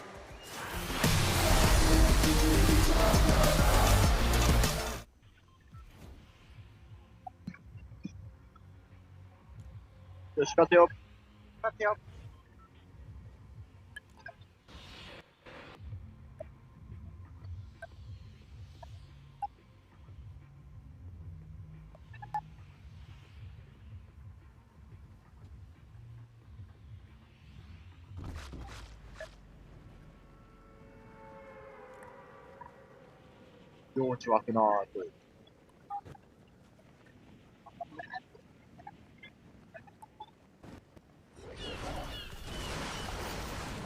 マジトントン。一人降りられる早い。行く？かぶせる？かぶせようかぶせようかぶせよう。俺それけ。俺下拾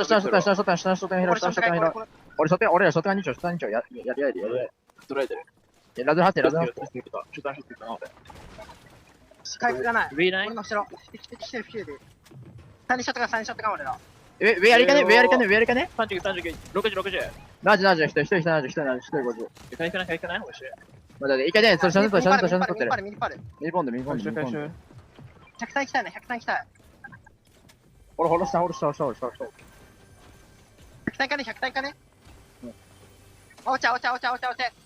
来た、ラセ。キラパ、キラパ、引いた。ジャンプだけ。オッケーの。すげえかね。俺飛べなかった。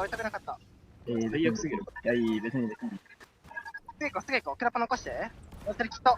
なんか。金。一回切ったね。で、外で取られてる。外で取られてる。頑張ってる。残ってる。いる。待って、右。いか。フィニッシュしてる。90、120。待って、追いつかない。やってる。後ろに来る？いけちる。待って、白。あと1。レッツゴー、ナイス。ベッパ系ビータボトル、ピーダ落ち。いいか、落ち着いてね。ゆっくり行こう。一人ウェイてもいいよ。ビーチ来てる。ビーチ落ちてきてる。あ、いや、もっと。どっちも。ナイスお前。ナイスお前。どうせ俺らの勝ち。俺らの方が100倍強い。動画のショーの形が変だった。ハイド結果。一人上。手でウェイティングね。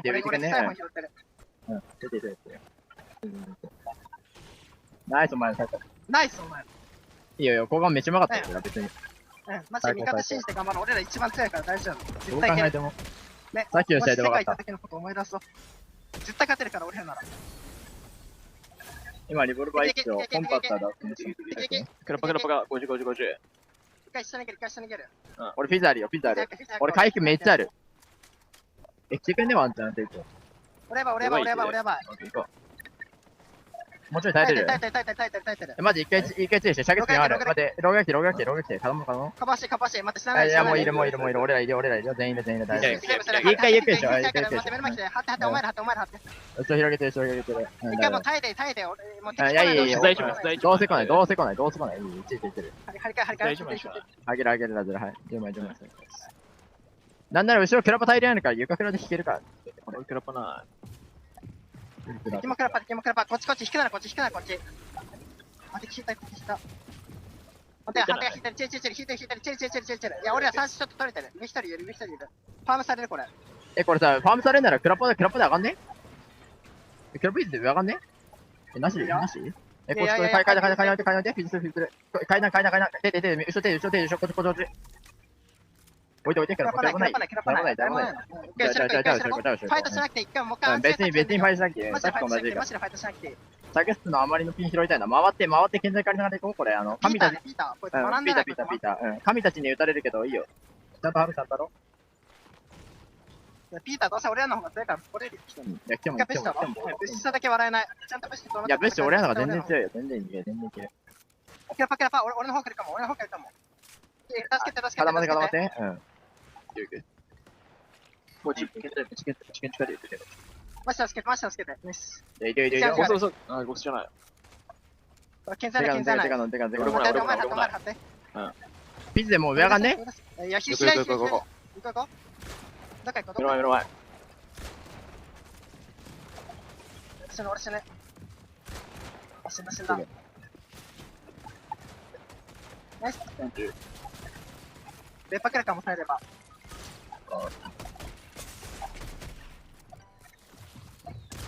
No. But it's not going to last too long. They have finally woken up. Enough poking the beast because now they got what they wanted. I mean, you're talking about poking the bear, and take a look at what Venos managed to do in some of that downtime since he found those early 3 eliminations against Coyota's team. Flixie, Vico now back up and in the running here. This is a real opportunity, Jacob, because they've got a couple of other teams that might be a little bit too prioritized with each other, a little bit too fixated elsewhere to scout these guys out inside the tunnelway. Yeah, I was looking at the mini-map right now. I saw another team potentially rotating in this direction, but it was outside of the mountain range instead of in.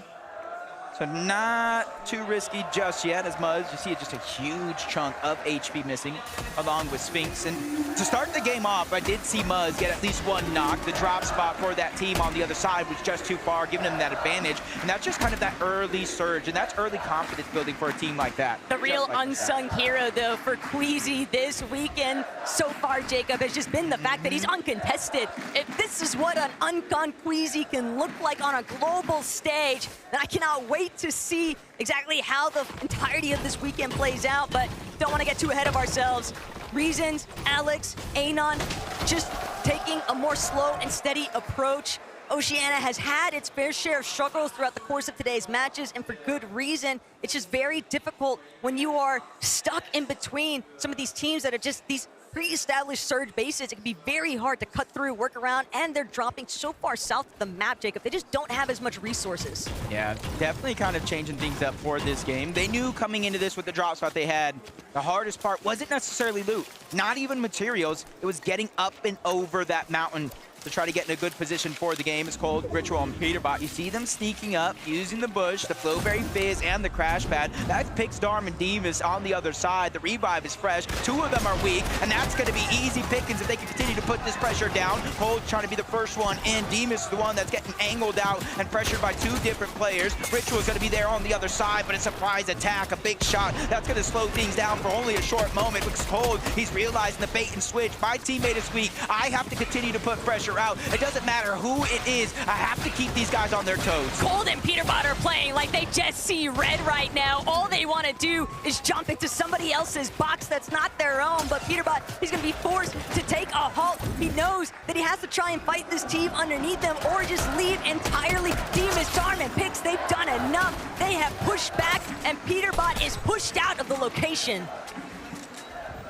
Kind of get a little bit confident there for Cold, Ritual, and Pete as they continue to kind of rotate on out. Surprisingly enough, they didn't kind of continue to stay over towards Dystopia, but what they left it, Baka, Pars, and Pump actually moved in. They're at a contested drop for themselves, north side of this actual POI, so they're just trying to get scraps. They're just trying to get any bit of surge, and right now, they spotted Cold and his entire trio rotate back towards Dystopia, and they're just trying to lurk. They're trying to get the heads-up play and an opening damage shot so that maybe they can finish it up. Take a little peeksies, though, at what's breaking down with Kanata, Rapid, and Bolts. The elimination feed might be telling an entirely different story there, though, for what's shaping up here at Dystopia. Pump, Pars, Baka finding that elimination onto Peterbot now means that they are all good to go for trying to key in onto Ritual and Cold.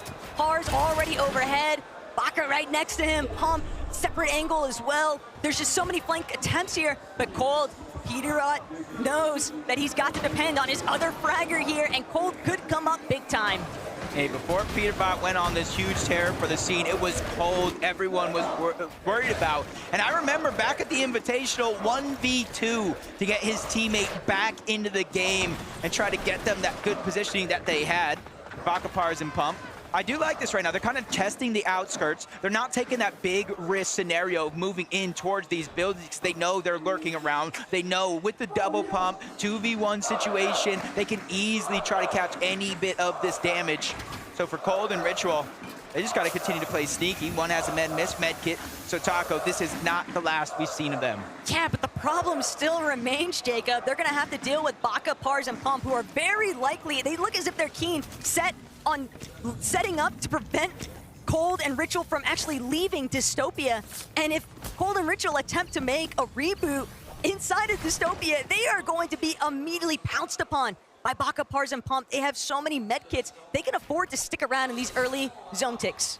And you can see in the top 5, obviously Queasy's team pulling far ahead, but only 133 points to get into the top 5. 1 point behind is going to be Yamzo, Clicks, and Higgs, who've honestly been playing decently well, but they just haven't caught that stride, that momentum shift that we know a team like this can have, especially with Clicks and Higgs from Xset. They're kind of the fraggers, the duo from this team. And then you got Yamzo, the IGL, the mastermind of this squad. And I think as soon as they start to feel that confidence, it's going to be a huge momentum shift. But you know what? You got to give Clicks, Higgs, and Yamzo their flowers, because most people on socials did not have them anywhere near this spot on the leaderboard. They've been holding their own as Panzer, big shot onto Mansour. That's going to be a huge opening now, and Yapko seemingly energized by that, just following it up. Panzer with a third elimination now onto Belor. They are getting active so early on. Yeah, 6 eliminations. They play against Tinka as his trio off spawn. And it does look like somebody tried to rotate in and potentially steal some loot, but they made them pay rather quickly. Instead, his former teammate, Cammy, Hottie, and iDrop over from that Shining Span bridge. They're trying to focus on getting as much Storm Surge as possible, which is why you see them so deep and so far into the zone.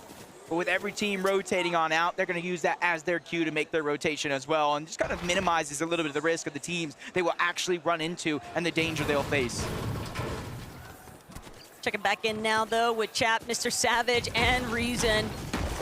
These guys have really just been sticking to their own game plan, and a lot of that entails spending some additional time inside of those early storm takes. They know that they don't have anybody contesting them, and kind of surprised, Jacob, that no one has decided to try and actually challenge Mr. Savage's team in that northwest position, but they've done an excellent job at just creating so much space and playing their search trades where necessary. Yeah, you see it's a whole different ball game when you are uncontested. Vanya, Pixie, Marius, they're trying to continue to find their stride just like some of these other teams in this lobby. 110 points, definitely above most of the lobby, but not where they had hoped to be at this point in time. Pings, Malibuca, and Walk, probably the same thing could be said for them, rotating from that uncontested outpost over towards Foxy Floodgates. But even though they're not in zone just yet, Taco, you're seeing they're running into so many other trios. Baka's team, Pixstorm, and Demus as well. And even if they find a way to get to the other side, there's a 4th team on the mountain looking in this direction. But the real problem that I'm recognizing right now, Jacob, is that you've got several of some real heavy hitter trios surrounding Foxy Floodgate, and I'm thinking about Cold, Ritual, Peterbot way back over towards Dystopia. They're gonna have to eventually break through these teams who are already fixated in much better positions. It's gonna be tough on that side of the map, but taking a little bit look closer towards the center. There's a little bit more flexibility around, just a whole different game here. There are a couple teams into the mix, but you're seeing no one in relatively close danger. King Phaser, P8 Zin, they have their surge base. You see not too far off, Ager's Acorn and Poyo. They're gonna be able to get a little bit of that hive spot because you see Mustache, Queasy, and Swizzy rotating yet again to one of these bunkers. And the interesting thing about this team is because they do get the hive, because they are uncontested, and you look at the Demon's Debris and Dystopia where it doesn't necessarily spawn there, Ranger's Ruin too far away. It's so early on in the game, but they're rotating all the way to the eastern side of the map to get these bunkers that they know no one else can get. And this is the 5-head type play that's coming out of Queasy, and it almost makes you wonder if he wins here to this weekend, is he #1 in the all-time list? Undisputed GOAT of IGLing without a singular doubt in my mind, Jacob. He's already considered one of the best, if not the best, IGL in the world based off his past couple of years with Global's performances. And it's just impeccable to think of what they've been able to accomplish here today, because sure, you can be first on the leaderboard, but to go back-to-back with victory royales, that's a different beast entirely. And it's going to be very difficult for anybody else to play catch-up. You have to remember, there were teams in this same position. Queasy was in this position. He was the one down below, but can't finish that thought just yet. Striker, Tisco holding their own here. Art, School, Salco, they need a little bit of a recovery point, a little bit pinched here at Sakura Stadium, just so far west of the map. They know it's only a matter of time before a third party makes the intervention here, but Art, School, Salco, they've got one knock. Striker, just seeing if he can try hold the wall, but he's not gonna be able to break away. Art just relentlessly chasing him down, and sure enough, that's gonna be 4 eliminations now in total for School, Salco, and Arc. Hey, they're sticking to the game plan, but the game plan has now have a wrench into the mix. Veno, Vico, Flixie, they're making their way on over. This could be 2 of the most aggressive teams in their respective region going head-to-head, but Veno, he makes the call, maybe a little bit too close for comfort. They try to disengage just a little bit, but you see, they didn't take the full distance onto that crash pad. They have some materials they want to get back, but they want to control the pace of them and that team of Art, School, and Salco. I mean, the ball's in their court. Vico, Veno, Flixie, they're just going to continue to play for positioning. They know that Arc's trio is still locked in at Sakura Stadium, so they can afford to just kind of take those peek backs, see if they can keep applying tag pressure, but they are still trying to be wary of that team up on high on the mountainside peak. Payson, definitely a massive threat if they are not careful, but Poyo, Agers, Acorn, finally witnessing them be above that third threshold, and not just that, but 1,400 plus above, Jacob. It's got to be such a huge relief. Yeah, to start the day, this is honestly the position I thought I would see this team in game after game after game, especially in game 3, where the zone favored over towards their drop spot. They were just unable to convert and really make it work. And you see the leaderboard with 51 points. They find themselves in 23rd place. I think you could have quizzed anybody in the Fortnite community, and they thought that would have been impossible. But Peterbot, Cold, and Ritual probably in the same spot, only 77 damage above the threshold. And it looks like they're going to try to take the fight to Baka, Pars, and Puff. Remember, this is the team that initially got that knock onto Peterbot, probably causing this downward spiral of the Storm Surge being a worry, but they're taking it personal, box to box. They're ready to go in, and this is the style of fighting that we know Peterbot, Cold, and Ritual look for, but he takes another massive shot. I don't know what Pump and Baka ate today, but they are ready to play. The problem is nobody is backing down from Ritual, Cold, or Peterbot. Baka, Pars, and Pump have them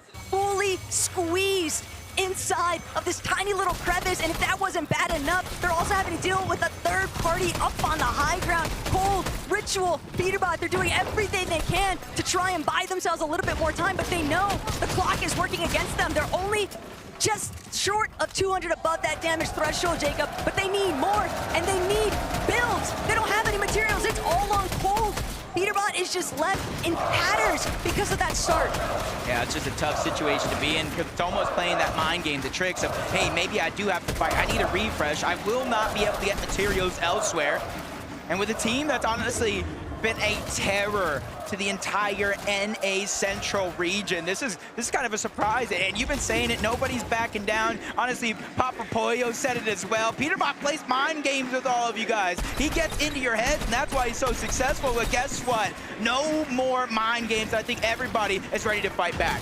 Well, it doesn't need to be mind games, because with Queasy, Swizzy, and Mustache making the approach, Peterbot, Cold, Ritual, it's now or never. They've got to either dive in, or they're going to find themselves getting absolutely pincered by several different teams. Baka, Pars, and Pump also know that same pressure could technically be applied to them if they're not careful.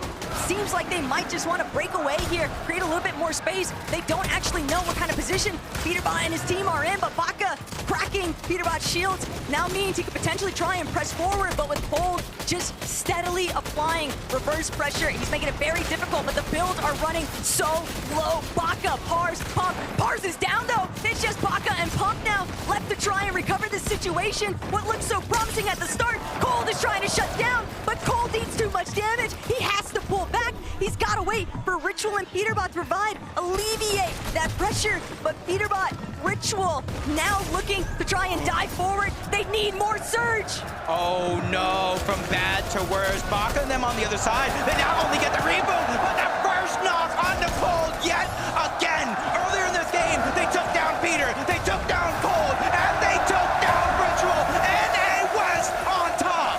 Baka, Pars, and Pump have just won the hearts of the crowd here in Lyon. And not only that, Jacob, but they just continue to make it feel impossible for Cold, Peterbot, and Ritual to perform here. But Clicks, Yamzo, Higgs, on the other end of that note, they're still trying to see if they can leapfrog their way into that top 5 position from the leaderboard. How many times have we seen strong performances convert to a big jump in placement? But Swizzy, Mustache, Queasy, as long as they stay tried and true to their strategy, I mean, if it ain't broke, don't fix it. Yeah, and they got such a good spot, not only because the high ground, but Taco, take a look. Where is the zone going? Over Foxy Floodgate. That means there's going to be so many different elevations that if it pulls all the way towards the east, or even towards the north and then back down to the south, it is going to be a roller coaster of emotions. And Veno, Flixie, and Vico throughout the day has been going through just that. 269 below the damage threshold. Even with Vito hitting a nice shot, it's not going to really change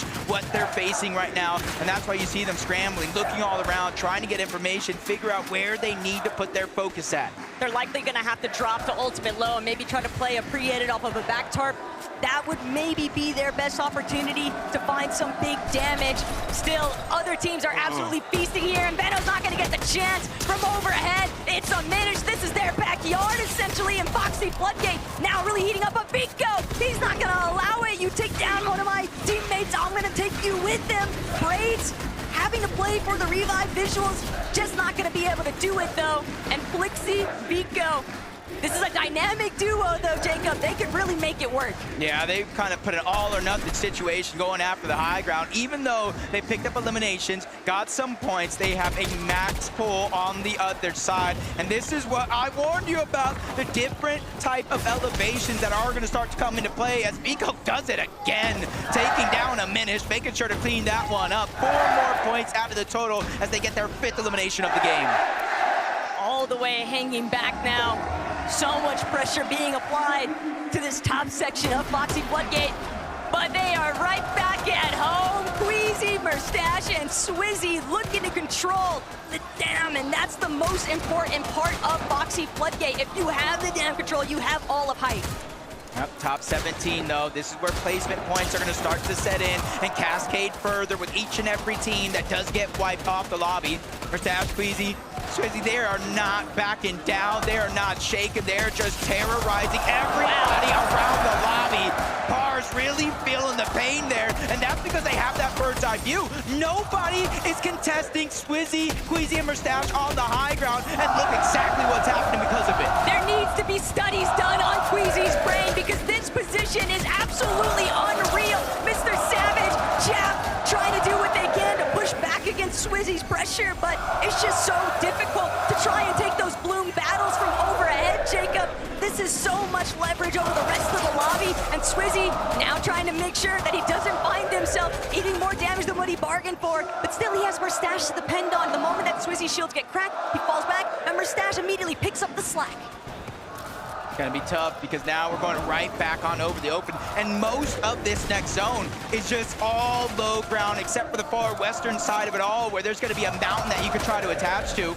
So you got to make sure you planned ahead, peek through the cone, get the information. Yamzo, Clicks, and Higgs are doing just that. They're not the highest up, they're not the lowest either, but they're assessing the situation. Do we need to drop down further? Or do you let a team like Pickstorm and Demas get in front of you and try to land the damage? But not everybody is feeling as safe. Not everybody is feeling as comfortable. 66 damage above the threshold. Yapko, Panzer, and Seti, even though they're inside of that top 10, they still need to make that consistency count. But do they have any Flowberry Fizz or Crash Pads? Because it's going to be difficult for them to work their way up and down this elevation. But the way that the zones are pulling here, Mr. Savage, Reason, and Chap now trying to see if they can work their way up from the underbelly of the lobby. They've got a semi-isolated layer, but they're going to be forced to drop. They don't have the materials to keep tarping through that mid-ground section.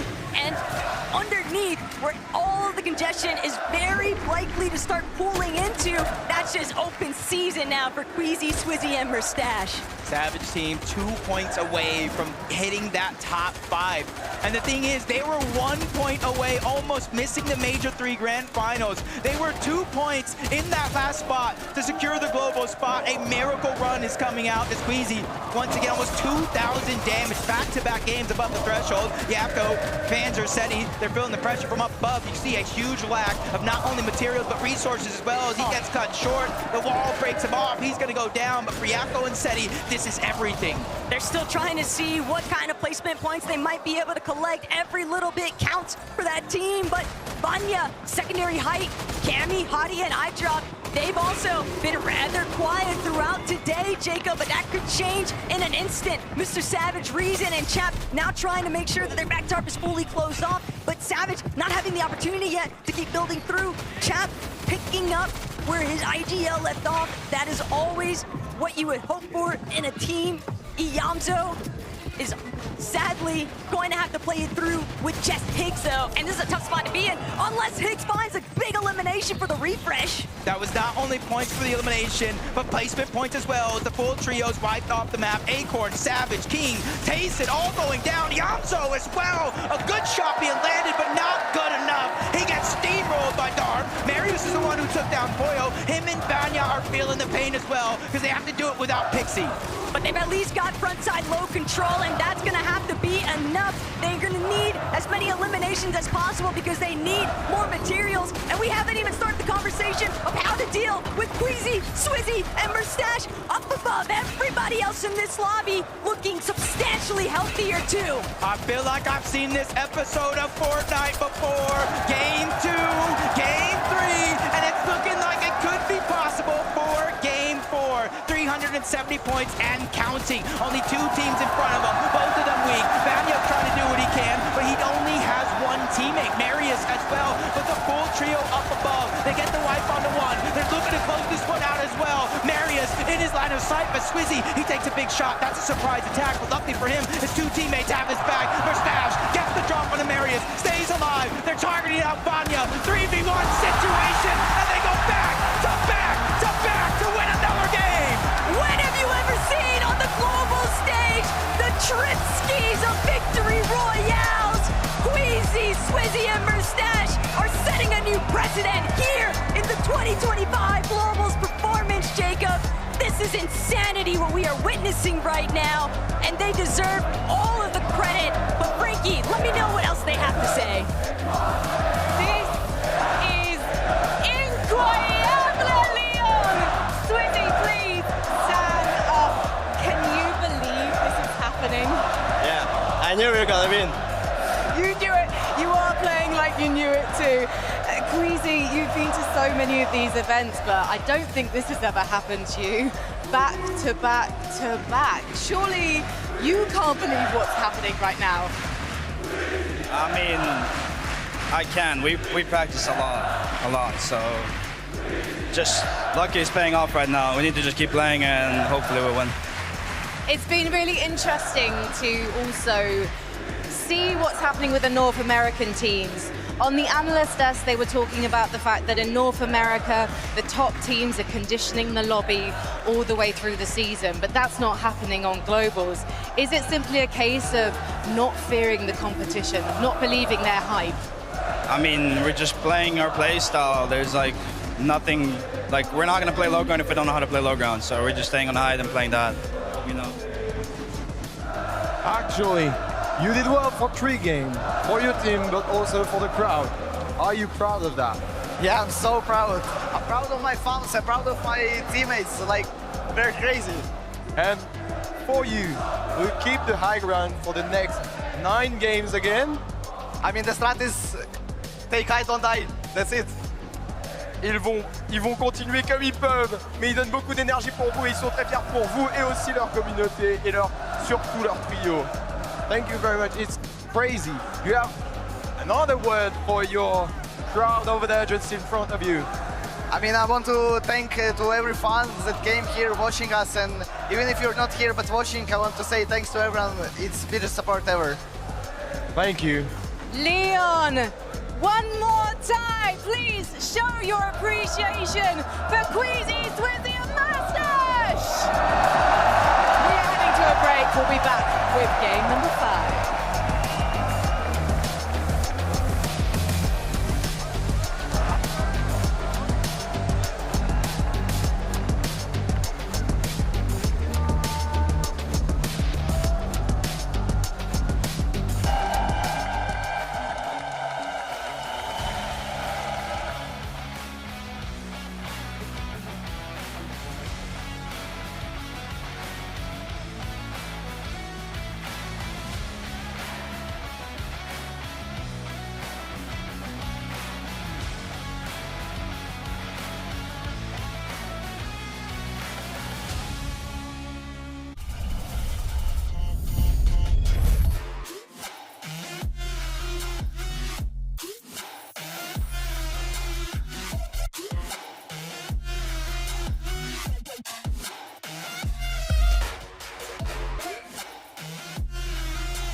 Do you get scared? Do you feel lost? I can smell fear. I've been there before, but you made it through the storm again. You did it on your own again. Goosebumps in your skin. Do you feel what I feel? I'm waiting on you to notice that you got what you wanted. We don't got time to cry right now. Only got time to focus. 2 hits on a wait list. I was armed and dangerous. shot, leave them faceless. I was all dead dangerous, on a whole different level. I can see why they hate. I was all dead dangerous. I was all dead dangerous. You should have noticed. I've been focused. You should have known I'm locked and loaded. You should have noticed. I've been focused. You should have known I'm locked and loaded. Better watch your back, cause we aiming at your head. I don't need to pick me up and I don't need a rest. Knock down, top down, hit him in his leg. Pull up with the trio and my eyes all red. Like two, three of us can't compete with us. Everybody screaming like they did and believe in us. Believe in us, believe in us, believe in us. 2 hits on a wait list. I was all dead dangerous. Take a shot, leave them faceless. I was all dead dangerous. On a whole different level. I can see why they hate. I was all dead dangerous. I was all dead dangerous. You should have noticed. I've been focused. You should have known I'm locked and loaded. You should have known. Welcome back, Fortnite fam, to the Global Championships. My name is Zeke. Joining us here on the analyst desk, we've got Mini Miner, we've got 11-2K, and man, oh man, did we just have another game won by Queasy. The three back to back. Zeke, you know what's happening right now? What's happening? I don't think you know what's happening right now. Tell me. The last time Queasy played a major final and won 3 games in a row, he won 6 out of 12. Oh! He went on to win the next 2 games after that. He won 5 games in a row back in Chapter 4, Season 2 when he was playing with Veno. These guys don't look like they're slowing down anytime sooner. Our EU savior. Our EU savior, Queasy. Thank you. We might finally get one. Oh my goodness. It's beautiful. It's absolutely beautiful. They're playing perfect end games right now, perfect height. Just Queasy playstyle personified seeing them play right now. And, you know, we mentioned that 6 out of 12, right? They played a very similar style of play, that high ground. But I think they sort of they were a little bit adjusted this time. I think in that time, when they were playing for that 6 out of 12 and they won 6 out of 12, they were doing very, very well at retaking height with Bennett, right? Yeah. This time, they're taking it a lot earlier. We can see it right here, just building up really high and taking it early as the 8th zone here. One thing I really loved, right, is, you know, Frankie was asking Queasy about the timing of when they take height. And, you know, a lot of the time he's received criticism in games and maybe people perceive them to take it too early. And he said, it's never too early to take height, right? I know what I'm doing. And, I mean, at this point, you just have to trust the guy. My mind is blown. 3 wins back-to-back on land. Wow. Like, I don't think people are really clocking how insane this is right now. This feels almost like a major tournament, right? It feels like I'm going back, but then we remind ourselves, this is a global championship stage. These are some of the best trios from around the world, and he's making this look like it's just a normal, everyday game for him. I mean, they're taking it early, but the way that they actually hold onto it is so, so good. When there's people crash panning up onto height, they don't panic. A lot of teams that are new to height, maybe don't play it so well, they will panic. They'll struggle. They won't deal with it as well, and you can see it right here. Vanya tried to take it right there at the end to try and take over the game, but they were calm, they were cool, they were collected. You even saw it in the interview there at the end. Queasy's just won 3 games out of 4 on land, and he's like, yeah, we're just going to keep trying to play our game. Like, he's so chill. I don't know how he's doing it. We saw Kanada jumping around after the first game. I like that from the IGL, though, is what you need. Look at the numbers here, man. Wow. Before this game, I'd be curious to see what the updated stats are, but I was looking at the numbers before this game. Swizzy was leading damage, right? He had about 6,600 damage. The next person, second place, had like 3,000. Wow. Right? So he was already leading damage by double the second place. I can only imagine now it's even more. It might be triple at this point. These guys are going crazy. They're playing the best Fortnite of their lives at the perfect time. It's so crazy to just think about, like, how this team is looking to attack any problem that is coming up. And I gotta say, this last game, end game, was actually kind of crazy, right? It's like M8 versus M8, and you kind of don't know who to root for in that situation. M8's just like, ah! You know? But to see Vanya make it to this end game and kind of fight it out here in the final few moments of the game, props to both sides. And still, right, maybe they didn't get the victory royale, but they still play second. That's so much in terms of placement points. Yeah, these guys, are unbelievable, right? But these guys are doing a great job of staying in this competition, fighting in this competition. You know, early on maybe a bit more quieter, but they're starting to show us their prowess. I think the great thing about them as well is that we've seen them at times this year struggle when they try to go for height and it doesn't work out for them. In this game, you know, they tried to take it, didn't work out, but they still make a good game out of it. Yeah, and that's absolutely crucial. It's Marius, it's the fraggers that are doing a very good job. Of course, Pixie went down a little bit earlier here, so Vanya had to do a really good job, but I'm really impressed with how Marius is handling the pressure right here. Of course, there's been a lot of eyes on him over the last couple of years. Is he this sort of big fragger that everyone knows him for? Yes, proving it on the big stage. And this is, of course, a big moment for him being on LAN as well. So lots of questions going into this. They're answering it so far. The problem is, Queasy's just doing so well that they're struggling to catch up, but it's a really nice game, so they're moving up in the stand.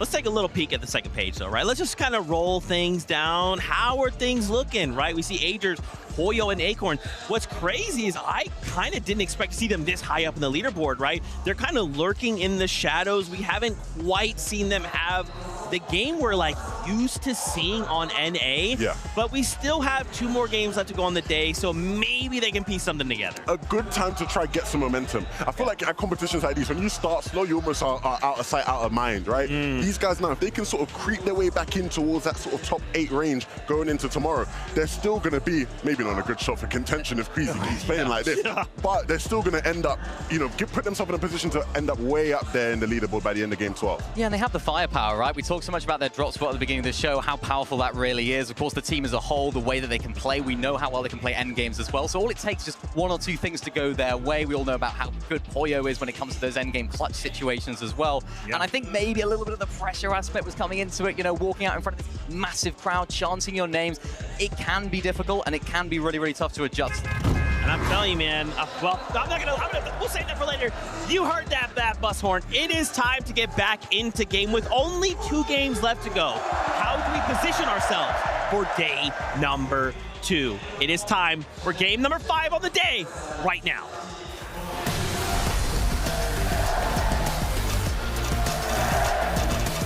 Okay,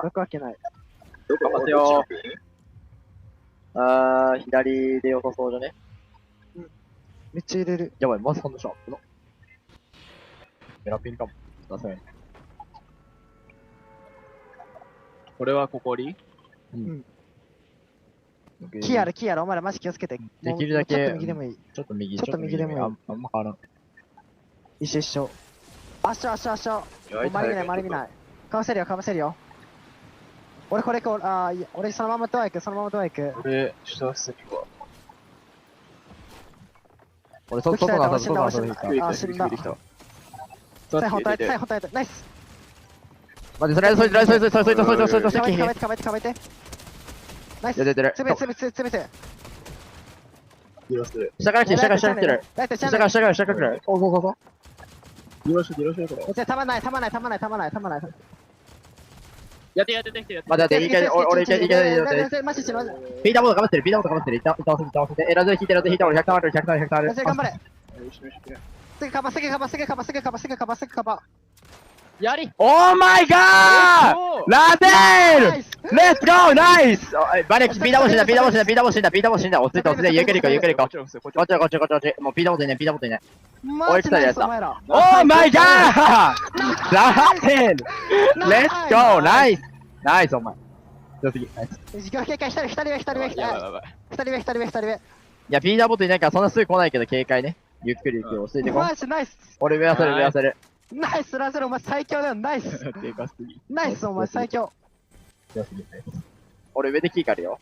ラゼルワンじゃ中のブッシュまだ遊びてもいいよ。俺も最後の時で、俺、経済クソある。マジでクソあるよ。いる？待って、俺マジありすぎ。412。持っといてよ。キーからば4なる。俺クラパ1個ある。もうクラパあるから俺引けるからいいよ。当たっといて。いや、俺も焦る。2人掘って。ピーターボットいないからもう来ない。マジあんま来ない。俺やりやすさ予定してるだけだからね。分かってる。一応 HP ないからね、まだ。上のキーから。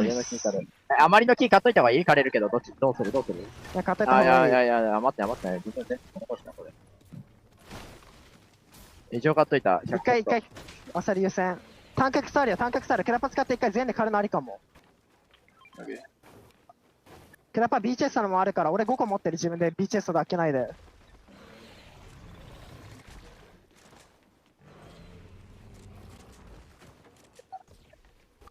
あ、逃げて、多分ピーターボットダウンさせられてたからね。今真ん中の辺にいる、キラパ飛んでた。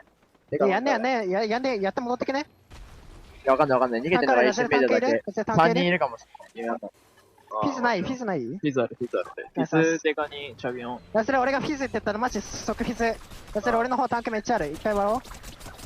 俺下降りていい？もう下降りていい？待って、まだ見てほしい。来れるラセル。いいよ。いや、マジどこもいない、多分これ。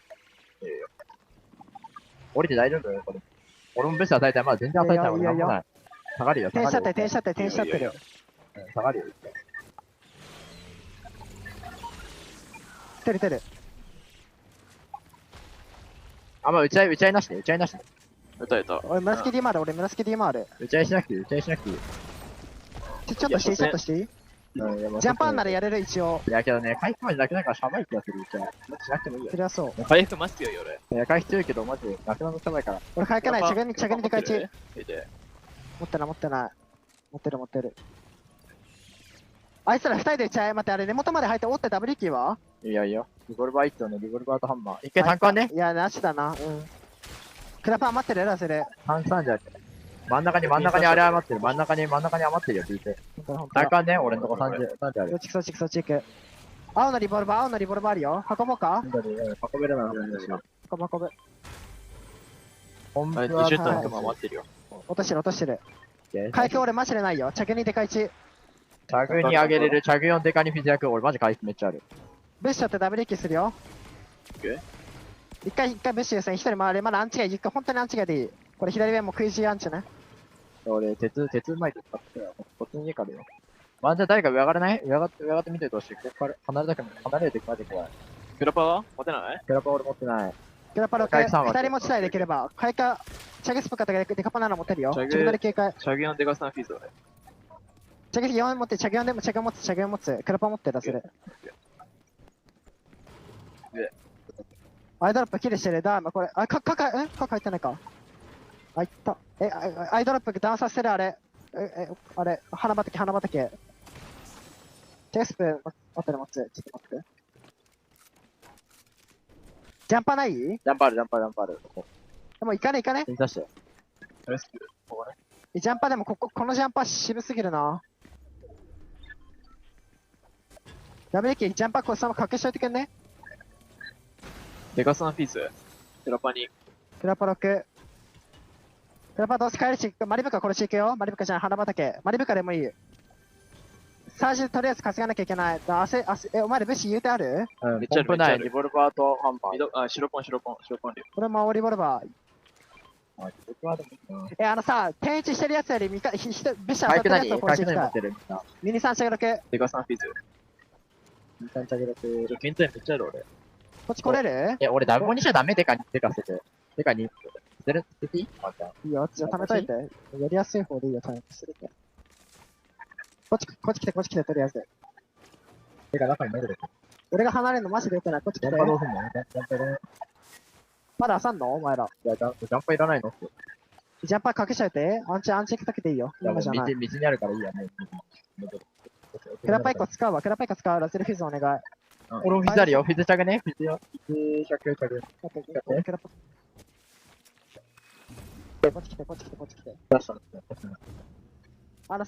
お前、もう、左行っちゃいますよ。ブッシュ取ってるやつをやりたい。こっちさも打ち合ってる。シャバすぎ。ワンチャハイドでもいい全然。近づけないな。ポイたちいるからね。だけ、歌えないせーの。21。みんな、右。20。3点。みんな、ゼロ。ナイス。打ち合ってる。でも、ハイドしてきねワンチャンプッシュ。メダルだから意味ない。俺なら左。けど根元硬い。いや、ワンチャンもう、シーパーで待っといてもいいけど、ワンチャン。クラッパーもう一個使う。ラゼルが来て。入った。フィズしていいよ。ラゼルホールド。いや、ジャンプしていいよ。いい、大丈夫。いるの警戒ね。空いた分のわけラゼルジャンパー置くからな。置かなくてもいい。なんか余ってるし、俺でかせて。俺メインの中にデカにサージ、体型どんぐらい？2人でどんぐらい？100ぐらい？俺30。ダウン取ってないから俺。マジ300、400とか。サージがダメすぎるな。まあ、モードどうせやるから。モンパやろ？クラパーレもいらせる。キャラパー持っといた方がいいんじゃねいっぱい。一旦。キャラパーいっぱい持ってかジャンパー持ってか。待って1しかなかった。俺も5。俺塔の上行俺行きたい。アンチが行こう。神たちやりっこジャンパーで。左から回ろう。フィズジャンしよう。ジャンパーあるよ。まだジャンパー残ってる。ジャンパーで行く？ジャンパーで行く。で、やって、このジャンパーでもう一回。もう余韻まで出ていいよ。こいつらやって先移動しよう。ジャンパー行くよ。ここに置いていい？フィズ。いいよ、フィズする。で、左から。ここ乗れちゃうなら乗りたい、できれば。いないと思うけどな、普通に。セッティどこ行ったかな？マスターピン刺す。入れる、ナウ出る。絶対刺さる。チル。見た？それ確定で？入れ、建築光った。この上、ジップライン乗らないで。しゃがんで近づこう。チェスプロックある。あ、そっち？上乗っちゃった。入れ、乗ってる、ジップライン、マシハイド。あ、それ俺足音出ちゃった。最悪、降りたタイミング。最悪、バレた。最悪すぎなんだけど。帰った。チェスプしよう。最悪だね。使って戻ろうって言うと思う。フィズ。チャグして。あ、待って、見られてる。絶対見られてるよ。後ろ下がんねクラパケ。そっちからクラパーいいよ、フィズして。下階、なんか余ってる。チャグスプ使いたくない。俺が6、お前らは？引っかかった。大丈夫。もう一回使う。いや、気象ってかあれでバレん。下階どっか落ちてたの覚えてない？わかんない。俺ノーマルキャラパーでも戻っちゃう。でもなさそうだったらチェグスプ使っちゃおう。ミスあった。俺の方来て。じゃあ絶対虫のやつのあんまりいいね。包帯。なんかしら。お前ら来て。アンチが待って囲って使わなきゃしない。私ミス。固まって。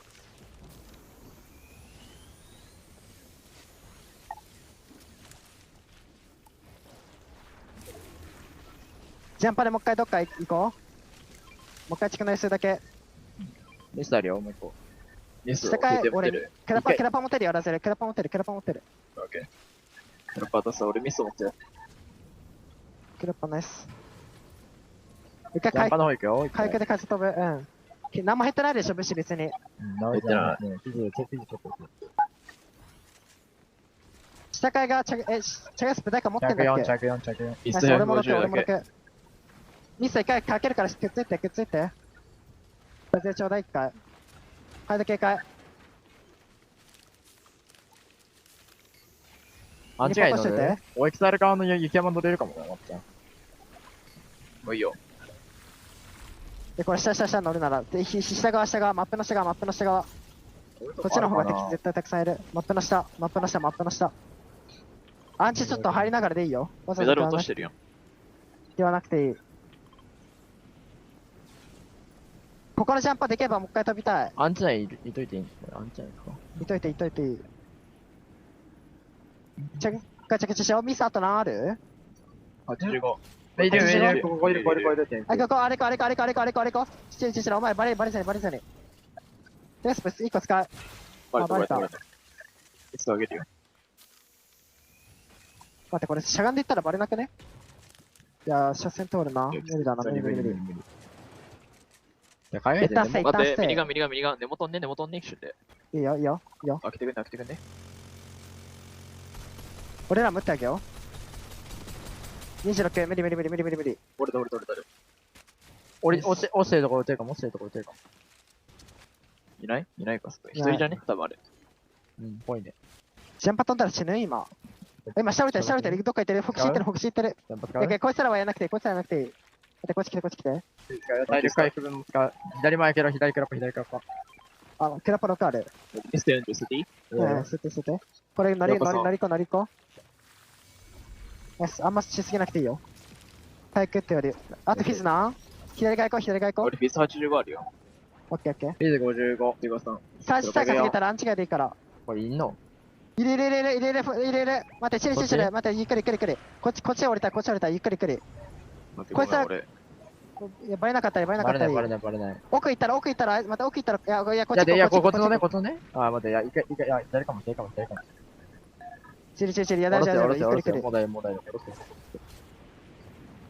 めっちゃこっち見てる、あいつら。いや、気づいてなくねバレた？いや、別班じゃない。あ、別班だけ。ラゼル死んじゃうかも。30、60？あのテニスと根元ね。あれ根元折れるね？回復何ある？あれ根元折れない、あれ。でかのもいいよ。言ってくね、この角度で。まあ、テニスいるか。待って、降りてたら、降りるやつ撃つ。でも降りてね、あいつフィズから。降りた、いる。当たったか。でかない？耳パゲる。胸欲しい、俺も。目に上げて。で、目にないの？聞こえてないのラズム。ミスあったな。聞こえてる、ごめん。ミスもない？ミス持ってきてないよ。持ってないよ。テガパにしてるから。テガパーって、テガフィズしてんじゃない？フィズ俺まだ持ってるよ。あ、持ってんの？ナイス。50ある。いくよ、一回入るよ。まだ似てるくね？一旦移動優先でいいかも。一旦移動優先で、待って、そのまま、ここね。一旦移動優先しなきゃ俺らブッシュ、ちょっと待って。大丈夫。シャグスプとりあえず残しておきたい。まだこの後アンチがでもいいから。まだ4あるよ。フィス75。あ、落ちて残ってる。俺ミニ1シャグユあ、ミニ4、ナイス。シャグ持てるよ、俺。ミニ4シャグ1、オッケー。ちょっと待って。シャグ1持てるから。シャグ4。わ、見られてる。待って、周り全部張って。一緒に釣りする？釣りしよう。前に見られてる。いや、ちょい、床。釣りスポで。やばい、スルーし2匹。釣りスポで釣って、釣りスポで。釣りスポ定点の下あるけど。ある。やばい、スルー3。だから魚戻ってる前の潮に。普通の。やっぱ。運が良すぎるだけかも、これは。ドロップは思いつきついた。もういい。最後に釣るわ。これあまり朝たたまない？俺フューリー持ってる。フューリーっていうか、それ俺持ってるフューリー。朝たた、シャグスペこうした方がいい。いいよ。オッケー、ごめん、そういうことね。戻ってきて、チェスプして。ランチがもういないよ、ね。クイーナ余ってるよ。チェスプいらないか、じゃあ。対面してね。対面してるかも。ここで。一回移動しよう。見られてる？キャラパンも誰も持ってない？パンある。ピース。止める。ピース何アントライト？ピース30、あ、25。ちょっと手前から飛ばなきゃ。大丈夫。死にはしない。右で、ストップ。右のやつの味方やってる。来てくんな。ローデ。イカクラね、ここからイカクラ。ジャンプなしイカクラ。フィズは。拾って。フィズして。フィズする。いくよ。壊されるよ、くっついて。全張り、マジ全張り。大丈夫だ。死なない。保管庫あるよ。保管庫行こう。保管庫ハイドいるかも。ゆっくり、大丈夫、ゆっくりでいいよ。俺、後ろ打つ。あれ帰るよ。後ろキャパ、29。こいつらマジきついよ。一回後でいい、保管庫。マジ入られた。入られた？あ、次横ね。次でいかなるサージ。なんかない？フィズする俺。ちょっとフィズする？フィズあとな、お前ら合計。70俺。俺25。一回保管庫一緒に。保管庫名前ミニガンあるよ、ミニガン。ライト25使っていいよ。ミニガンワンチャンあり。ミニガンこれさ、やっぱ音なんだよ。ライト25使っていいよ、フィズ。待って、グラパ知ってるわ、俺。いや、俺持ってる。てか、あれでいいよ。ラズル、それマジいや、持ってよ。マジさ、ガチでそれ、敵近くにいて撃つんだったらもう、突っ込んでいいよ、そのまま。勝てる、ミニガン、マジで。任せる。ダメージかも。アンチから来た。俺115ね。サーチここじゃ何も当てれない。移動したい。フィズからで移動する。45。フィズいける？一気に行く。フィズない。俺もラズルだけ。目の前に山辺来て。いやいや。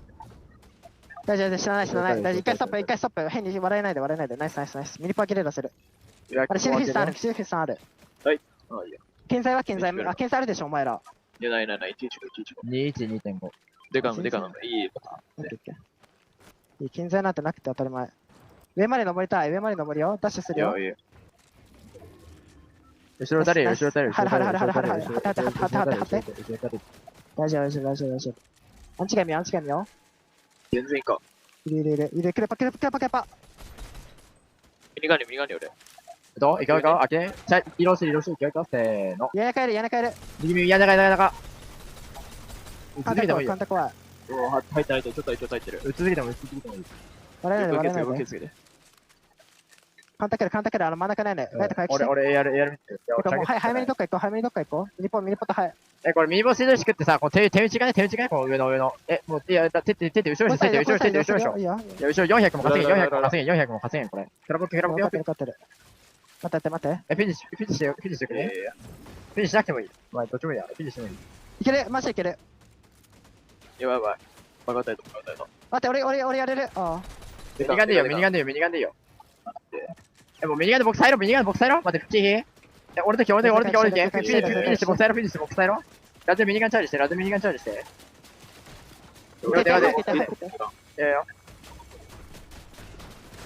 ろ。もう入ろ。やって。押して。おい、チャゲスタル、一回チェル、クイーン300。して。まだいいから、フィニッシュして。30、近いそう。右いるよ。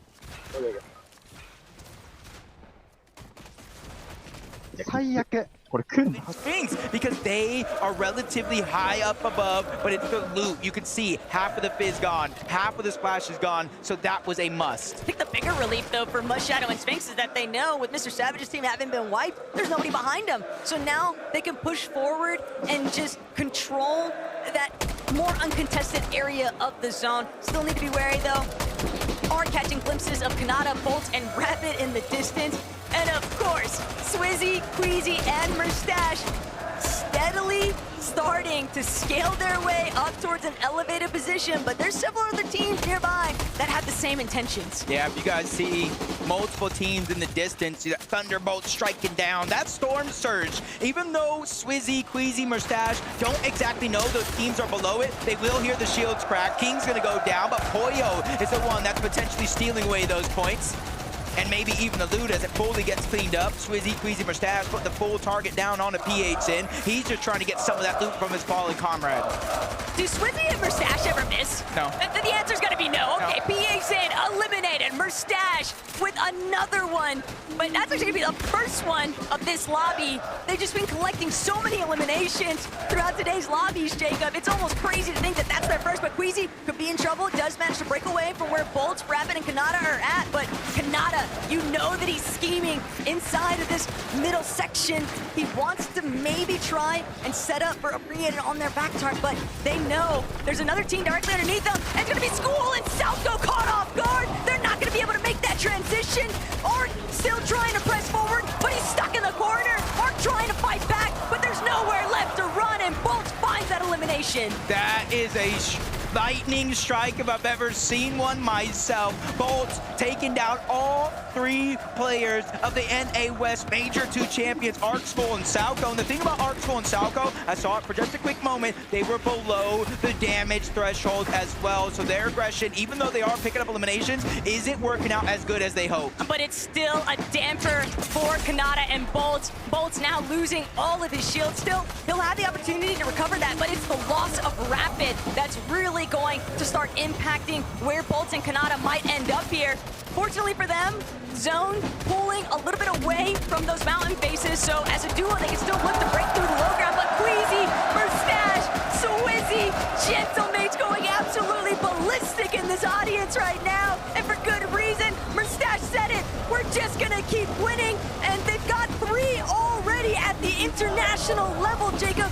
A land historic event, and they're still looking to see if they can get more. We are literally watching the Queasy legacy in the making. Levin said it himself. The last time Queasy won 3 games in a row, he went on not only to win that major, but win 6 out of 12 games. Something that has never been done on that region of EU ever before and ever again. And this could be that moment in in history that you look back at. When you talk about how great Queasy actually is, it is all because of this, but there's still so many threats in their path. They just have to look up. They have to try to go for high ground and stop the plate trade. Clicks, Higgs, and Yamzo, they have been known to do it on NA Central. They just have to figure out how to do it here on the international stage. And they might have to deal with Pars, Baka, and Pump along the way. Yapko, Seti, Panzer, they've also done a rather excellent job at just maintaining consistent performances,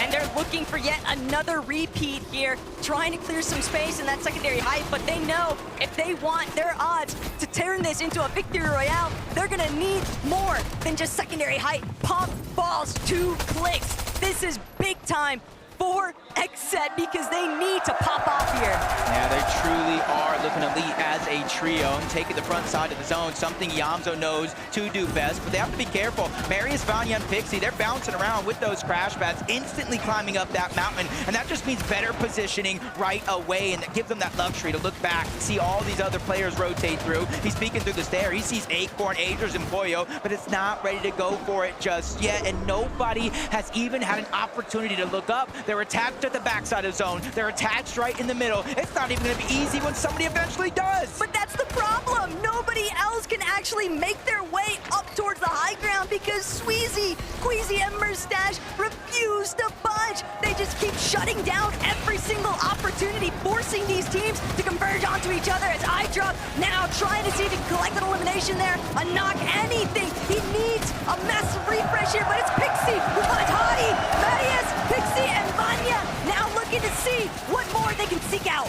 4 eliminations so far into the top 12. Placement points are flying in. Half of them at least at the top 8 is Veno, Vico, they're in that line of path. Marius looking up for only a quick second, not really focusing on the Queasy up above. It's probably too hard. You see the materials being drained right out of their inventory. Everybody else feeling the same thing, forcing Yamzo, Higgs, and Clicks to drop down low. The blessing is they're in the front side of zone, so they have a little bit more to work with. But the control from Queasy, Swizzy, and Merstash on the high ground, Jacob, they're forcing all of these teams to swap players to ultimate low, and with that in mind, Merstash, Queasy, Swizzy, just non-stop berating. These teams are forced, they're looking up, they're looking down, they're trying to find refreshes, but they have no breathing room. They are being suffocated right now by height.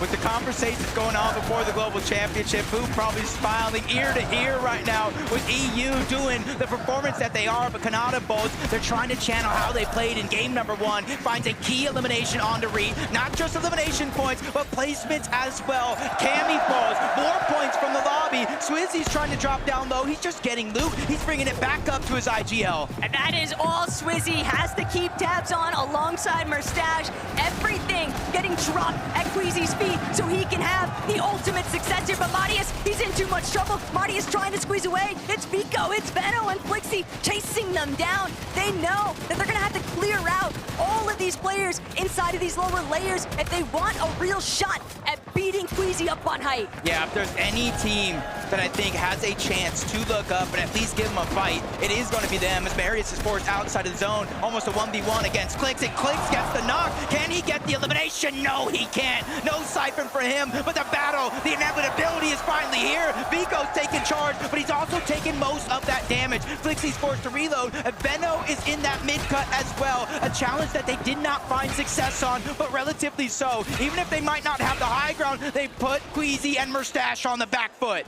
And that's the problem, Queasy, Merstash, they could still tank a little bit of zone here just because of that exotic fizz, but at the same time, Vico, Veno, Flixie, they're now trying to remind everybody this might be Queasy's tourney so far, but we still want to take the from them. Merstash finding the biggest elimination of the Veno, the siphon carrying him forward, the hopes of Gentleman now resting on his shoulders. Flixie trying to hang, but Flixie wins it all, shutting down the dream here for Queasy. Veno saying it all, anything you can do, I can do better.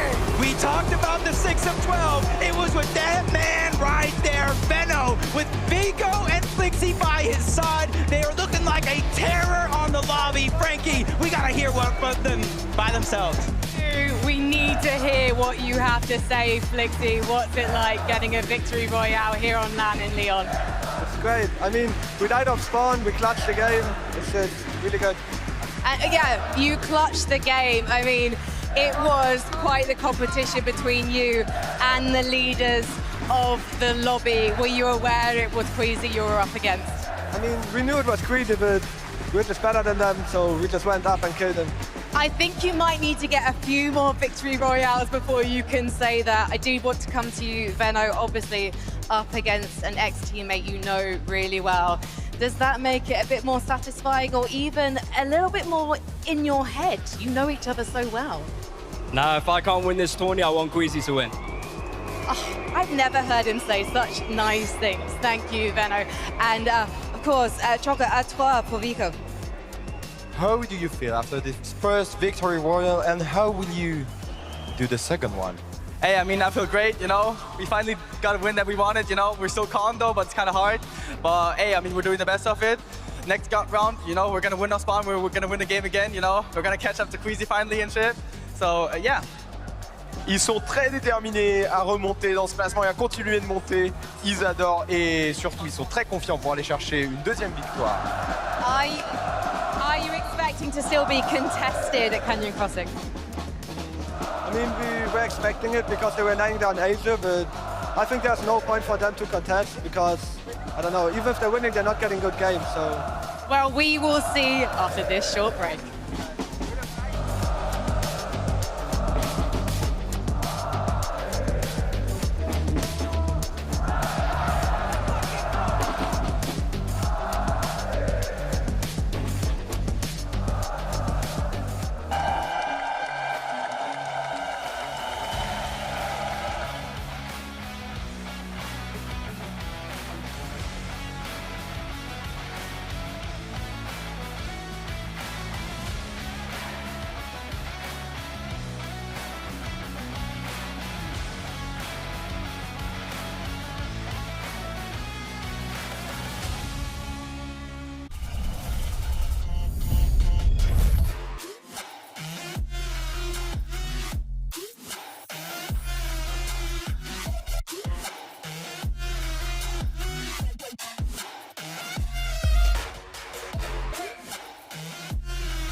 Do you get scared? Or do you feel lost?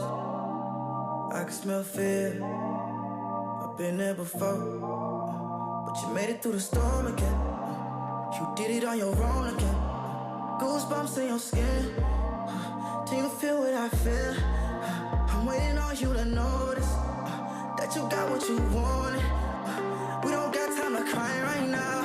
Only got time to focus. On a wait list, I was armed and dangerous. Take a shot, leave them faceless. I was armed and dangerous. On a whole different level. I can see why they hate. I was armed and dangerous. I was armed and dangerous. You should have noticed. I've been focused. You should have known I'm locked and loaded. You should have noticed. Been focused. You should have known locked and loaded. You better watch your back, cause we aiming at your head. I don't need to pick me up and I don't need a rest. Knock down, top down, hit him in his leg. Pull up with the trio and my eyes all red. 1, 2, 3 of us can't compete with us. Everybody screaming like they did and believe in us. Believe in us, believe in us, believe in us. 2 hits on a wait list. I was armed and dangerous. Take a shot, leave them faceless. I was armed and dangerous. On a whole different level. I can see why they hate. I was armed and dangerous. I was armed and dangerous. You should have noticed. I've been focused. You should have known I'm locked and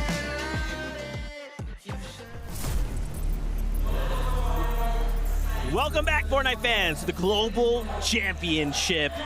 What could have ended in a crazy way results in Vico Benoflixi finding themselves a victory royale in game number 5. EU is truly on top right now.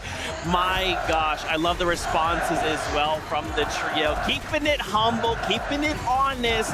But for them, you know, especially now with one game to go, this is such a great way to go into that final game and kind of start setting up for day number 2. Such perfect timing for these guys, right? Coming into the last game right now, winning game number 5. And in the manner at which they did it, Levin, it's very similar to what we've seen throughout this entire season, an entire sort of year from these guys. The way they play height, the way they try and retake it. Queasy did make it a little bit difficult for them. It wasn't absolutely straightforward, so they had to drop down. But, I mean, this is exactly what we expected from these guys this weekend. They're finally awoken.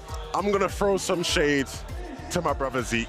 No. I'm sorry I have to do it to you, Zeke. Don't do it. Oh, no. Zone 11, we're watching Flixi. He looks up to height. He's looking up. He's scouting it. Zeke goes, yeah, man, don't even bother looking at height, bro. Don't even bother looking at height. Oh. But again, we can't blame Zeke, right? He's been on NA for a year, right? Us EU watchers know when it's Flixi, Veno, Vico, a late height take. Zone 11 height takes, it's their specialty. Again, like you said, not executed as cleanly, but executed like they know well. And a really big game from them here. It's a great momentum boost and a great response like they were alluding to after going down on spawn in the previous game. Yeah. Listen, I just wanted Queasy to win again, okay? I wanted to see 6 in a row on land. Forgive me, Levin. I joined the EU crew. You know what? Maybe EU isn't on top. Going back to NA where I belong. Obviously, you know, still on the other side of that, of course, easy. Like if they had won that game, it would have been insane. The fact that they placed second, though, is still amazing, right? Like you cannot deny it. But of course, if they had won the game, it just would have been just the tiniest bit better. My gosh, Queasy, Merstash, Swizzy popping off here. 461 points, if I remember correctly. These guys are on fire, Mini. Yeah. I don't know how we stop them. I mean, honestly, they were set up for success this entire end game. They really did well to claim that high ground like we expected them to do, going towards the zone. They had a nice favorable pull, of course, over to that hill. And then when Queasy actually built out into the zone, which I thought was a really nice play, if zone was to pull over that hill, it ended up pulling the other way. So they did, of course, have to invest a lot of materials, which is why they ended up going down a little bit earlier here. But, I mean, what a clutch here from Merstash. What could have been, Levin? I mean, look, I low-key do wish we were in the alternate universe where he wins that. Because there is one, right? Yeah. He's so close. It comes down to just the difference between a little bit of damage. Regardless of that, though, right? Still a fantastic game to help them keep their lead, keep momentum, right? Because the worst thing you can have in a situation like this, and, you know, speaking of Queasy when he won 6 out of 12, it almost sort of did happen where after they had won, like, the 6th game, you know, they're almost like, everything's won. We've won it, you know, they have a bit of a mediocre game, and, like, the momentum's lost, but it's fine. We've won the tournament. These guys haven't won the tournament yet. They need to keep that momentum. That's still a great game. That's right, man. One game left to go before we say goodbye for the first half of the day of the competition. You heard that sound. The battle bus is ready. Let's get into it.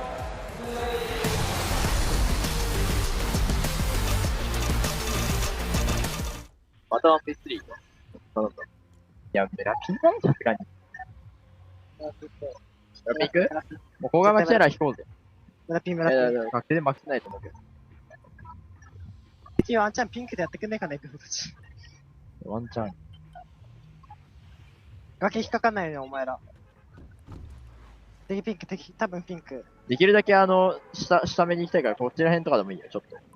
おろし目っていうか左の高くなんないように変わる。しっかり変わる。ガチロンガ、右行く。右行きそうで、急に左行こう、急に左。いや、俺左真ん中持ってる。左立って。クラパール。相手マジ狭いよ。よし。100体行く俺100体じゃなくて、奥の家行ってみろ。俺全部押さえてる。マジ押さえてる。絶対いける。100体殺せない。100体いっちゃうよし、100体いる。当たると見て。そんな気ない。内側シあさろ。マジあさろ。これ詰めてきたら全然負けるよ。俺一番。もうこっちが来な。一番奥にいて。一人上、行きたい。いや、俺一人上触った。ケラパレまっすぐ上戻ろう。リガットならあるよ、俺。ピザある。フィスからテコ。ケラパール俺クラパないよ。あ、もうないクラパ。じゃあ、だとすれば。フィジそこ上行かね。あ、ベタかね。やめたら。ベタだか。なんだねこれ。こっちの上はもう全然かんねこっちで。全然別に枯れるよ。レンガめっちゃ枯れるよ。聞けるか、とりあえずフィズしよう。フィズ5の口でいいからフィズしよう。フィズ来て。じゃあフィズ使って誰か。でかの。できて。俺もシェイスパーで。っていうか使うわ。早めに行って、剣出そう。剣出、あ、いや、マジ枯れるよ、こっち別に。詰めたら勝てる。いや、全員で後ろ、全員来て。全員固まって。車線通りまくり。逃げれない。いや、全然いける。壁張りないね。神だとこんな早く、ボットピッケで倒して、天使くれ。キャッパ。敵、ちくなり。助ければ、俺やばい。オッケー。50。ちょ。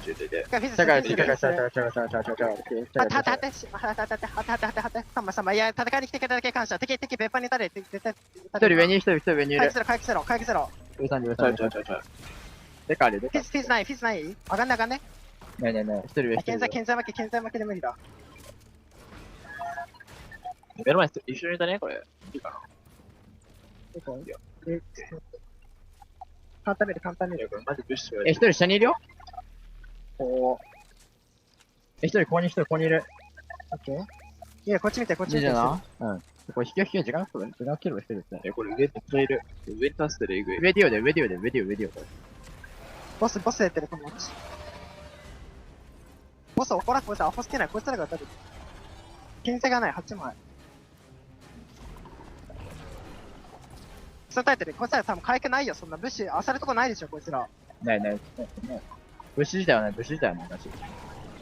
無理してるだけで。降りてね、一人。降りて。いや、もう降りて。物が降りて。クラパレどっか行った。クラパレもうメインタ。いや、いる。別の来てる。してる。マジ AP 欲しいな、リーチャル。ペーパーしない。ハイド、俺らマジ3人でハイド。足音鳴らさないで。深いけどな、これ多分。しまきすぎるってこと。健在カレンダーのワンチャン。チェストしてもいいかも。マジハイド。上いんのかな、まだ。クラパン持ってるピーターたち。ボス全然撃ってない。今撃ち始めた。これもうボス。ビクターが残ってる。一回待ち切れもあげよう。ボスがどっか行くの待つ？メダルあげよう。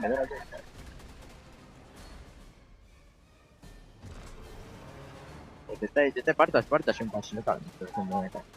いいよ、じゃあもう、ボックスに持ってこ。いや、谷中にってか、3人で。俺らしい？ 3人で谷中の方がいる。出て。俺見た。クラパレも一人いった。ビクターが残ってる、ビクターが。時間考えてるから。ラゼル見ていいよ。俺今せるわ。サーチどんなもん？一緒対面。マジャン結局はいや、全然構えなくて。これが持ってもいい。もう無限にダブリケするやついた。こっち来るか。マジ落とせろ。現在7枚。俺と7枚。マジエイプたちのプラマチしてるかったけど、俺らもずっと耐えるで。こっち来る。建築紙持ち直さないで、ボックス持ってる。隠れる俺。求める。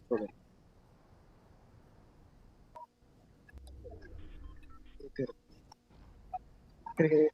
あ、ちょっと近い。ラゼル見ていいから、来たら見て開けていいよ。箱に行っていいよとか。いや、誰？俺もう10枚しかないから。10枚あれば、ボックスが超える、ワンボックスが超える。やばれてない。いつまでやばれてない。いるかもってなってるけど。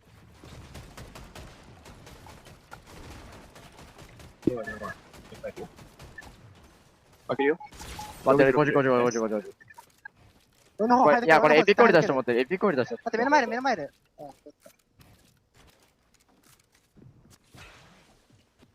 目の前で入って。待って、ラゼル超える。壁。プリ持たない？プリかね？出てきてね。その壁行こうよ。せーの。キャいけ。戻る。ボックス戻る。返してる。で、ライト上。やばい。手で、横手で。100。ナイス。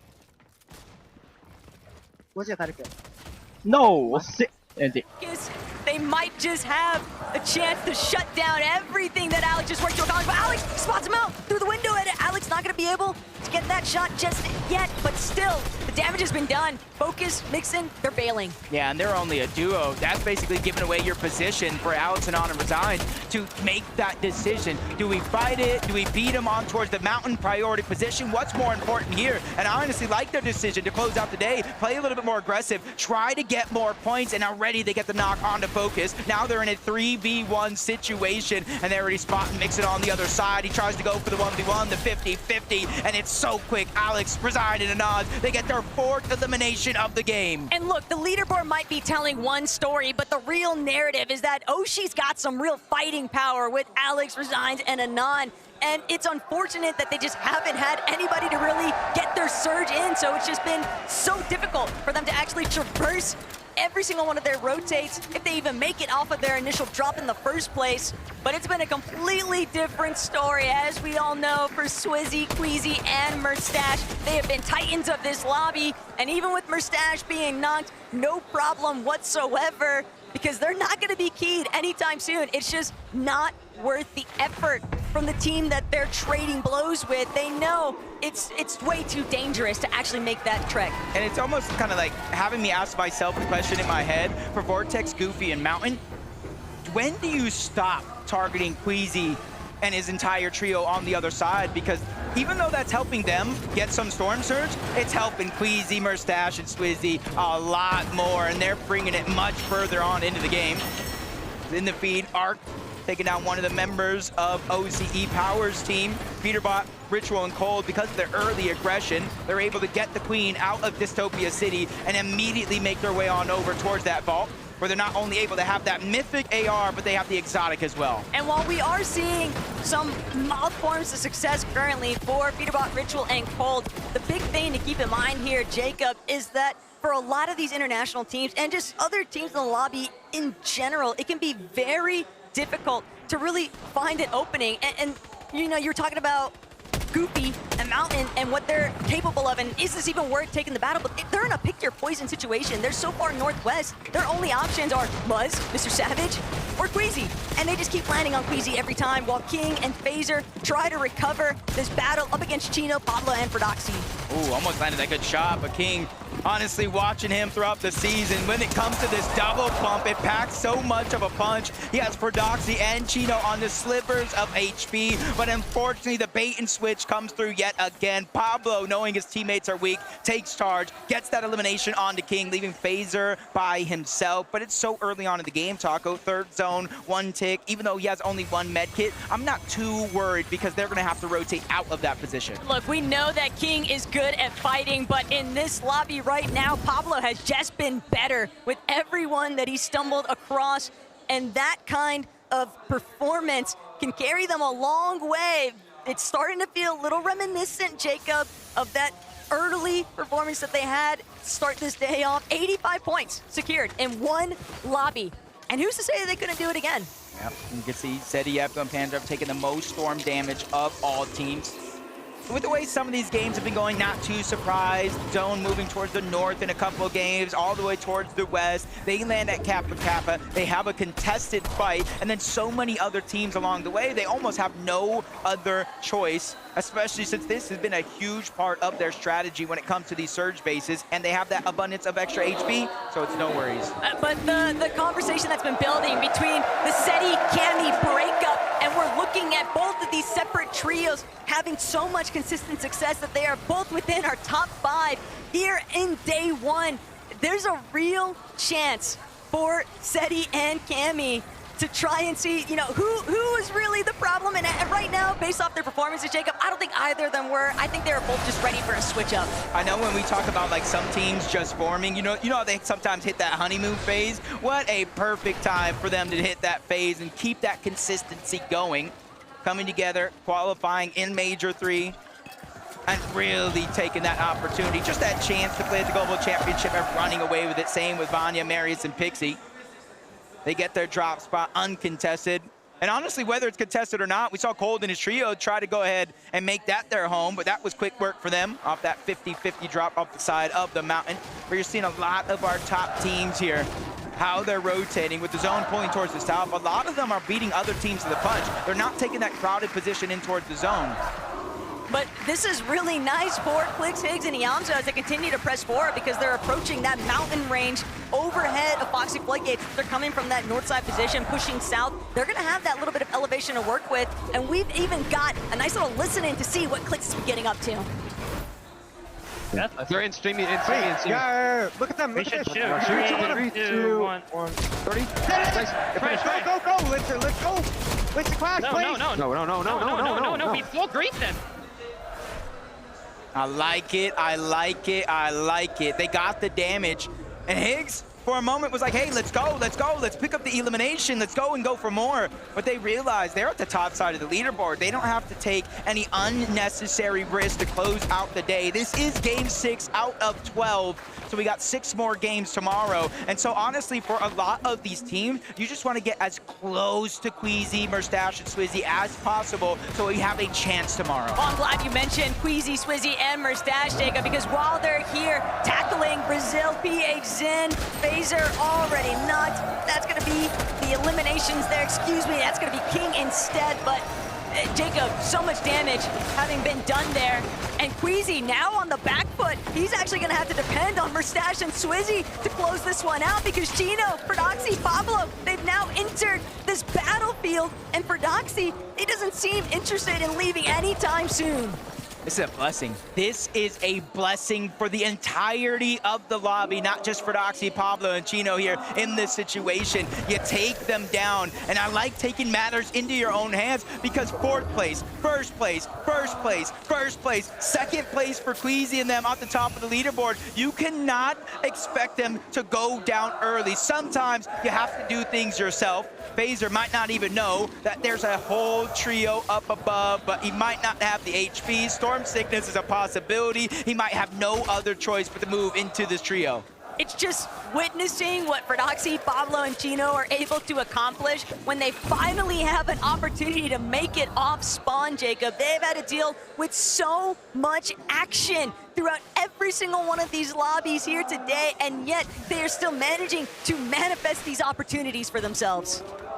You can see they're even so close to Pixdarm and Demus, who are playing out of their minds, not just here, but all year long. And you can see the zone moving over towards Demon's Debris, them and a bunch of other teams. They're kind of setting up. They're not necessarily going for high ground. They feel like they have enough surge to make that not necessarily a worry, but they're just trying to go over towards those mountains just in case we get one of those max pulls towards the west, which I do like thinking 2, 3, 4 steps ahead, even though it's relatively early. The 4th zone, you sometimes, with the way this finals has been going, you want to prioritize your rotation and your overall positioning. And Pixdarm and Demas, they're just so central right now. They're not really feeling too much pressure to leave just yet. And they're also having to monitor Pixie, Vanya, Marius directly next to them. So it's not like it'd be an easy rotation just yet either. But Mr. Savage, Reason, they're trying to see what they can do up against the likes of Disco and Gadu, but Striker might just be looking to try and hold him down, but Reason, nice chunk of HP there. It's gonna go missing from Gadu. Reason now on the ropes, though. He's not gonna be able to break away. Mr. Savage trying to provide coverage fire. Right side peek, a little bit in his favor, but Gadu still relatively healthy in comparison to Savage. He does have 6 different crash pads. He does have the Flowberry Fizz. But does he have the reboot cards, and does he have a chance to get them? For Tisco and Kadu, they're in a very, very similar spot, but not as drastic. Only Striker is down. So they are going to be a duo in this situation, not too far away from the overall zone. So they too, if they have that reboot card, they can immediately move on over towards Ranger's Ruin to try to get that reboot back, and that's exactly what they want to do. Savage has no other choice but go the other direction towards Foxy Floodgates, which is good because now he has a chance for the reboot, but he's moving closer and closer to other teams while being almost 300 damage below the threshold. But that's the problem. He's so low on his surge damage, and even with a successful reboot, hold that thought though, Pollo finally seeming to get a nice elimination here onto Kazi, and that kicking open the doorway. They need some kind of catalyst because they've had a very scrambly day so far. Second time's the charm. Second time is the charm, but they're deep in the zone. Not a lot of heals.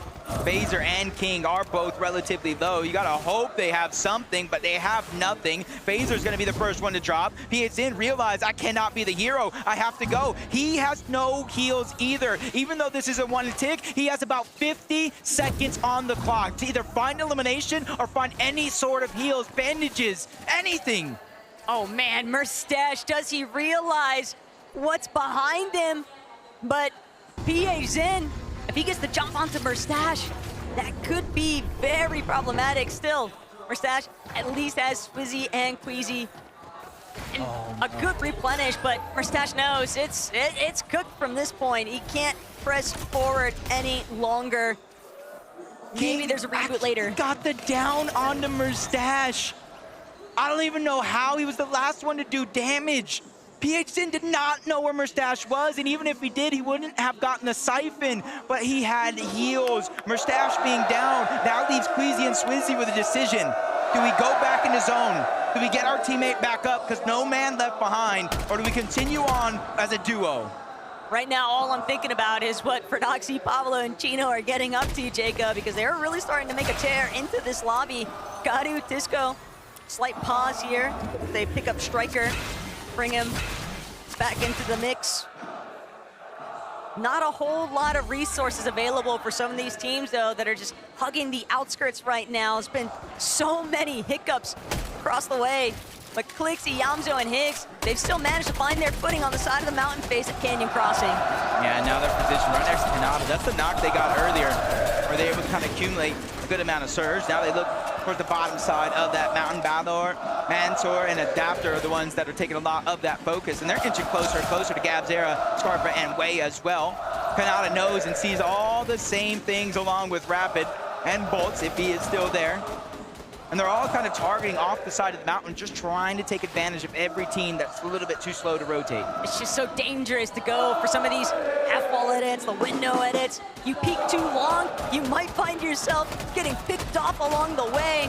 But right now, Marius, Pixie, Vanya, all they're focusing on is how to find the best success in this last lobby. Doesn't matter how you start, what matters is how you finish, and that goes for day one here at the Global Championship. That stat was crazy.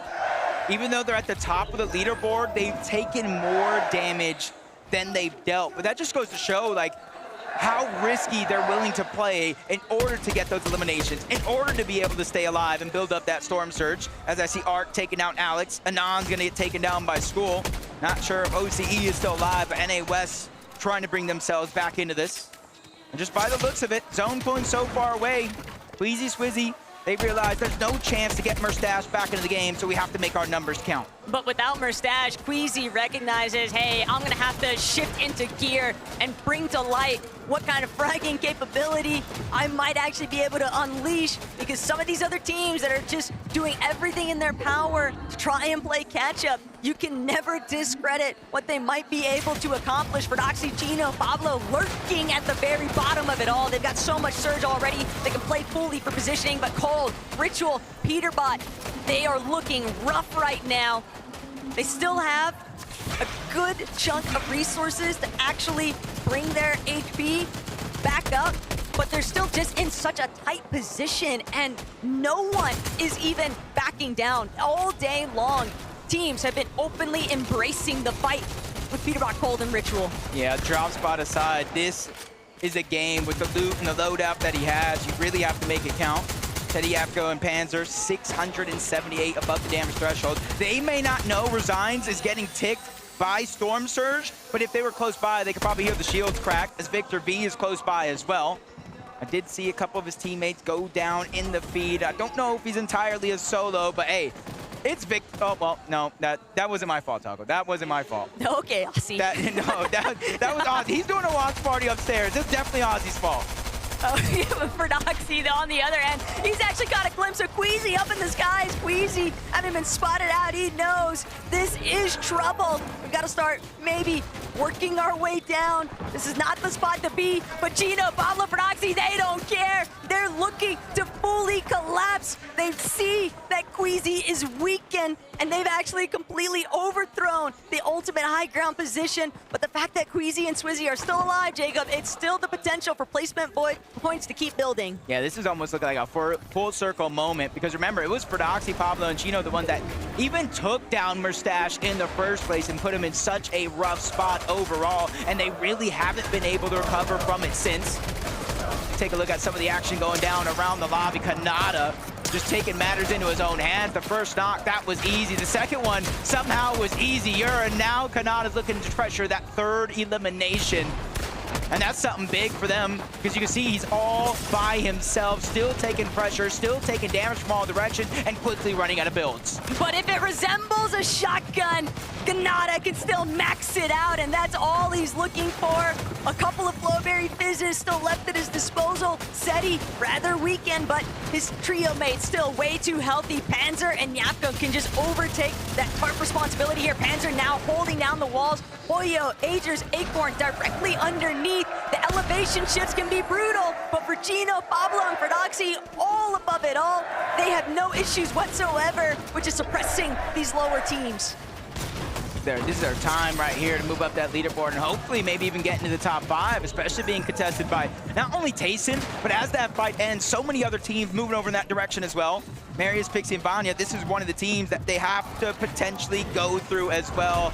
As you're seeing Vanya get another elimination onto Mountain. That's their second one overall. 254 above the damage threshold. They're not focusing on taking any fights that they don't have to. Yamzo, Clicks, they both fall. Storm Surge is a huge thing that's taking them all out as the full trio's back to the lobby. Now Acorn's pressuring in. Marius sees him coming from a mile away. He goes up and over, dunking on him yet again. Now it's him versus Boyo. Zone's gonna finish the job. Marius with back-to-back eliminations. Marius did such an excellent job at just pushing them fully back. That is a huge come up here as Agers now forced to try and see if he can bring it together. But Marius, he's just not slowing down anytime soon. Just continuing to barrel his way forward inside of the mid-ground layers. Frodoxy, Pablo, Chino with height in their control. I just don't see a way for anybody else to actually jump up towards them anytime soon, and Chino just continues to spray all those teams making their way towards the front side of zone.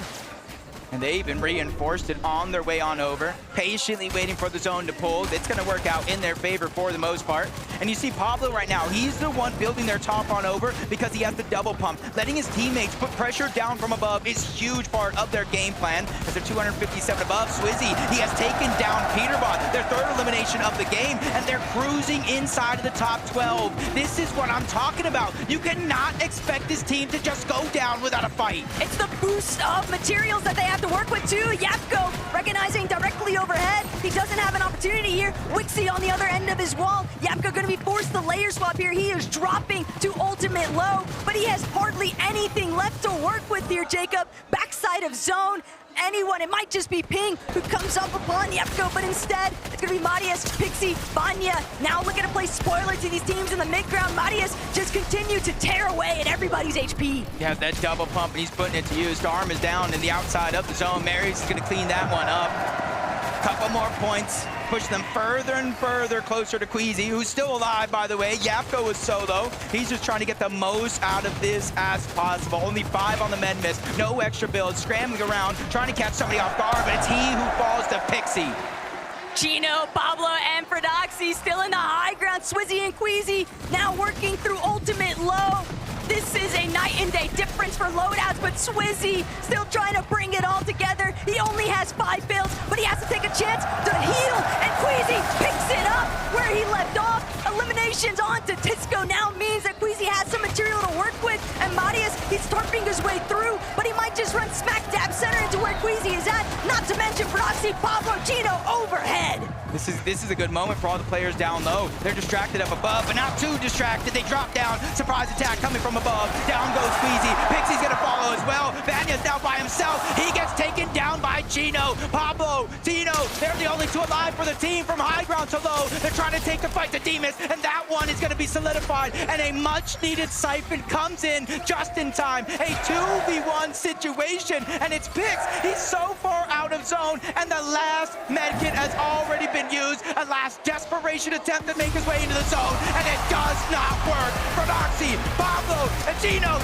take the game. They knew that they were going to need an insane performance to close out the day. It's been a bit of a scuffle here, Jacob, but finding this victory royale in the final hour of day one, that could be the ultimate difference maker, starting things off in day two. First and foremost, though, we gotta see what they have to say. Prodoxy, stand up for me, please.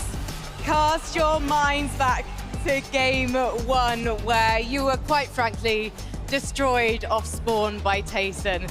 But after that, you managed to turn it around. So many reboots and finally the victory royale. How does that feel?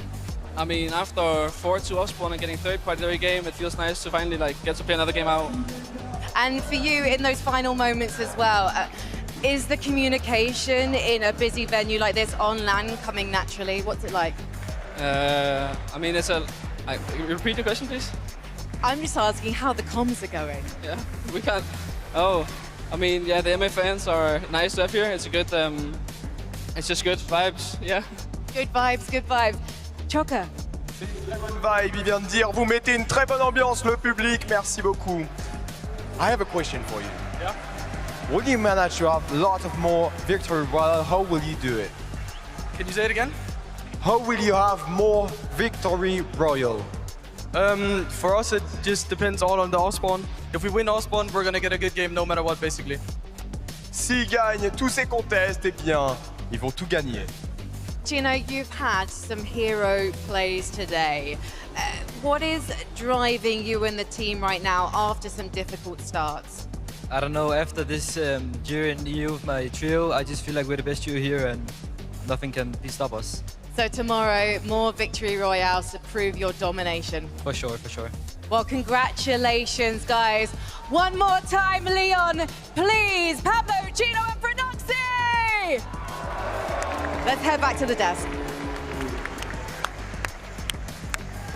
Dude, we gotta give him a hand, right? I mean, come on. The final game of the day to get a victory royale in that fashion. And guys, 19 eliminations?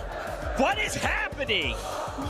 Oh, it's ridiculous. It really shouldn't be allowed. I mean, you look at these guys earlier on when they won their first game off spawn, right? Obviously, Tayson came out, you know, off the blocks hot, but then those guys won game two and they were being so aggressive. Yeah. And I was like, okay, they're trying to make up for lost time here. I mean, this was another example of that. These guys have this ability. If you watch EU over the past 2 seasons, you'll know they have this ability. But again, to have the hubris to do this at the Global Championships, at the biggest event of the year, just shows how confident they are in their ability. So much confidence. They were the thorn in the side of so many teams inside of this lobby. And this is exactly how we expected them to play. I think they would have been a little bit disappointed as to how the off-spawn battles have been going, especially with the third parties coming in as well. Even when they're winning, there's teams coming in, making things really, really difficult for them. But this is the Prodoxy, Pablo, and Gino that we know. We know how great they can be in these final moments, and especially for Queasy's team, right? We saw how well they did, but Pablo, Gino, and Prodoxy, not only did they W-key them to eliminate Queasy initially, they also chopped them down from height, right? And made that crazy play to make that high ground take. And wow, this is exactly what we want to see in a perfect end to day number 1 for them. You could almost see the frustration from them, right? Yeah. Like, they weren't even celebrating too tough because it was like they know, and Pablo alluded to it, like, if we weren't Con, we'd be having these kind of games all the time, right? We might be a whole different type of competition had that been the case. So,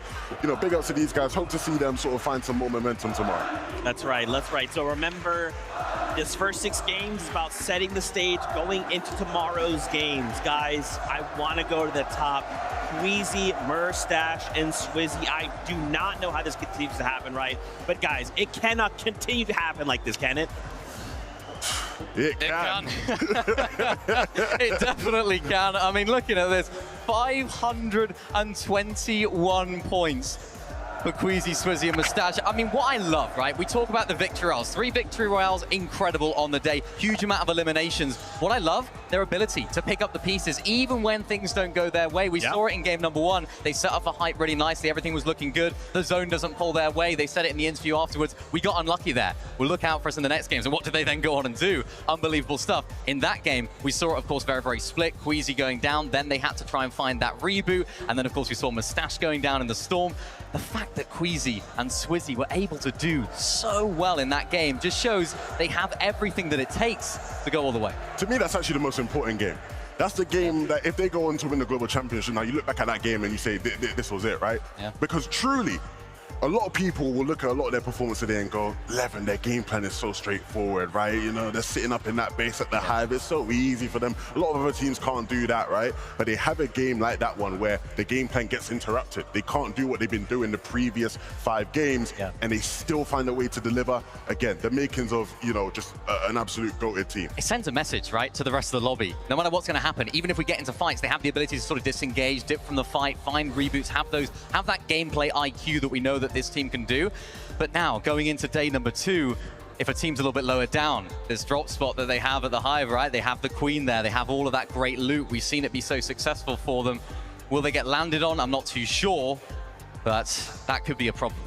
And Levin, how many points back in last Globals? How many points did Peter Bob Pollo go into day number 2 with? Last year, after day 1, we were all sitting here going, wow, Peter Bob Pollo, man, these guys are going to go on to win the whole thing. They had about 440 points, right? These guys have 500 plus. These guys are rolling right now. I mean, 3 victorials back to back to back. This is something we will talk about forever in Fortnite history, in the context of, 1, they still have another day to just keep adding to that total, right? You know, like they can still get more and more wins, but the 3 games in a row, you know, it's just mental to me. I mean, guys, we've got to hear from Queasy himself. Frankie is standing by right now to get his thoughts after the first 6 games. The king of the high ground has joined me and Choka back in the player lounge. Queasy, last year it was day 2 where you had to make up the shortfall, but on day 1 you're sitting clear at the top of the leaderboard by 101 points. The question is, can you keep this up?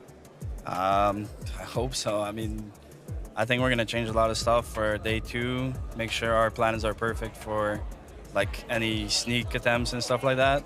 And we'll see tomorrow. So the changes is not because the current game plan isn't working, it's because of the fact that now you know that there's a target on your back. Yeah, I think so. But like, I mean, I feel like we're so far ahead that if people are like actually trying to land on us and do stuff like that, they're just like griefing themselves more than us. Because I don't know. Well, we haven't seen you contested yet. Yeah, we haven't. We will see. We've seen the Major 2 and Major 3. We have, but not on LAN. And so you'll change maybe a few things, but are you confident for tomorrow that you'll keep your consistency during the games? If we play our early and mid game the same, yeah, easily.